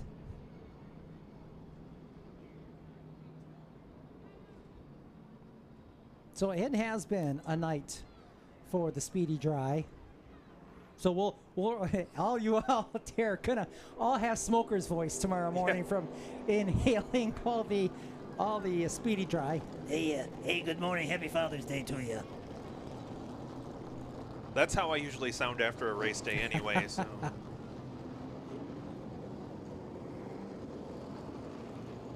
Well, we talked about him, so now he's got to stop. He wants to show that it does change color.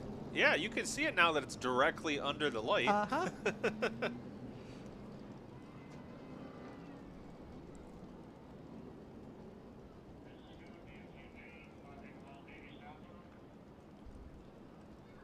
So hearing from our safety crew, it's a pretty significant oil down.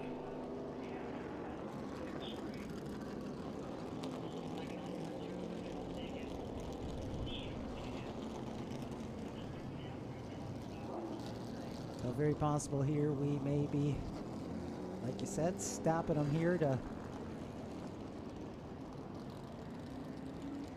save them some fuel here. Yeah, it's a tough balance on nights like this where it's been hot all day. You could stop them to save fuel, but on the flip side, those cars are hot, and they're just going to sit there and fester in their own juices and overheat.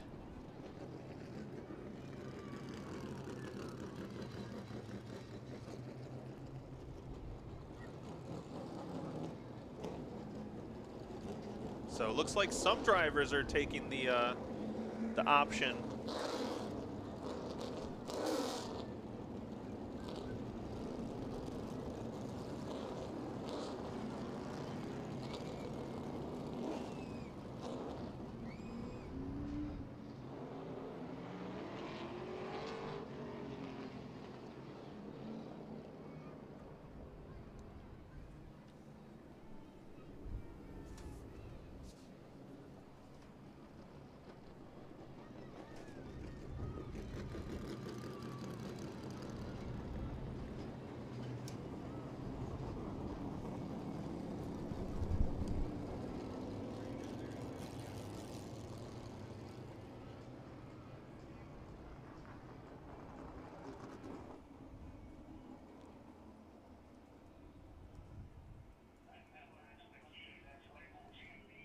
Doesn't even sound like it's going out. I've got it in my headset. I know, but it doesn't even sound like it out there. Usually you can feel that going.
Well, it looks like we got everybody back up and running here. Safety crews making their way off the speedway here. Been an awfully busy day for them here today.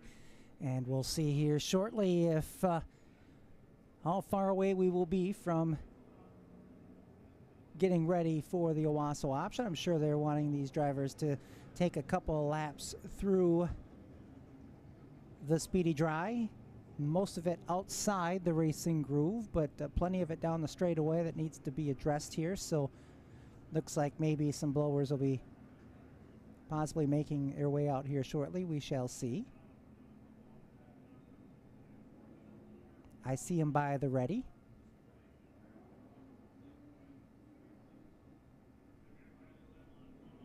Do appreciate you being out here with us here tonight. Appreciate those that have checked in here on our YouTube channel. Hope you're enjoying the show.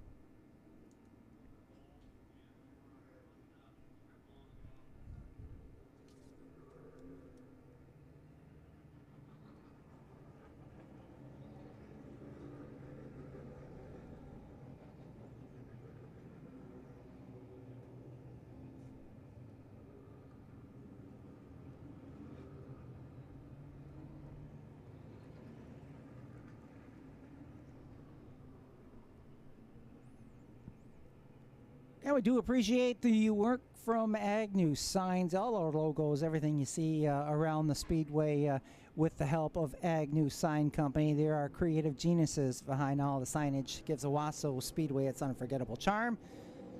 Picture this from the bold Owasso Speedway sign greeting you at the entrance to those cool banners leading you to your seats. It's all the handiwork of Agnew Sign Company. And hey, you have checked out the sleek pace car, the rock solid safety trucks, and speedy ambulance. Bet you didn't know, but Agnew Sign Company's magic touch extends to these crucial Speedway essentials too.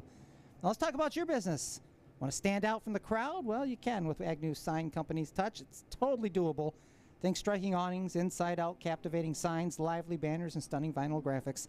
Their lineup will blow your mind. But hey, Agnew Sign Company isn't your run-of-the-mill signage crew. Nope. They're in the business of redefining branding. Their one-of-a-kind products will take your company's image to new heights, leaving a lasting impression that sticks with the audience.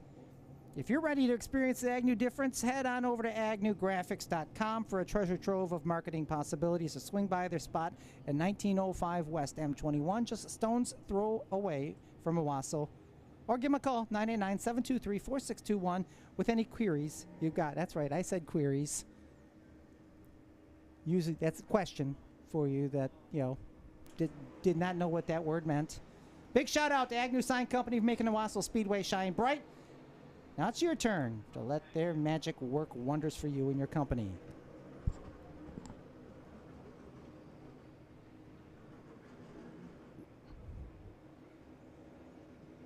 It's amazing, Chris. You can work hard all day long, and it's always someone's going to tell you how to do your job better.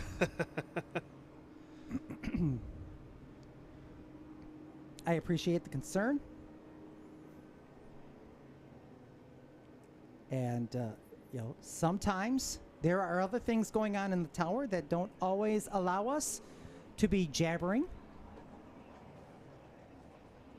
Sometimes we need a drink of water, or sometimes we may have to use the rest facility. Well, Monday morning quarterbacks. We don't even get to Monday morning anymore. No, we don't. It's our fast-paced society we live in now. You get instant feedback from all the experts. You would think it's our first day, not, right? Year, 16 for you, 28 for me. Got word from Dale Spencer earlier. We did the helmet pass for Chris Begg. $970 raised for the Begg family. So thank you to all of you out there in our racing family for contributing. We really, really appreciate you doing that for Chris and his family in this tough time. That's gonna go a long ways to getting them helped out. So yeah, Chris, if you're catching any of the show, then we're thinking about you. Hope to see you at the track soon, man.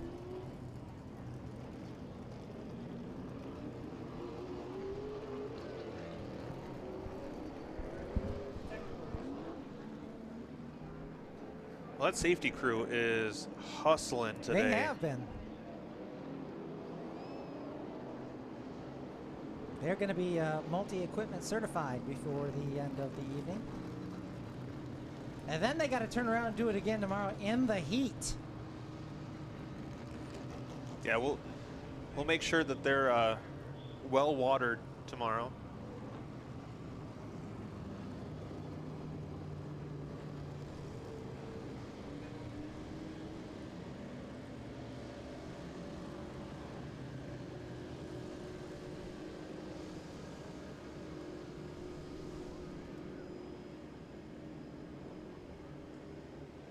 I kind of want to get one of those ride-on blow. I don't know what I would use it for, but I want it.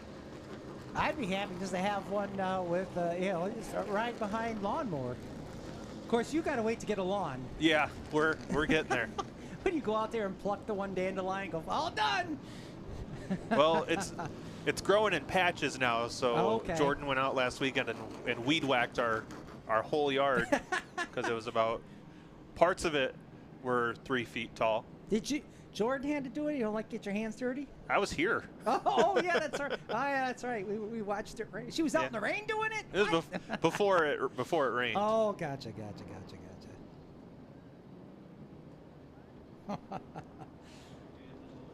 I can see your wife out there doing that and looking real happy while she's out there doing that too. Well, see, she's kind of the groundskeeper for us usually because she is very particular with how she likes the yard cut. Personally, I like to scalp it as low as possible because that means it's more time before I have to mow it again. Understood. I left. My wife was watering the lawn, so I know when it's 95 degrees, I'll have a big, tall lawn I'm going to have to go mow. So looks like we are ready for the choose option. Finally here is a great job by the crew getting all that cleaned up as we get lined up for the final 11 laps. And yes, no surprise that we're going to see first and second jump up to the front row. Leak's going to be inside row number 2. How about Eric McLaughlin? Yeah, he's going to pick up a bunch of He's going to move spots. up a lot. He was 7th before the caution. He'll now start outside of row number 2. Just the kind of craziness that the Owasso option can bring. He'll get the one to go signal. Let's see if we can't get these 11 laps in, although that front row is a little intriguing. They've been, what's the best way to say it? Super friendly all season long. You mean like Hatfields and McCoys? Yeah, friendly. Yeah. Mm-hmm.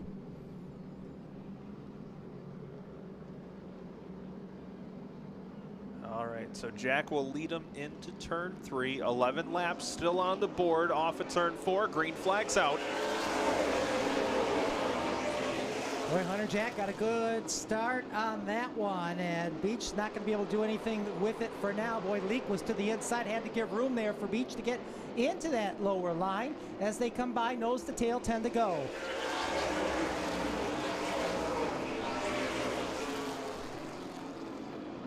Beach has some room to the inside, but oh no, he's going to put the nose down to the bottom line, forcing Jack to have to stay up in that middle groove. Again, not able to do anything. Now Jack able to pull away some.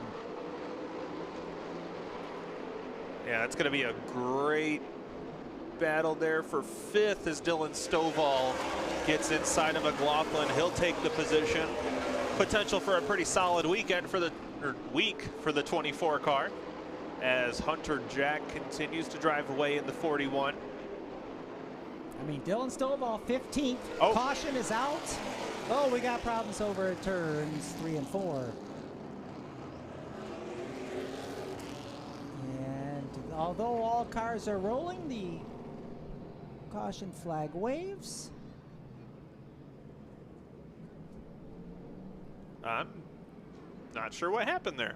Just checking, maybe thinking there's moisture again. I don't know. Here is. Look like all the cars continue to roll. Yeah, safety crew's moving. They're not convincing me they're seeing anything. I see nothing. I know nothing. And it's going to come to a stop.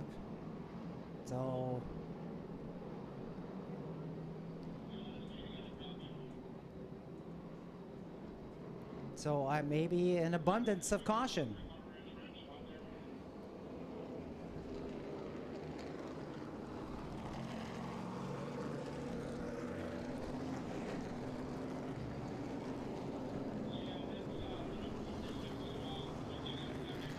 Well, I'm not sure what I can add. We're just going to go through the Hunter Jack, your race leader. Jonathan Beach, 2nd. Dan Leak, 3rd. Aaron Taylor, 4th.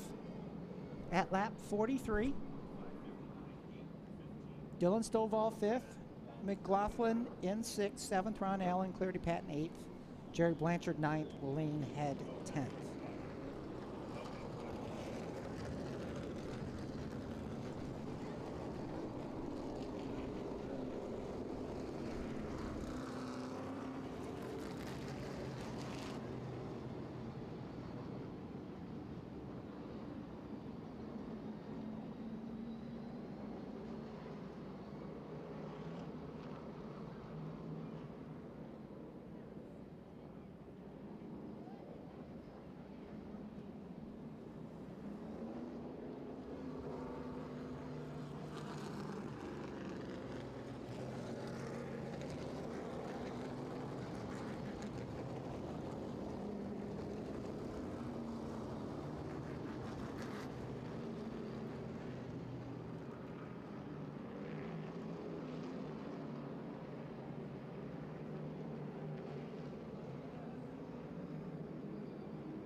Well, don't forget, 50-50 will be drawn by the winner of this race. It's $1,015 going to the winner here this evening of the 50-50.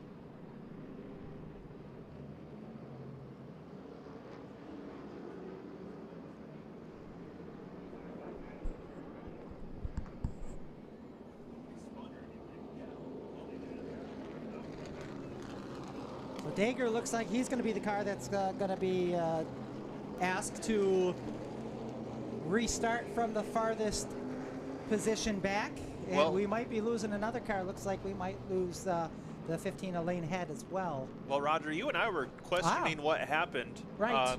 And the rest of the people over in the race control booth were looking at us like we had snakes for heads.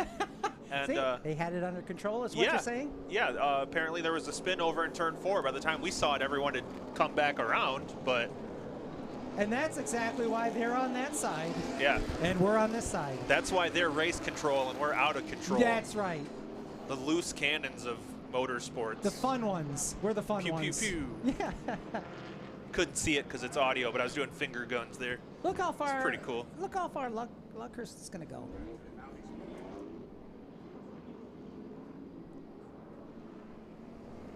Luckhurst is going to go all the way outside of row number 3 for this restart.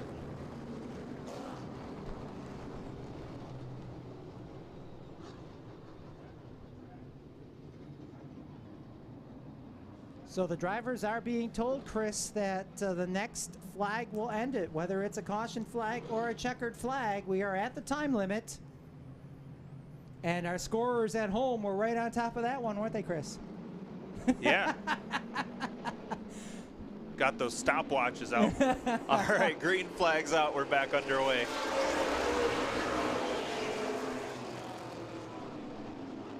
And the caution is out. Must not have liked the start, I'm guessing.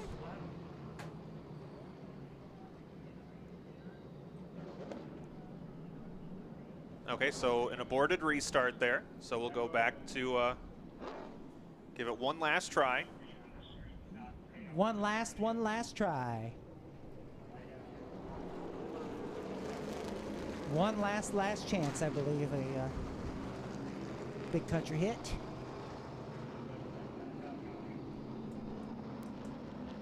All right. We try again. Little brake checking going on through this field as let's see how this one pans out. They get to the restart zone, and again, an interesting start there as Jack trying to lead him out of turn 2, but Beach right there. They're wheel to wheel down the back straightaway. Beach with a quarter panel out front, not any longer. Jack able to take the clearing. He'll lead him by himself coming out of turn number 2. Then it's Beach, Leak, Stovall, and Taylor. Your top 5, they're threatening to pull away. 5 to go this time. Problems for the ADA Race Bible. He's off the pace. Oh, he's throwing some smoke there, so hopefully he hasn't dropped any fluid. Race continues. We're inside. 5 to go. 4 left in this one. No signs of any slip sliding around. Oh, Caution is out. and Bible stopped at the top at 2. Ah. Well, that's gonna end it. We've hit our time limit. Checkered flag is out. So that will hand the lead, or rather the win, to Hunter Jack. In a marathon of an event, looks like maybe some fire out the front end of the Race Bible machine as they put the flame out.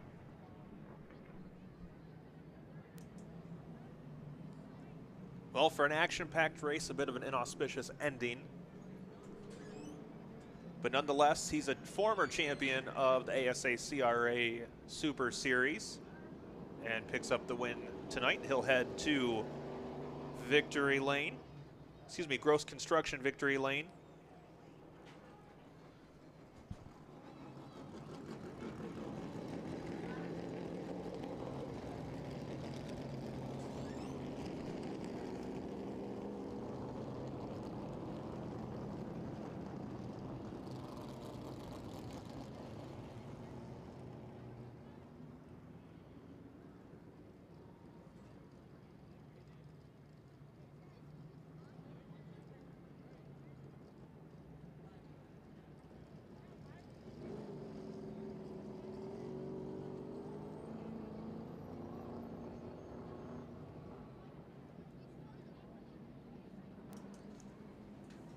All right, Roger Williams has a whole bunch of duties down there in Victory Lane. But first and foremost, he'll talk to your winner, Hunter Jack.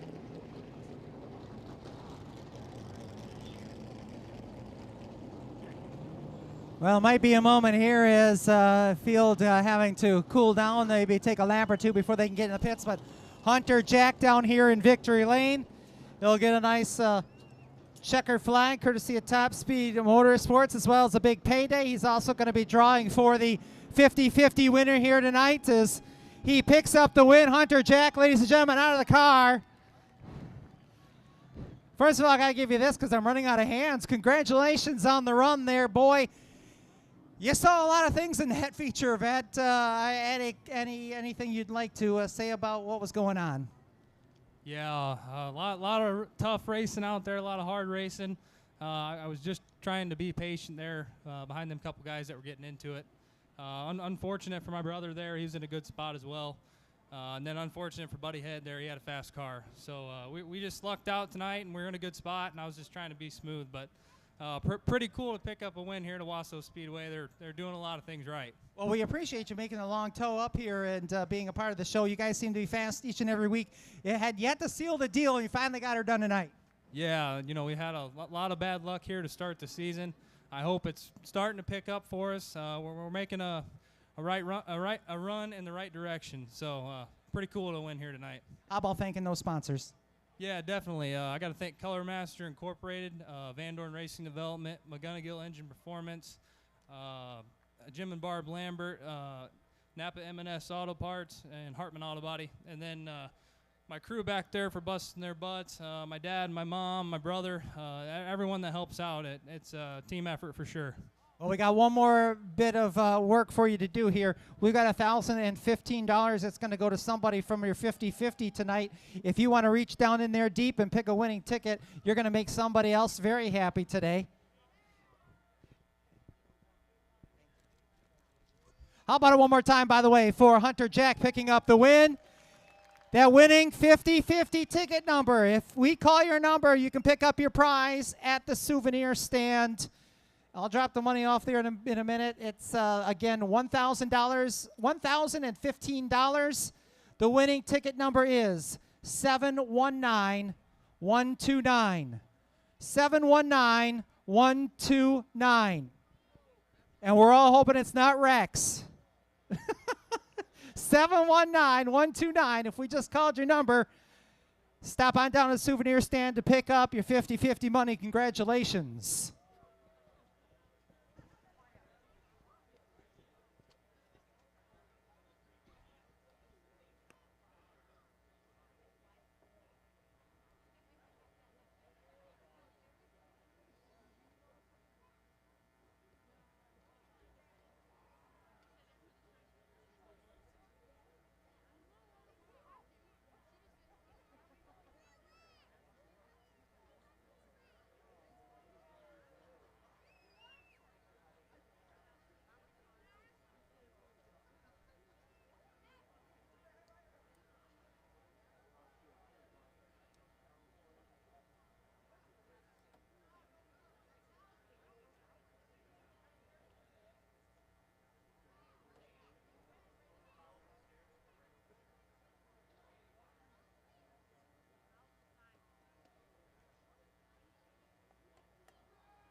Well, race fans, we do still have one more event to close out our night. The Michigan Paving Truck Division will be our final event of the evening.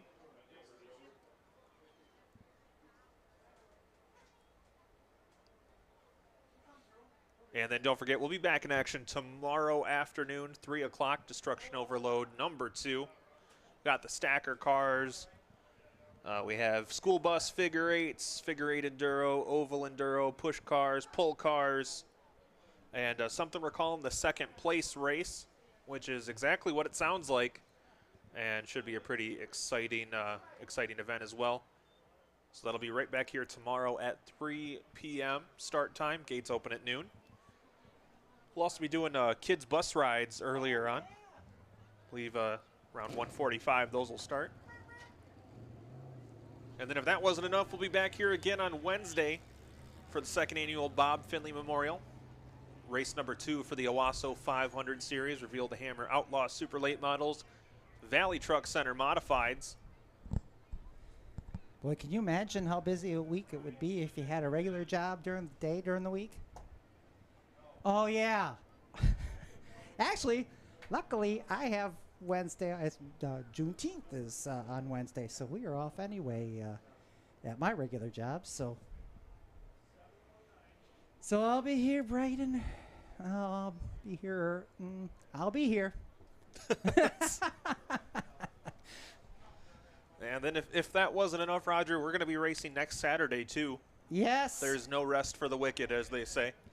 And I don't know what Norman Chad of announcers means, but I don't know. I Googled it, but he's a poker player, I guess. Yeah, that wasn't enough racing. Yeah, we'll be back here on a week from today. Sprint cars.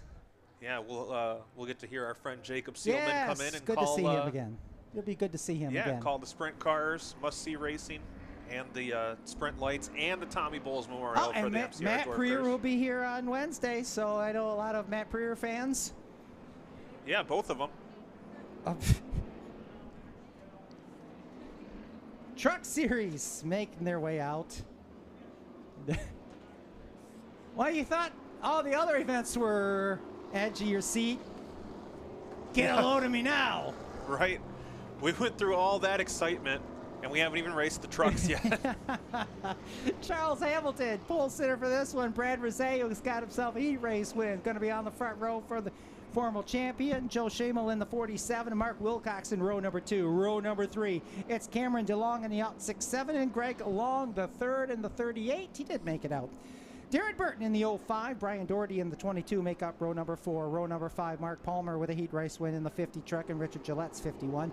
Anthony Duvernoy in the 55, Greg Long Jr.'s 21 make up row 6. And row 7 is Josh Shaw, the S23, and Chris Deviney in the 85. Tony Hart, he had the other heat race win in truck 69. Nice. Charlie Boone in the 66 in row 8. Row 9, it's Eric Deviney and Walt Dalrymple in row 10. Matt Mosier 79, Mike Dvorak in the 72. And John Harris and Jeremy Neff scheduled to be shotgun on the field. We've got a full bunch of trucks ready to roll. So with it being the final event of the night, I expect you folks to get up on your feet and give them a big wave, because this time by is going to be your parade lap for your Michigan Paving and Materials All-American Trucks. Ladies and gentlemen, how about it? We give them the Owasso send-off on this parade lap for your truck division.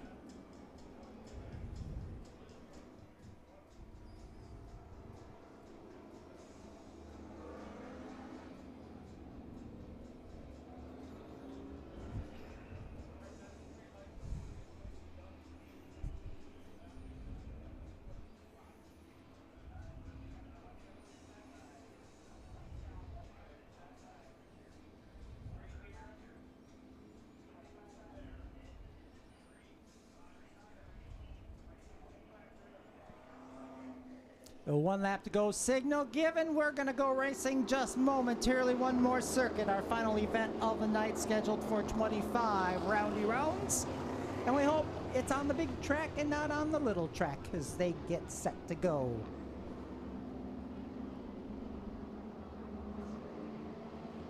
Great field of trucks. Hamilton and Rosé. An easy pace into turn 3. Coming off of turn 4, and we are underway. Should I say that we're trucking? Oh boy, I tell you what, Burton had 4 wheels on that concrete going into turns 1 and 2. Is there 3 wide back there for the 5th spot? They're 3 wide now for 2nd. Rosé on the outside. Oh, Rosé. no. And nobody got him. Wow. That could have gone wrong in so many other ways. Yeah, that was a good scatter. That was the best scenario for a bad situation. Yeah, it's not very often somebody at the very front of the field goes around and nothing else bad happens. But Yeah, here we are. 3 wide. Looked like that 67 just drifted up. Mark Wilcox looked like he just drifted up and got that left rear. Yeah, I don't believe we got a lap in. Ooh, no. So it will be a complete restart.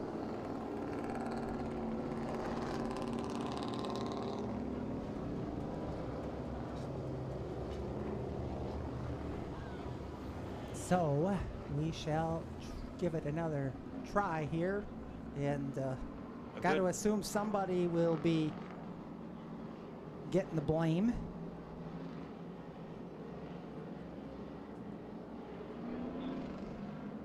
Just waiting to see if that is going to be indeed the case. Again, our call always unofficial. Sometimes the most unofficial.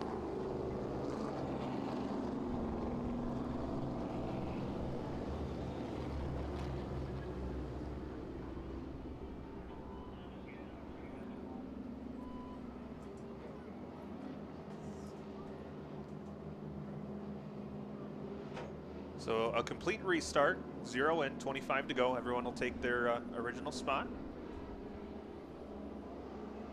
Field gets the one to go signal. We'll be going green next time around. And patience being preached for these drivers. Oh, it ain't Sunday. We save our preaching for Sunday. Close enough. It's only an hour and a half till Sunday.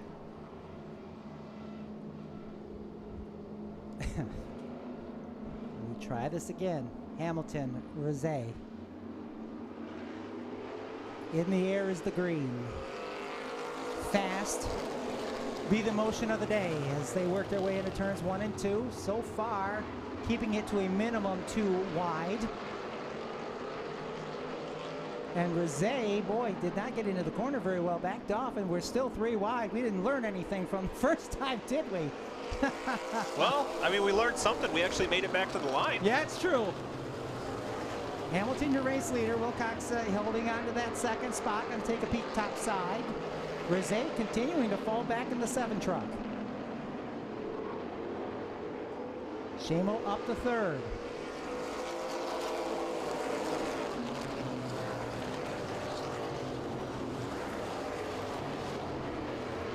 Now here we go for the lead. Wilcox top side, Hamilton bottom side. The 067 of Cameron DeLong also getting in the mix. He's inside that second row. As they're getting rather rambunctious here at the front of the field. Yeah, a couple of your quickest qualifiers there, Cameron DeLong and Darren Burton.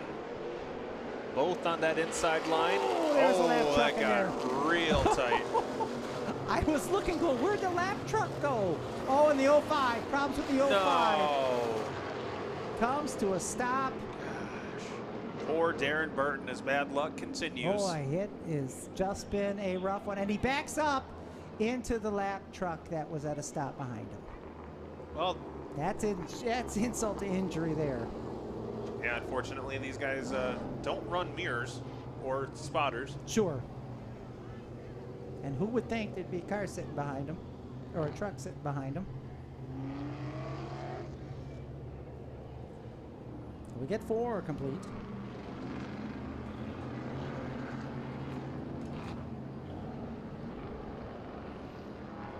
And the 05 makes his way back to the pit area.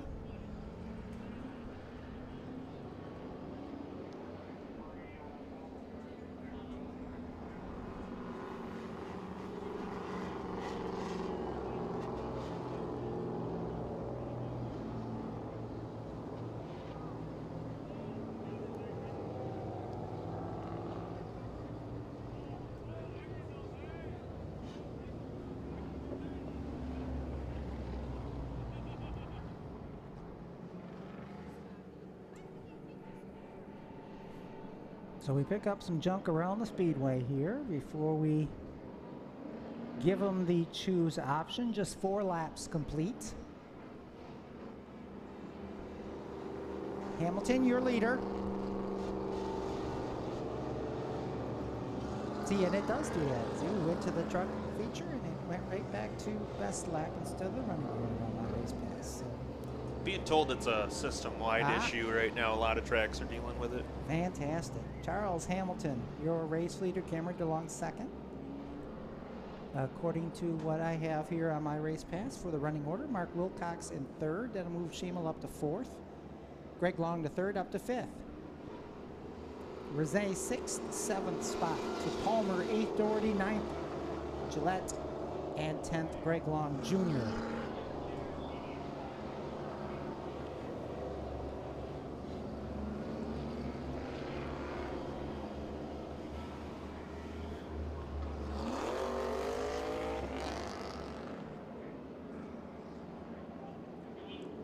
So apparently the Burton machine with a flat, so we give them the 3-lap courtesy.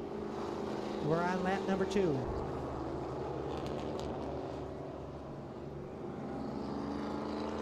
We do that so they don't have to, and that starts once they get to their pit spot, and that keeps them from speeding through the pits. Well, it's supposed to keep them from speeding through the pits. The other thing that keeps them from that is the heavy hand of justice. Or the swift punch in the belly from Rex Wheeler. Yeah, that too. Is that the hand of justice? Yeah. Burton's back out. See, we didn't even need all 3 laps. Nope. He's good. He's good. So he'll tag to the tail. Makes me think they're not using the old 4-way wrench.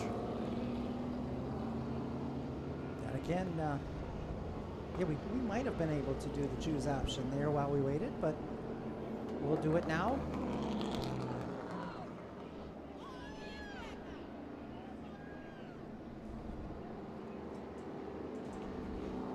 All right, Charles Hamilton leads, Cam DeLong second.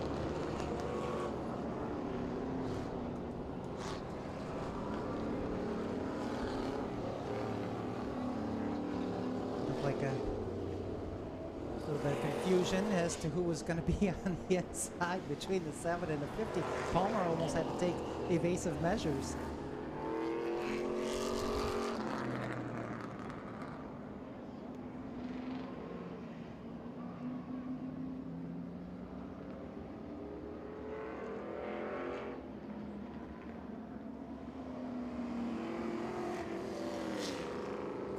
All right, 1 to go signal being shown. We'll be going back green next time. 4 in, 21 to go.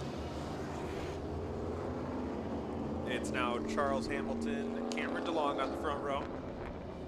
Mark Wilcox, and I believe it's the 47 outside of him. Yes, it is Shamel. And then 38, Greg Long, the third.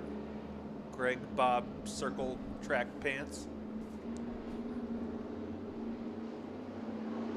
Green flags out, we're back underway. Keep in remember, Greg Long the third, currently your point leader, up 47 on Rosé, heading into tonight's action. And he's also undefeated this season. Yes. Oh, there's some trucks going through. Oh, Shame a little sideways, maybe some contact there between he and Hamilton, and he's still sideways. Boy, Ricky Gillette up and about the 49th groove there off of turn 4. Oh, and now he finally spun. Shamel does. Oh, and he's going to take a bunch of trucks almost all the way up to the wall there. Doherty. Oh, he didn't spin. I was wondering if the 47 may have been getting a flat. There was some contact, and he was all the way sideways through turn number 3. And I thought it was kind of a long slide. And then, yeah, it came back in turn 2, so wondering if that contact didn't help the mass exodus of air from the confines of that tire.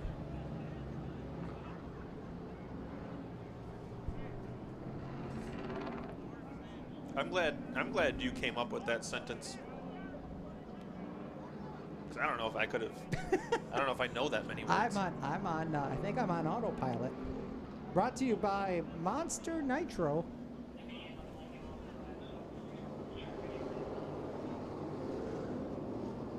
So I may not actually get some sleep tonight, but if I do, I might see colors.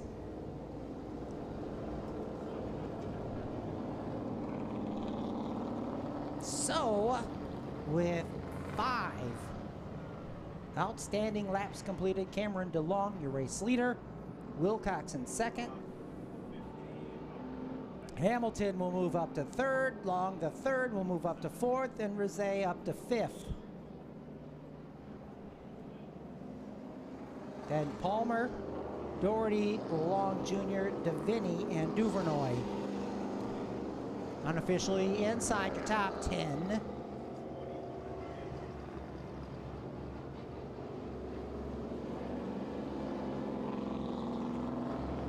Looks like the front end of that 21 truck may have a piece of somebody else's truck attached to it there as he came down the front straightaway, or else he's got the front bumper hanging on the front of that machine.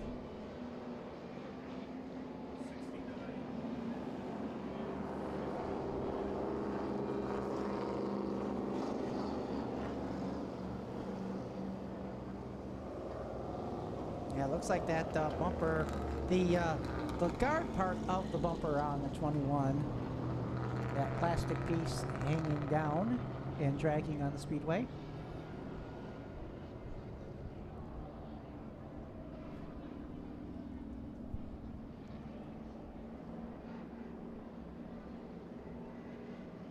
Richard Gillette trying to sneak up a couple handful of positions there. Caught you red-handed.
Shamel's making his way back out in the 47 truck, so he'll tag back on after just in time too. Just got done with the lineup here, so I would anticipate we'll have the option.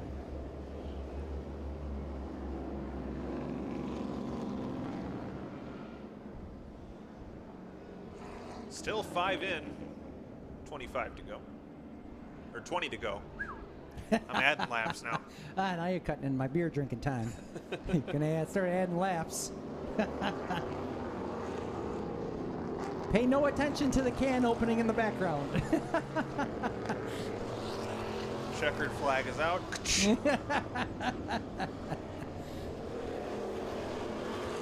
Hey, I like to do my announcing Canadian style. Drunk?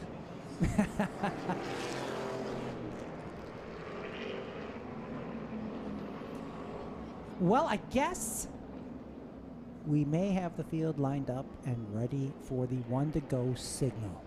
Now, I don't want to talk too loud because I don't want to startle the drivers. They're a little jumpy today. They seem startled already. I don't want to flush any of them out of the bushes. Be very, very quiet.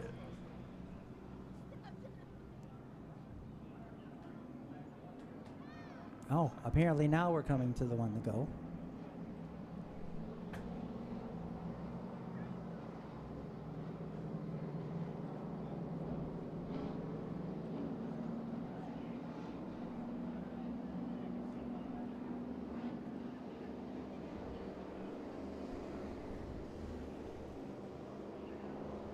All right, lights are off. I'm feeling good about this one, Roger. Are you? I think. My lights are off too. I'm out of ideas. You know, the best way to not run out of ideas is to never start with Start with ideas. any? Yeah, that's a great. That keeps everyone's expectations of you very low. Yes. Set the bar low, and you'll never miss expectations. Field set to go. M&K Truck Center. Restart zone. The trucks enter it. They go fast. In that order, too. Yes. Not always the case.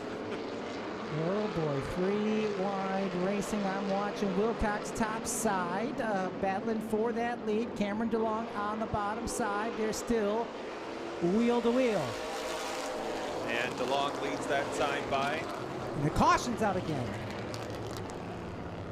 Piece of debris. I bet somebody's bumper that had been dragging for the last 3 or 4 laps.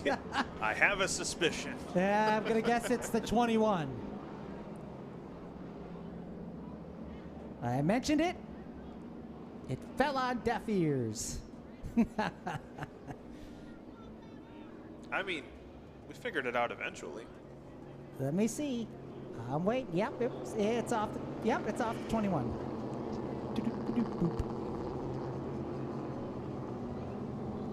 We're going to have some off the 85 there, too, because he's got stuff hanging off the right front of that thing, too.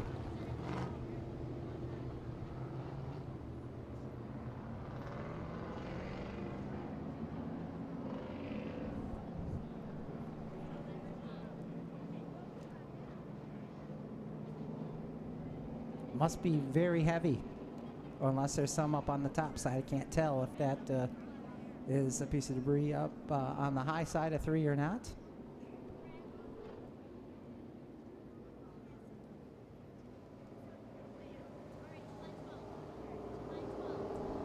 Yes, and I see the dash there to the groove to get the goodies that were left behind.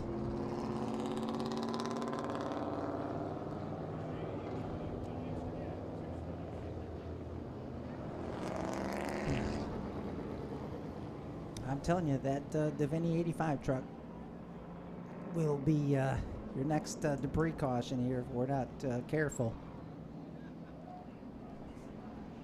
Well, fortunately, it's. Yeah, we can't stop them. Yeah, we can't. Absolutely. Can't pull it off for them. Yep. Mainly because we're up here talking. But Hold on.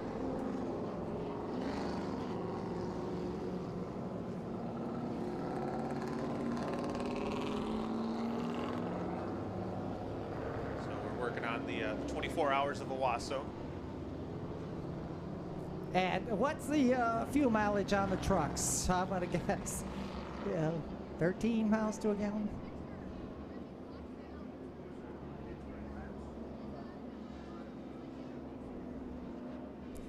Yeah, so we're choosing. We are. That is a thing that's happening right now. So 4 of the front 5 all took the inside line. The only one in the top 4 that did not was the 67 of Wilcox, and that allows Greg Long to go next to Long the third. That'll be the second row. Then Hamilton, Duvernay back there, that's row number 3. And then the team cars, Mark Palmer, and the 05 of Darren Burton in row number 4. 7 of Rosé, the 69 of Hart. That is row number 5. All right, I feel good about this one, for real. Now you might want to step aside. Uh-oh, Palmer off the pace. He dives to the infield, then he finds the gas. That is... Boy, I'd be, oof. Well, he did not. He did not advance the position. He did not advance his position. I'm wondering if he's got an electrical issue on that car or that truck again. All I'm saying is by Formula 1 rules, he would not need to give the position back. And we're gonna...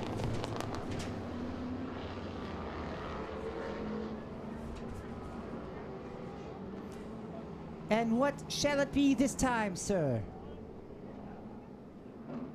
Debris. If it's from the 85 truck, I'm going to tell you I told you so. I never doubted you for a second.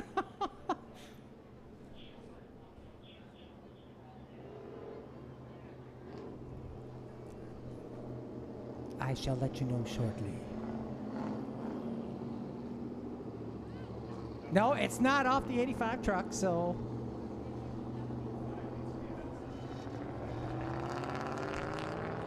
Tonight's episode of Never Ending Theater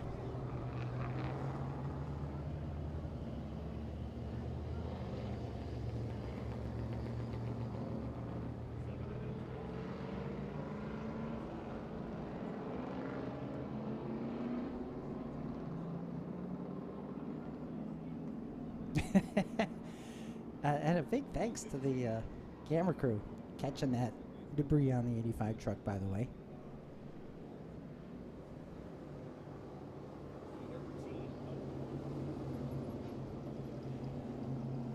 Do appreciate all the folks involved with getting the YouTube channel up and running each and every race night. Our camera operators, our switcher, and of course the producer Britton down there working the magic as well. So we appreciate again this. We expect this year to be the learning year. We don't expect to be coming out here with an NBC quality broadcast or even a CW quality broadcast yet. But I think we are better than some broadcasts that are actually made for television that we have seen recently. Yeah, I think we would do well on UPN. The old Warner Brothers Network, yeah. UPN, yeah. United Paramount Network. I just remember the circle, the triangle, and the square. Yes, that's right. Welcome to the Dumont Network, and we'll bring you. So, we count the laps one by one. We just didn't think there was going to be one, take a few. Front two this time, stay to the inside lane. So Wilcox and the 067 of your race leader, Cameron DeLong, will be inside row 1 and 2. Now that moves along the third up to the front of the field, and he's, well, not lost one today. It looks like somebody got popped for not going to the left or to the right. You got to slide to the left, you got to slide to the right. You have to do one or the other, or you go to the tail. So you slide to the back. 21 sliding way back.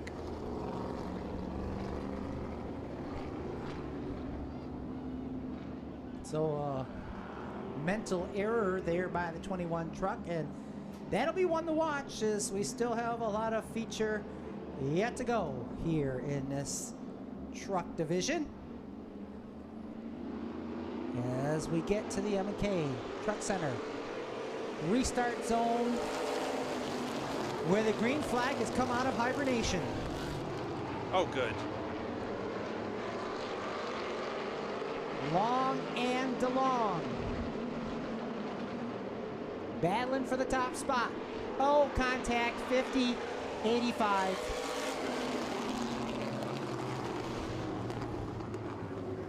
That I'm going to take a moment of silence for green flag racing. Pour one out for our homie.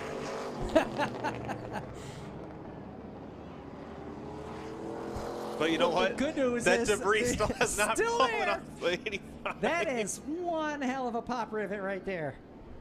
That rivet's hanging on for its life. It's just 2 weeks away from retirement.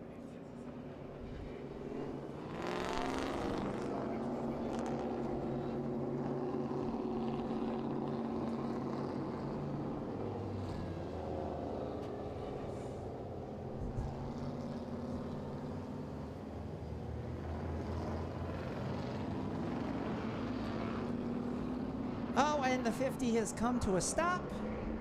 And he's, I don't know, he's not sure what what he was concerned about.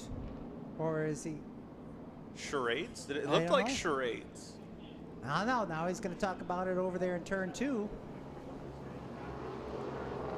Because, yeah, they're not supposed to come to a stop if they have issues over there in turn number 2. But Mr. Palmer at a stop over there in turn number 2 says he's going to get his money's worth here in this one, and he's going to get back underway.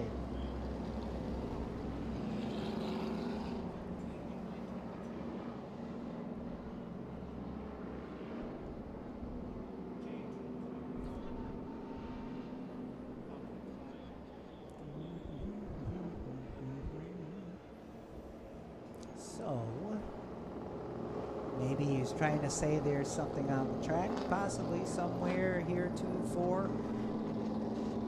Maybe some fluid, who knows? We shall know shortly, I'm assuming.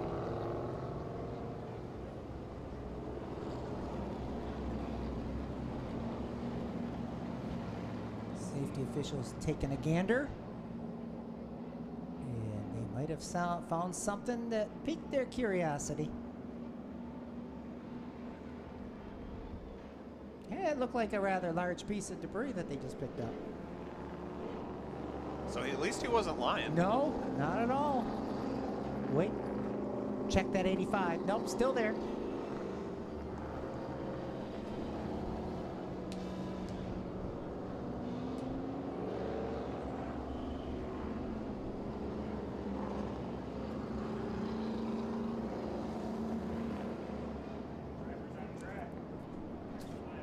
And already, these drivers have maximized their track time here for this feature, so they're being told the next flag will be the one that finishes this barn burner of a feature that just cannot seem to get off the ground. It's a slow burn. It is a slow burn. More painful for us. Yeah, it's more like Chinese water torture. We'll get there. Yes, because the laps are dripping out, is what you're saying. Yeah, yeah. All right. I'm waiting with bated breath.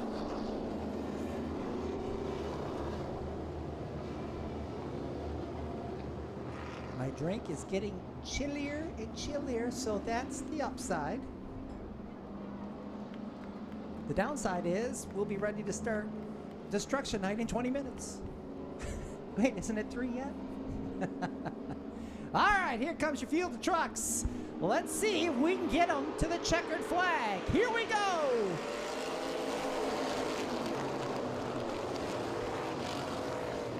So Wilcox that time had taken the outside, so it's DeLong and Wilcox still battling at the front of this field. Okay, this is when things get dicey. We got one lap in. Boy, poor Rosé's just, that truck is not working like it had earlier today. Meanwhile, Burton wants that lead in the 05. Remember, he had a flat. Oh, well, he's in the infield, but we're going to throw the caution.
right, well, we do know for sure that that was the end of the race. We reached our time limit, so that we know that much.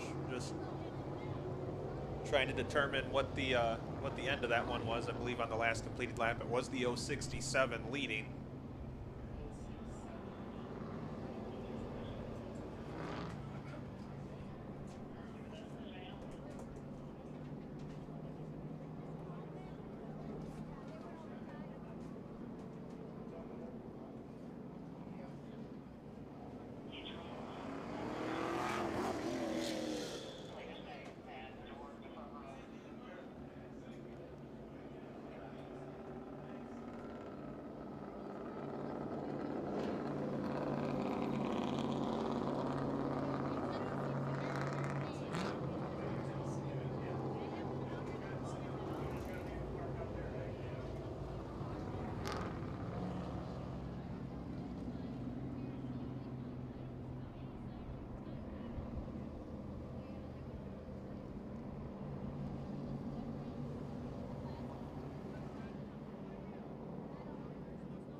Well, I'm understanding Cameron DeLong's going to end up with the win on this one. At least that's what I'm hearing down here. I haven't heard it from the top, but I have been told from the flag stand that that is indeed going to be what the call is going to be. So Cameron DeLong's going to pick up the win here tonight. Probably not in the fashion anyone in this class wanted to see, but Cameron DeLong will get himself a checkered flag here tonight. Bittersweet. Not how you want to see a feature go. Yep, not how you want to see a feature go. Not the way you want to win one. But you did everything you had to do as far as qualifying and everything else today. The truck did run good when we got to have some green flag laps. It did. Them yellows were messing me up. I was hoping we could just finish the race off with no yellows, but that's not how I wanted it to end.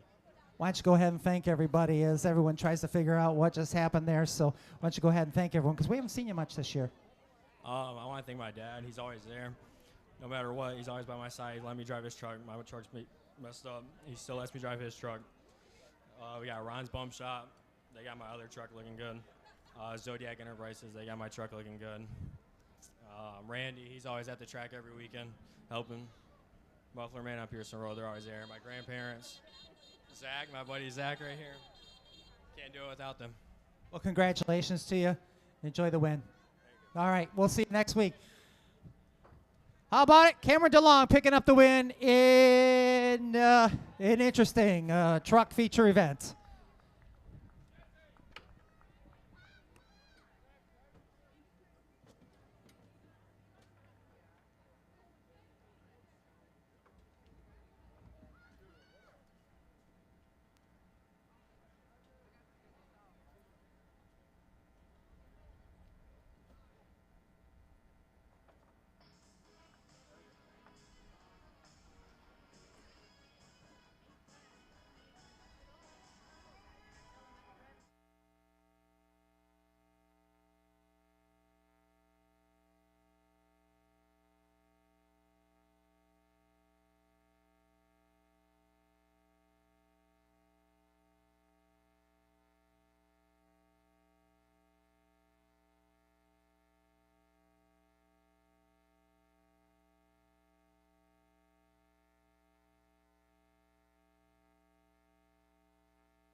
didn't hear Chris sign off, so I guess I will say that's it for tonight's action here at the Owasso Speedway. We'll be back tomorrow afternoon at 3 o'clock for our Destruction Overload. Again, gates open at 12. Racing Destruction starts at 3. Then we back on Wednesday for the Bob Finley Memorial, the Reveal the Hammer Outlaw Super Late Model Series, as well as the Valley Truck Center Modifieds. Race time Wednesday night at 7 o'clock. And then back at it next Saturday night with the must-see sprints on hand. Race time 6 o'clock. On behalf of the Wheeler family and for Chris Phoebe, I'm Roger Williams. We'll see you in about 12 hours here at Owasso Speedway. For those of you heading home, please drive safe. We'll catch you next time here at Owasso Speedway. Thank you, folks.